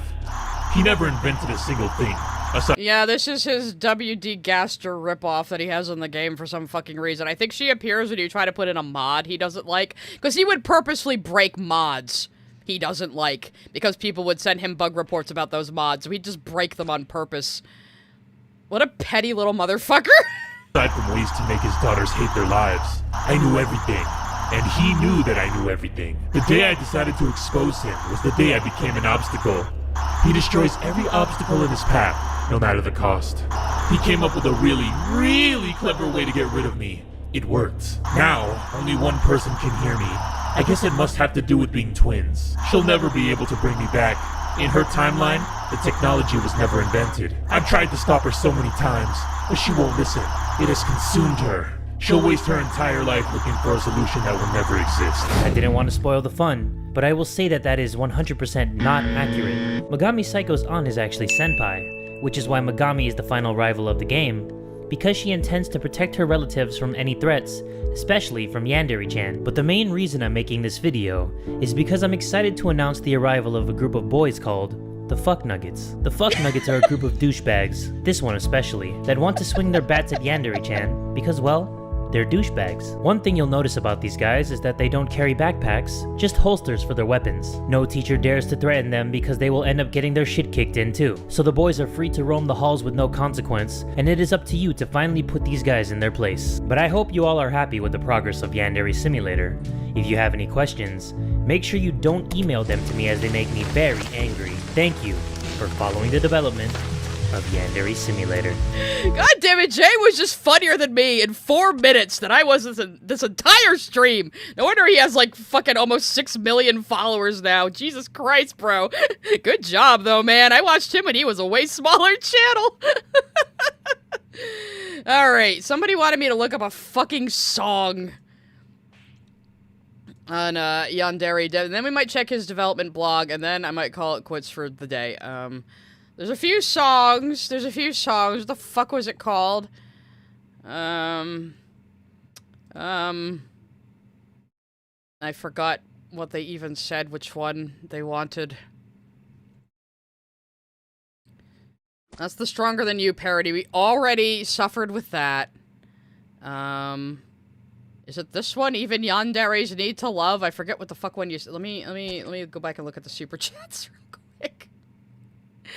Oh no, there's too many.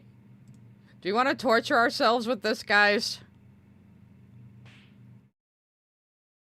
Deadly Dangerous Love. Oh, is that somebody else made it? Maybe? I mean, Deadly Dangerous Love Yandere Simulator. Let's try to find that. Oh, it is somebody else. Shionbine sent a super chat. Let me say this once again. Yandere Simulator has no set schedule. The rivals are done when they will be released when they're done. It's the Alex Springer. GM sent a super chat. Yansum having a worse development history than DNF. Yes. Than anything, really. And hello, we have a Johnny Silverhand development in the super chats if it wants to come through. Hello. Hello. Hello.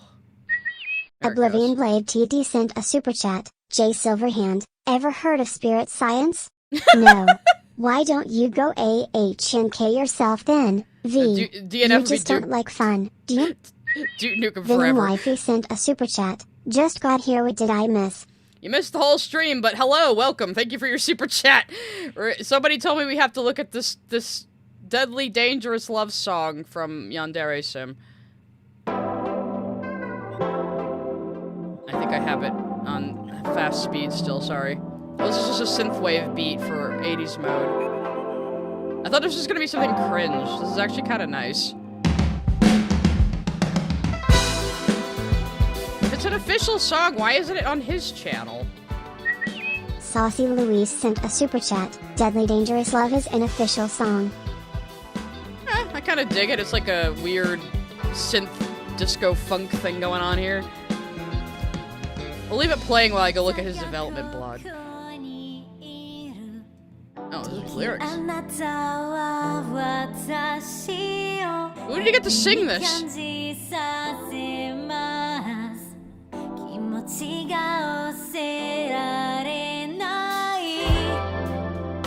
It's actually good. How does he get talented people to give him free shit? That's what I want to know. Okay, let's see. Yandere Simulator development blog. Let's see what he's updated recently. Oh, he up. Oh my god, why? Move this to the big screen.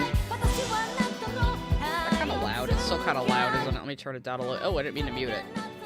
Anyway, so, got an update for you. A bunch of different types of improvements were made to the game. Read all about it. Ending anime? What the fuck is this? Oh, we made a Yandere simulated theme parody of the School Rumble credit sequence, because that's definitely necessary. Finish your game! April 15th update. Hello, got a new build and a long blog post for you today. Before I write out the list of everything that was added, /changed, /fixed, /improved in the last update, I'd like to share something with you. A Chinese fan of Yandere Simulator created an original character and wrote a story involving their OC and Buddha. Why? Okay. Chinese artist made this for you. What's the actual brunt of the post, though? Somebody out there doing way better shit than you. Anniversary fan art. On the game's 11th anniversary, this game, which is still in alpha and incomplete. He got fan art. Who the hell is still following this shit? The vending machines at Academy were Western-style vending machines, not Japanese-style vending machines. The old machines have been replaced with new ones. Why do they even have vending machines? What does it matter? You don't have any, like, eating in this game? Ghostman GM sent a super chat. Do you know about him being Eva Zephon? Yes. Yes, I do. I brought up the old 4chan post too, but yeah. When I've been doing these Yandev streams, I've been more doing like an autopsy on the game and how the signs that he was always gonna fuck it up were there. Here, let's listen to some Steven Universe music while we do this. Cheraz_T404 sent a super chat. Michaela Laws, I think is sing it could be wrong. Also first time watching the streams, been watching your videos, keep up the great work. Thank you for your super chat. If that is Michaela singing, she's gotten a lot better. So I'll say that, good for her. Chinese merch? Do you know Yandere Simulator has a significant number of fans in China? So now even Yandere Simulator is catering to the Chinese market. I don't know why that's so funny to me. They're making you're making an Android port of the game when the game still isn't finished.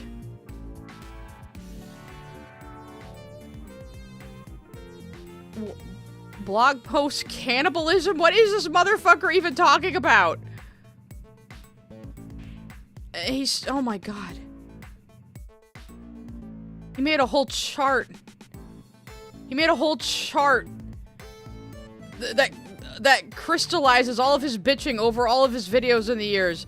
This is what I have to do every day, guys. Don't forget. This is what I have to do every single day, and you better appreciate it. My God. Adrian Parchman sent a super chat. Are you going to play the Yandere simulator in future? Maybe? I don't know. I've never actually played it before, to be honest. I guess that could be an interesting... When is its 12th anniversary? When is its 12th anniversary? Maybe we could do it then. I already planned to play Dustborn on its 1st anniversary.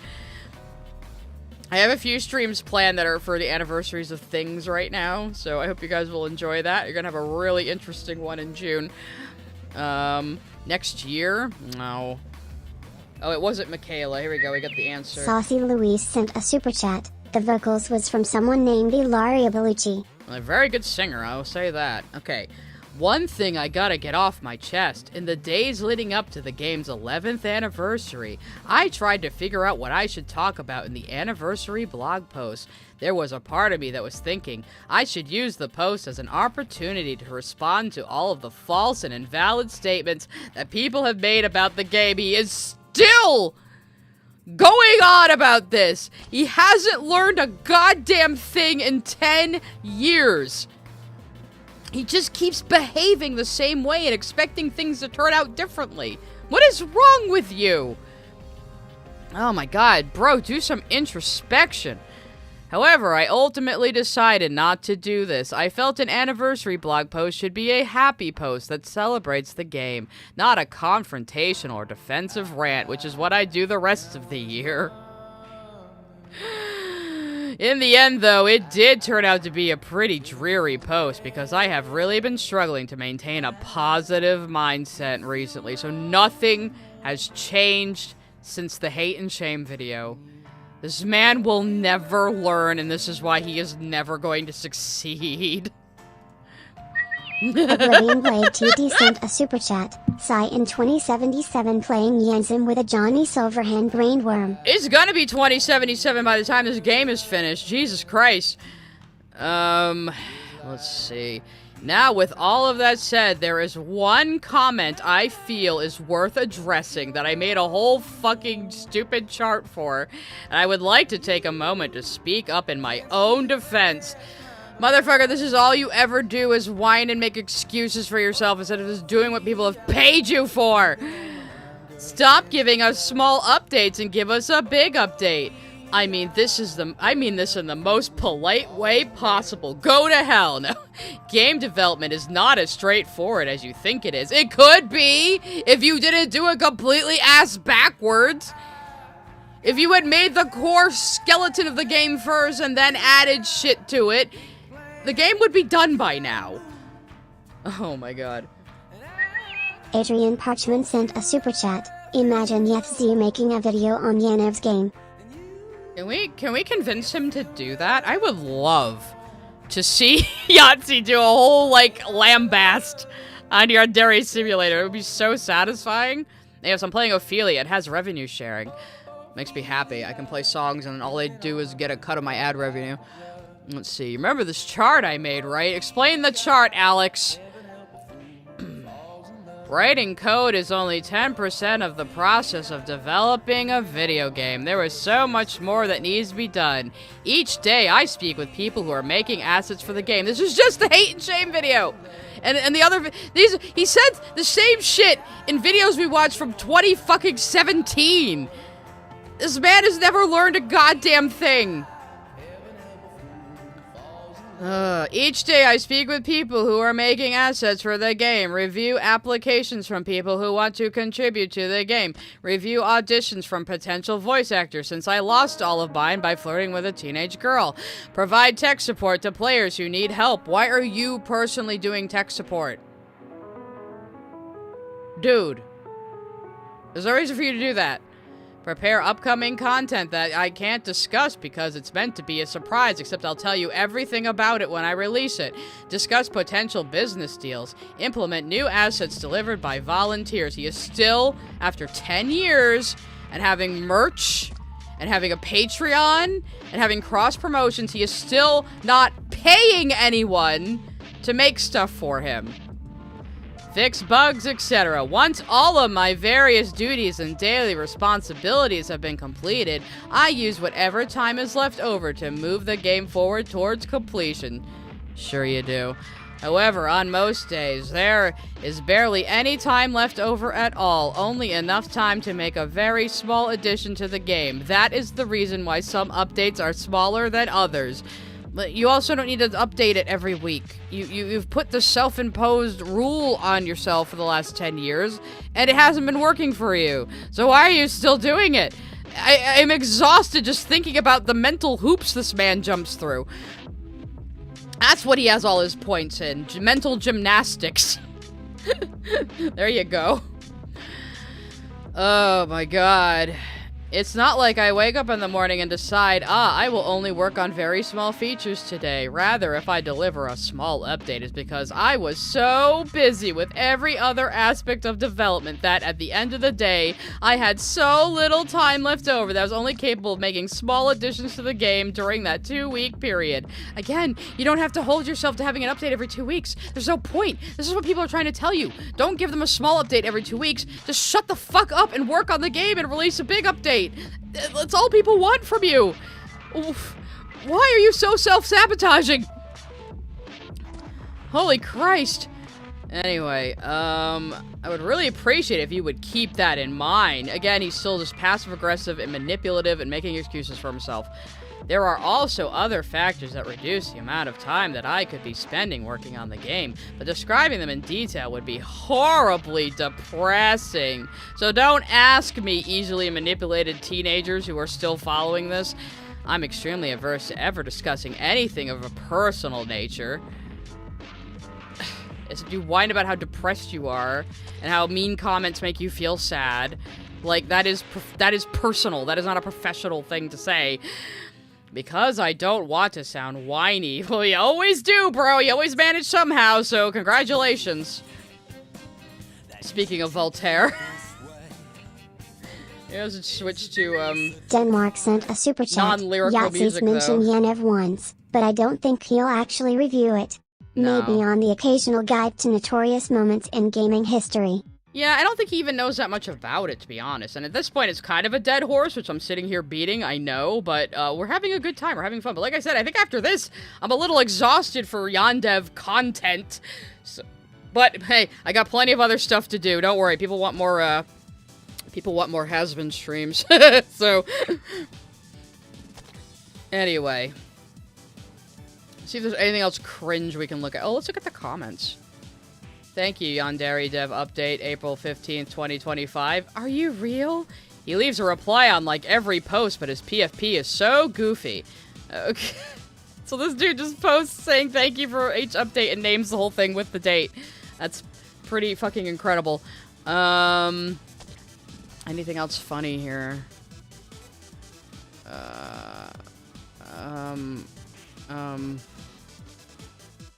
I honestly don't mind having a little update. Are you new to the fandom? Oh my god. Oblivion Blade TT sent a super chat. Psy Scribblehand. Wake up, Samurai. We got idiots to burn. Is that what Sai-chan is? Is she the Johnny Silverhand in my head of the real me? What the fuck is this? Lost media found. So what did you steal? Where did you steal all this from?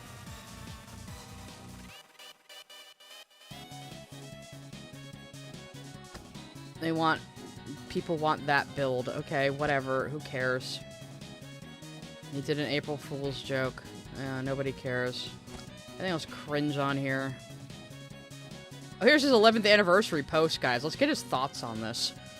Today is the 11th anniversary of the Yandere Simulator's development. It was 11 years ago, on March 31st, 2014, that I ruined my life. That the game's development began. Every year I write anniversary blog posts to commemorate the game's birthday. If you're interested to hear what I have to say this time around, scroll down past this artwork by Rainbow and Caddy Star, whatever. Continue reading. Let's see. What else could I possibly say? Not a whole lot. After a decade of writing anniversary blog posts and not finishing the game, it's gotten pretty hard to think of something to say that I haven't already said before. Out of all the anniversary blog posts I've ever written, the most important one was definitely the 9th one. I put a tremendous amount of time and work into that post, and even so, after all this time, I still feel that it communicates about 95% of everything I want to say about the game and its development. We might have to look at that one, too. Maybe I should tell you about a dream I had. Okay, he's getting weirdly existential on us right now. Is he proposing starting a new game before finishing Yandere Simulator? A few days ago, I had a dream that I was inside of a video game. In this game, I was walking to the top of a hill. As I climbed the hill, I encountered musicians who blocked my way. Each musician was some kind of anthropomorphic animal person who was hiding their face. Sometimes they were wearing something as simple as a bag over their head. Other times, they were wearing a spooky mask. In order to get past the musician, I had to fight them, and these fights took place in an empty black void with the musicians being represented by black and white sprites, kind of like Undertale. Yeah, it's a lot like... Where did you get this from? Did you... You couldn't have made this. A musician would play a song, and each note they played on their instrument transformed into a ball of energy that I had to avoid. By surviving until the end of the song, I defeated the musician. Okay, and they'd have a cute animal underneath after you beat them. I could tell there was supposed to be something symbolic about... He actually made a new game concept before finishing his fucking game. Oh my god. I felt overwhelmed by a powerful desire to prototype the game. Now it's time. Why are you wasting time on this? He wants to make a musical Undertale ripoff. Even with a little floating heart.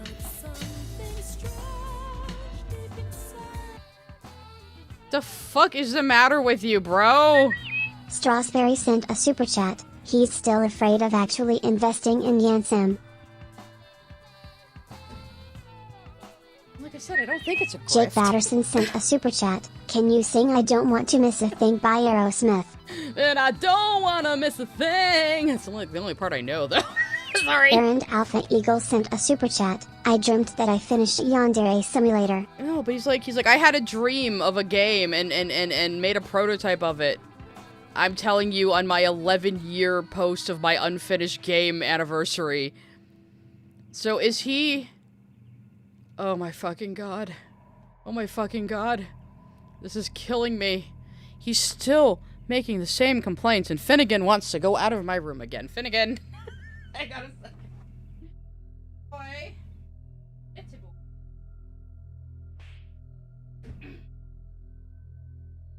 Cats, I tell ya. You might have heard him clawing at the door. He doesn't make a lot of noise. Okay, I have to read this. I'm so hungry, but I have to read this. Okay, that's nice, but what does this have to do with Yandere Simulator? I'll explain. When you think Yandere, Dev, you might think of anime girls, blood, knives, panties, a school setting, etc. But those are not necessarily the only things I want to develop games about. A black and white pixel art game about battling anthropomorphic masked musicians is just about the furthest thing possible from Yandere Simulator, and yet I'd be totally willing to develop it. If Yandere Sim didn't eat up 100% of my time. So he's back to saying, it's your guys' fault I can't do anything else. It's your guys' fault I spent all my time on this game. It's your guys' fault I've never finished it. Even though I made a 1980s mode parallel to the fucking thing. And proved that I could easily fucking finish it, but just won't. So now he's like guilting his audience into letting him move on from Yandere Simulator. After he's gotten thousands of dollars over the years. I hope you save that fucking money, bro. Cause you're about to fall into obscurity. Saucy Louise sent a super chat. I'm a finna steal his idea for this game. I mean, just be careful. The idea of a Yandere simulator seems to be fucking cursed. Unless you mean this rhythm game, which go ahead, steal it from him. Jake Batterson sent a super chat. Sorry, I just finished watching Pointless Hub's vid on Deep Impact and Armageddon. Now that song is stuck in my head. Well, there you go. Let's see, we have to read more of this bullshit. Holy fucking shit, I'm so glad I came here, though. I think I have more to offer the world than just a game about stabbing anime girls in a school. I have a dozen different game ideas that I'd like to develop, and this song's a little too crazy for this. Let's find a good muted song. Here we go. I have a dozen different game ideas that I'd love to develop, and none of them are anything like Yandere Simulator. A lot of my ideas are something that you might see as in a game jam. Short, simple, weird, experimental games that are small in scope and developed in less than a month. As if you could develop fucking anything in less than a month, my bro. That's the type of game I'd prefer to be making. He says after stringing people along for 11 fucking years and getting handed money to do absolutely nothing. This guy is a piece of fucking work, huh? Like I said, I don't even believe he's like totally a grifter, but he's a piece of fucking work. This guy has always been a fucking entitled asshole. This is unbelievable. This is actually making me a little mad, to be honest. Oh my god. If I was unshackled from Yandere Simulator, I would probably be releasing a new game every month. Bullshit. Bullshit. No, we'd be getting videos about, like, I know the game jam was 8 months ago, but I got depressed because of comments on it. You know, like, he would just always make excuses for himself. No matter what, because it's his personality, because he needs fucking help. He needs to learn how to not be like this. Dude, you're getting older. You're gonna be stuck like this if you like this much longer. At a certain age, you're just kind of stuck with your personality, you know? Joseph Plummer sent a super chat. Does Yandev ever touch grass, or does he stay in his house like a hobbit? After the fucking fiasco of him flirting with a 16-year-old girl, he admitted he hadn't left his house at all in, like, years. Like, this man makes himself sick. He imposes all these limitations on himself. He makes excuses for why he won't finish this goddamn thing. Like, I do think part of this is mental illness. Hi, Omega. I know you've been spamming Senshi for an hour. I don't have your family, unfortunately. The Ronshakus have them. I am just, like, aghast at this. Flogging Molly, you are not chill music. Anyway. I am glad that I can play music with lyrics now and more mainstream stuff, but sometimes it's not appropriate. Let's see. I read that part. Yeah, you'd visit my blog every 30 days to see the latest Yandere Dev game experiment, and it could be anything. He's still gonna call himself Yandere Dev though, because he wants that infamy. But he doesn't want to do it anymore. He hasn't wanted to do it for like the last fucking 8 years, probably. And it could be anything, even a game about helping a furry guitarist realize it's safe to remove the paper bag he wears on his head to hide his insecurities. That's real deep. That's real deep, Alex. It's real fucking deep. I would love to be a developer who releases 12 games a year. You can't even finish one! You can't even finish one! What makes you think you can do this?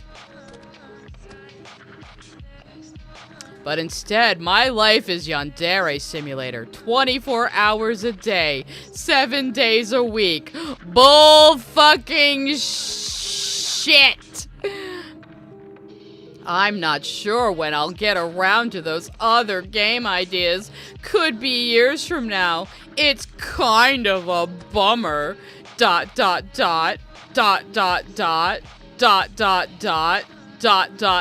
Well, anyway, if you're curious to know how the Music Dream prototype feels, you can download it here. The audacity of this fucking bitch. Seriously.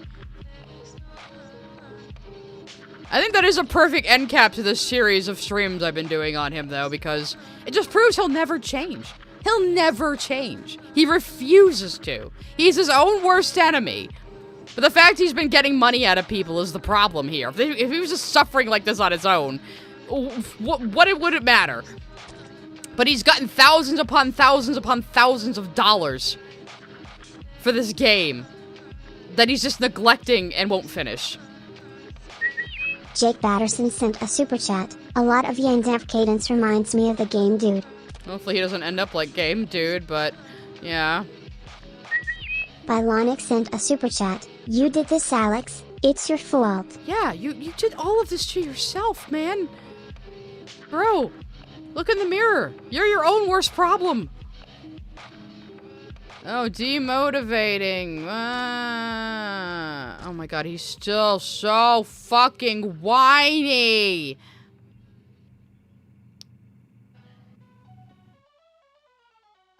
Something I gotta get off my chest. In this video, I announced that I do not intend to make a 1960s mode. Instead, I will not create a gameplay mode featuring Kataba. Who the fuck is even that?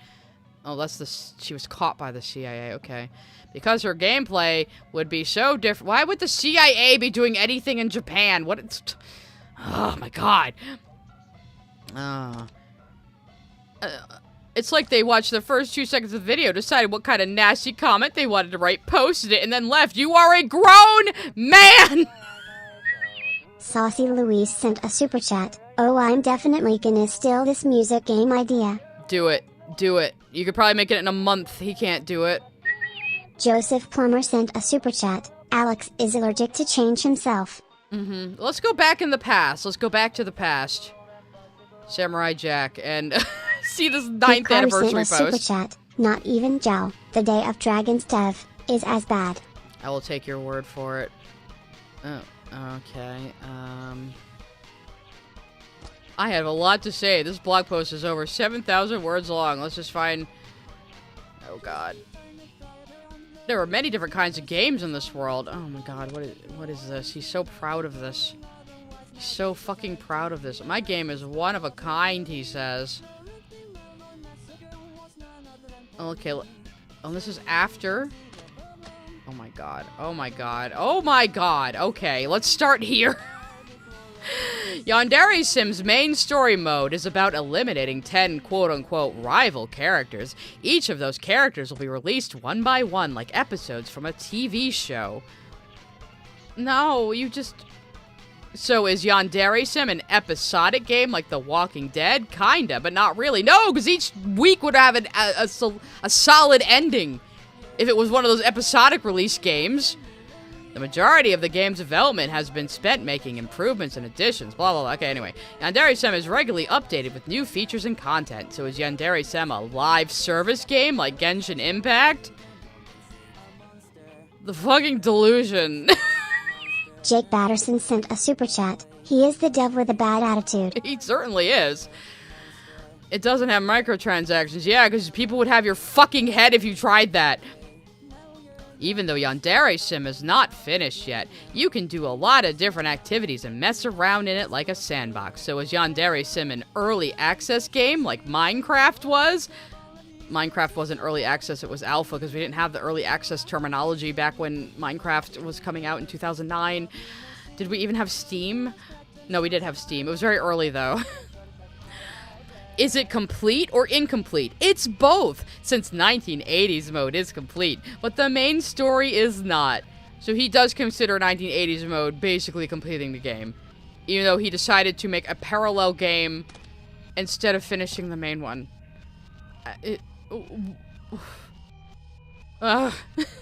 Is it a prototype, a demo, a V-Slice? What the hell is it? Nobody knows even now! Well, it's a free sandbox game that receives multiple updates every month, which contains one complete story, one incomplete story, and many different side activities. There, that was easy. It's actually quite simple to describe Yandere Simulator. Who the fuck cares? Finish the damn game! Oh, here's his excuse. As I developed Yandere Simulator, I realized it could offer more value than just being a game where you just kill 10 girls and watch the credits roll. That's all anyone wanted from you. That's all you had to do, bro. Nobody asked you for the rest of this shit. Nobody asked for it. What are you doing? I decided that expanding the game to include as much content as possible was more meaningful than just implementing 10 characters. No, it's because you were chasing complaints about the game. You were making updates that YouTubers could play with and make videos on because you liked the attention. You never cared about finishing the game. You liked the attention from being the dev of the game. And I guess, yeah, part of him probably does want that to go on forever. Again, I don't think he's over here rubbing his hands together going, I'm going to scam people. I think it's a mix of being disingenuous, being greedy, being mentally ill, being incompetent. I think it's a mix of all of those things together into this chimera of whatever the fuck this man has been doing for the last 10 years. And this is why he fascinates me and frustrates me so much, I think. What else he has to say here for his fucking copium? So I switched my focus from the main story mode to regularly updating the game with new features and activities. And honestly, I feel like there's nothing wrong with making that decision. Sure you don't, but everybody else does. But then you say you work on the game 24 hours a day, which is a lie. Some games are periodically updated with improvements and additions over a long period of time, and I think that's okay. Some games focus on providing the player with a fun sandbox gameplay rather than a story mode, and I think that's okay. Some game developers update their priorities when they realize their game has the potential to become more than it was originally planned to be, and I think that's okay. For these reasons, I never feel shame or embarrassment over the game's lengthy development time. I feel absolutely no shame, guys. I'm definitely not insecure and chasing criticism of me while I cobble together this bullshit. I definitely feel no shame at all. Even though I made a video called Hate and Shame. I feel that the people who attempt to denigrate Yandere Simulator for being in development for 9 years are missing the point of the game. The point of the game was to be a Yandere girl who stabs 10 other girls. That was the entire point. And you just keep failing to deliver that. And you keep making excuses for not delivering that. Why do you do this, Alex? Like I said earlier, he has doomed himself to a Sisyphean existence. You did this to yourself. Oh. And now he's gonna go on a long diatribe about what value he finds in video games. I don't care. I don't care. Oh my god, none of this matters. He just wants to adulate himself. Okay, I see Midori. Let's read this part, because I saw Midori, and I'm like, okay, my attention is focused back on now. So after hearing all this, you might be thinking, So, Yandere Dev, is this video your way of saying that you see Yandere Simulator as the type of project that just keeps getting updated with new content and features indefinitely, and that you don't actually have any interest in working on the rivals or finishing the game? Yeah, that is exactly what he's saying.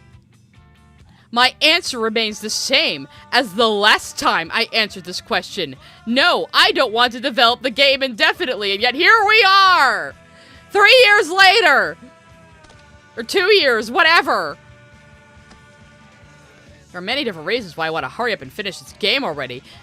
The out of all of those incentives, the biggest one is my extremely strong desire to work on other game projects. So why don't you just hand the project off to somebody else like you always said you were going to? Why don't you hire people to help you finish it? Why didn't you stick with Tiny Build? Everything points to you actually, yeah, you do want to develop this game indefinitely because you bask in the attention it gives you. And again, I don't think that's entirely conscious on his point. I'm not even trying to be fair to him. Just from my observations of his behavior, I don't think that's entirely intentional. But it is a motive that he has deep in his black little inky heart, I think. Yeah. Okay, but why not put the rivals into the game first and then work on the other features afterward, which I kept saying, so let's see what his excuse is.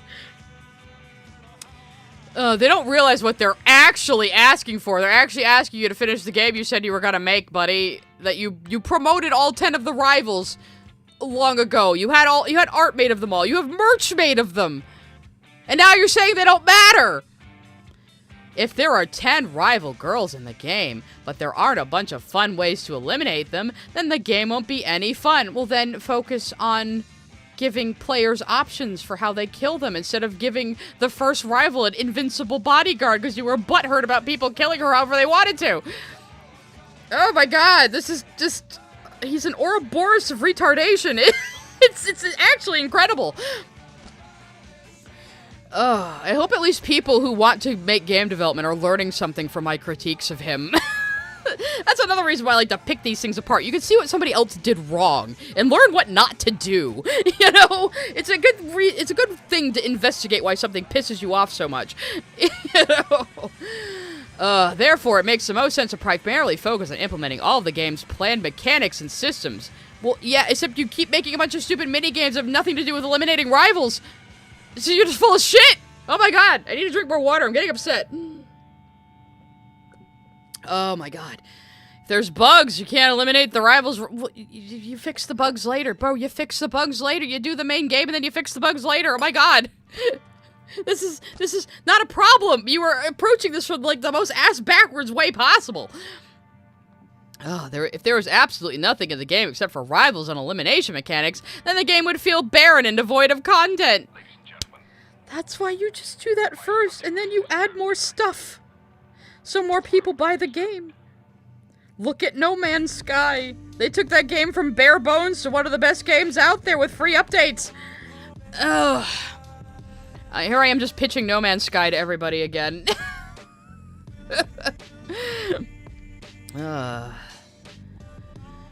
So, okay. Therefore, it makes the most sense to add a bunch of fun features, mini-games, and side activities. No, it doesn't make any sense at all! It doesn't make any sense at all. He does bring up No Man's Sky. He does bring up No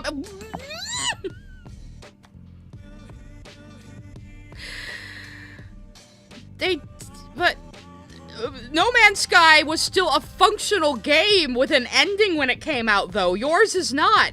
No Man's Sky still had a complete main gameplay campaign when it came out.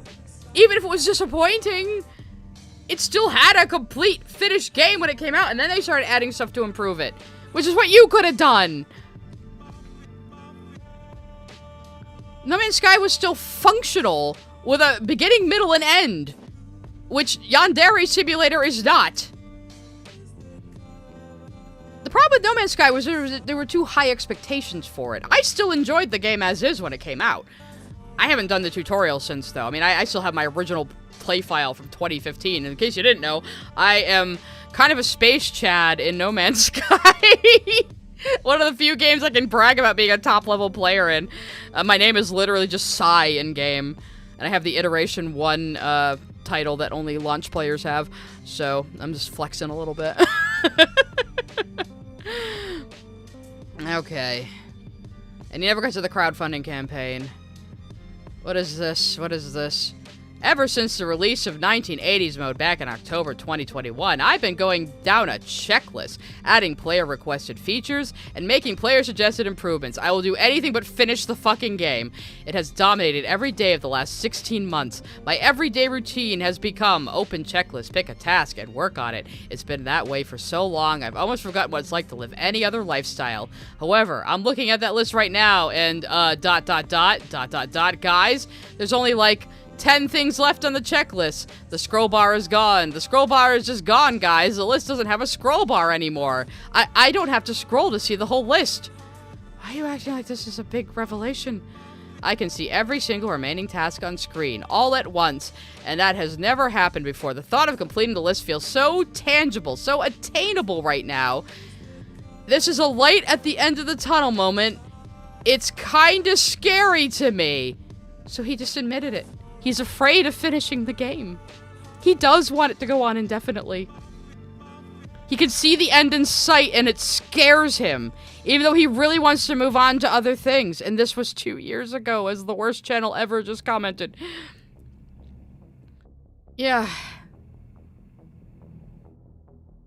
Going down the checklist has been my life for the past 18 months, but soon it won't be ... because the checklist won't even exist anymore. I will have completed every item on it, and then I will do what I've been talking about doing and daydreaming about every day for the past 16 months. I'll return to making videos on my primary channel, and then I'll launch the crowdfunding campaign. 2 years later, there was still no crowdfunding campaign, probably because he torpedoed any chance of a successful one because he flirted with a 16-year-old girl. He was talking about doing a crowdfunding campaign for like 7 fucking years. And he never did it. But he refused to pay people out of his Patreon money. He just sabotages things along the way. And again, he admitted right here that he's afraid of finishing the game. That should be... How do you know that about yourself and you still fuck this up? I don't understand. Go to a therapist! And not BetterHelp! Ugh. When you've had the same daily routine for 18 months and then you realize it's about to go away, you feel a sort of fear, or rather uncertainty, about what your new life is going to be like. Dude, this is called anxiety. I have it too. I recognize this in him. I recognize the supreme anxiety disorder he has. Because I have it too. But you can't let yourself be this way and think this way. Will my new daily routine be less stressful by current daily routine or be more... He ruminates. He ruminates on all the possibilities of the future and then paralyzes himself. I know, because I do the same fucking thing. But, you know, he's ostensibly worse because he flirted with a teenager, and he is just scamming people at this point. There's no way around that. Like, again, I still don't think it's entirely purposeful on his part, but how can you see this about yourself and still not do anything about it? You would have so many less problems if you just, like, actually improved yourself. Unbelievable. In case I'm not spelling this out clearly enough, I'll summarize. Once that checklist is complete, the game will exist in its regularly updating with new content era and enter its actually trying to finish era. Oh, I'm scared. I'm scared of actually finishing, even though I just did 1980s mode where I proved I could do 10 rivals and just fucking won't for some reason. Oh my god. I hope you recognize how significant it is that we're so close to the end of the list that I can almost count the number of remaining tasks on one hand. Oh, it's a Patreon post. Do I have to join your Patreon to fucking see it?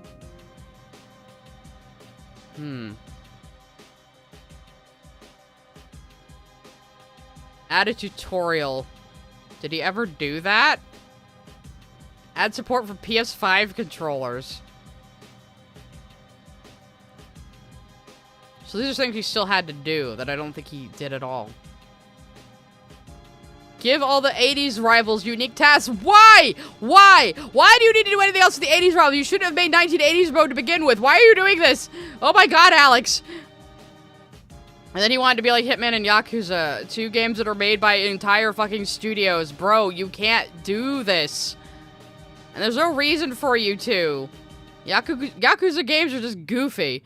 They just do that. Oh, Dwarf Fortress mentioned.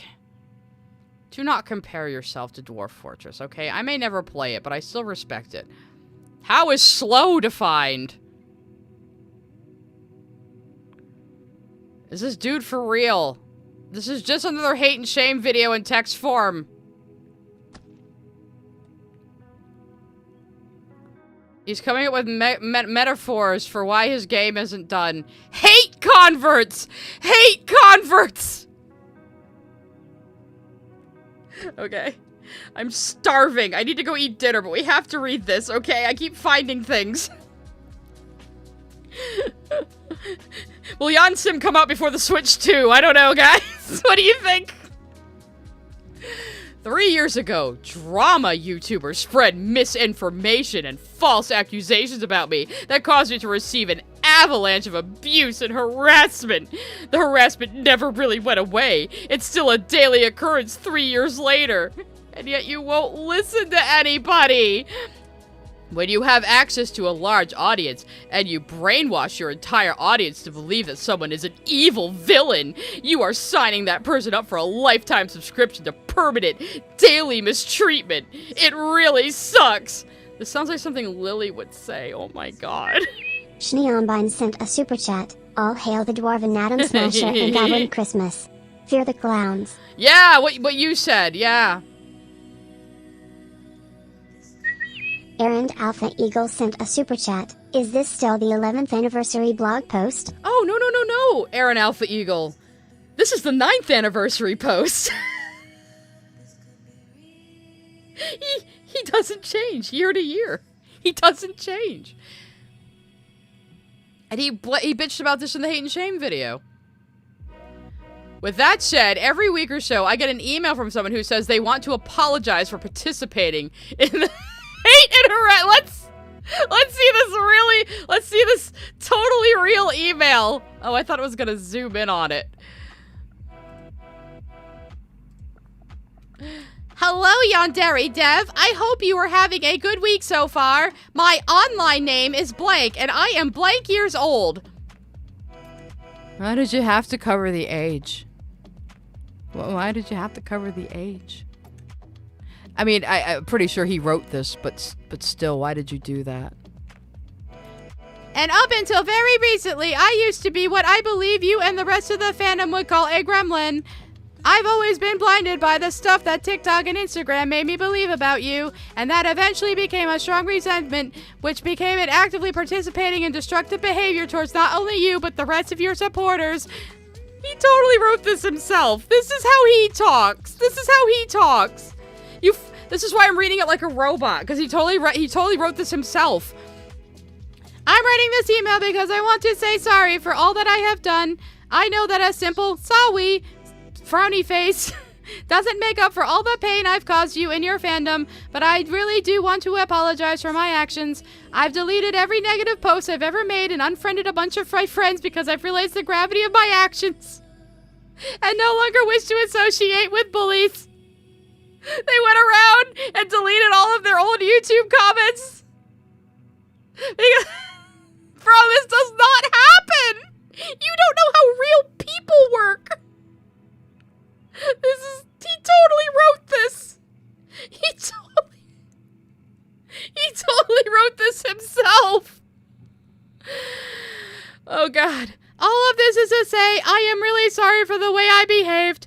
I don't know whether it is important or not for me to send this because you may not even read it, but I just had to tell because I think I don't think I could live with myself if anything bad happened and I was partially to blame without even having apologized. Stay strong, Yandere Dev. Me and the rest of the converts are on your side. Converts with a capital C. He wrote this himself. There's no fucking way he didn't write this himself. And he's doing this to try to manipulate his child fan base into feeling bad for questioning him. Oh my god, fuck this guy! Strasberry sent a super chat. Either they're at gunpoint or they're not real. So he wrote this himself, and he gave this fictional person an age that he blanked out. Bro, why? Why? Oh my god.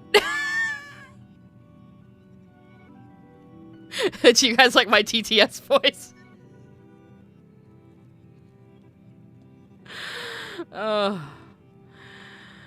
These people often mention that they were at a young age, 12, 13, 14. You made this up!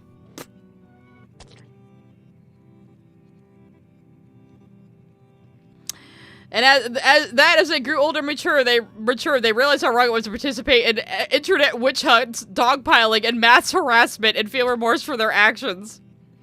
Well, dude, the average of my fandom is usually above the age of 20, so a bunch of us are making fun of you right now, so yeah.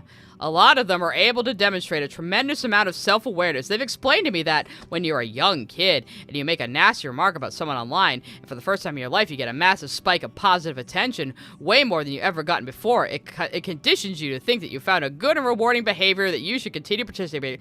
So you're telling me you're talking to these teenagers one-on-one about their mental states. Cinder the Deer sent a super chat. The shampoo bottles in his shower will love hearing about this. Like a totally real email. Like, how did he think this would trick anybody? Ling sent a super chat. This guy would either be one of Leo's targets, or one of his friends.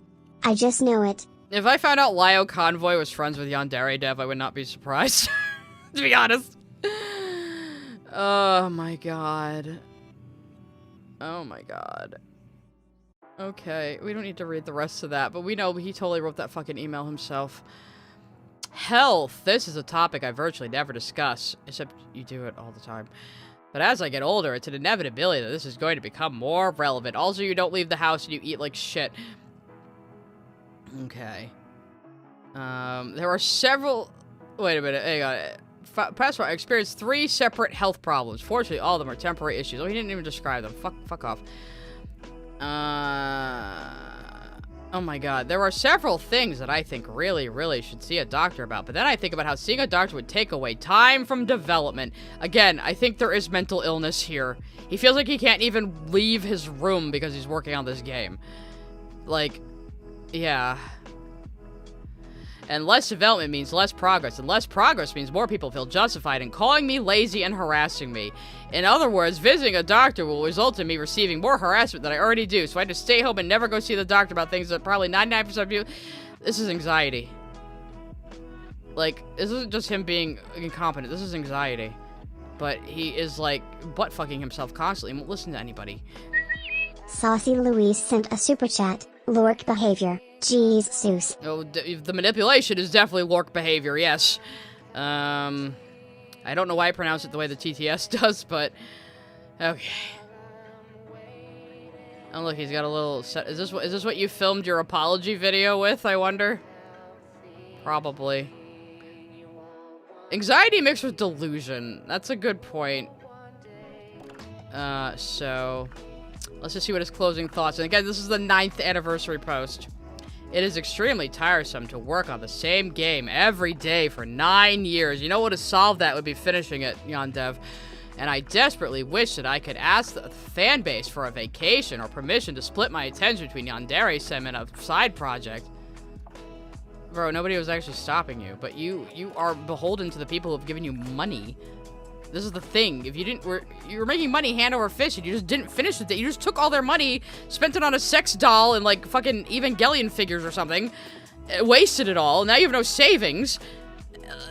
I don't know what he wants out of this anymore, to be honest. It's just killing him. However, I feel that would do so. I would only validate that he's lazy. He's a scam artist. He's never going to finish. You know what would stop people from saying all of those things? Finishing the fucking game. Like, how is this difficult to understand? I still don't think he's just purely a scammer. There's just too much going on here. But I think we're gonna wrap it up. It's almost 7 p.m. I'm fucking hungry. Zircon is all of us right now after reading all of that. Maybe Spinel. Pick your facial expression. Which one are you after reading all of that, guys? Yon scam. Yon scam indeed. Oh, we got Shibuzi. The dulcet tones of Shibuzi can play us out, guys. So, fuck you talk about my ad blocker. So that was... So yeah, are you Spinel right now? Are you Zircon? Are you Steven? Are you Ruby? Which pained expression are you right now? I was hoping to get a little bit more of this done. That's okay. I was too busy flailing my hands around and like yelling at Alex. Smeagol sent a super chat. As someone with anxiety and who makes comic updates, I understand wanting to get a project done ASAP, but you still have to remember you're human too. Yeah. Oblivion Blade TT sent a super chat. You see, if I die, that will increase development time and cause people to harass me. To solve this, I partnered with Araska. So we made some amazing discoveries today, like Jonas Scott being in one of his videos and these horrendous blog posts, which I'm sure there are many more to laugh at. But like I said, I think we're gonna be done with Yandere Dev for a while. I think the well has dried up, and I have plenty of other streams to do. I will be putting things to a poll. Handsome Todger Dot sent a super chat. Hope you enjoy your dinner. Thank you. Night. Thank you. Trying to decide what I'm gonna have. I have some stuffed clams in the freezer I might cook up, but yeah. So I think we can all agree there is some level of mental illness going here with Yandere Dev, but it's hard to feel bad for him after all this time and all the shit he's pulled. So yeah. So that is our probably last Yandev stream for a while. I'll probably have you guys vote between Shad and Spirit Signs and someone else next time. And of course, we will be doing more Vizipop hate-dumb streams, but I like to, I'm gonna taste these things out a bit. And I might do another game stream this weekend or maybe Monday. If you see a poll, you'll know I'm gonna do a game. All right. I did have a good time playing Alice Madness Returns over the last week, so you can go watch those videos if you want. And I'm gonna get the hell out of here and go eat now. Thank you all for coming. I hope to catch you next time. Goodbye.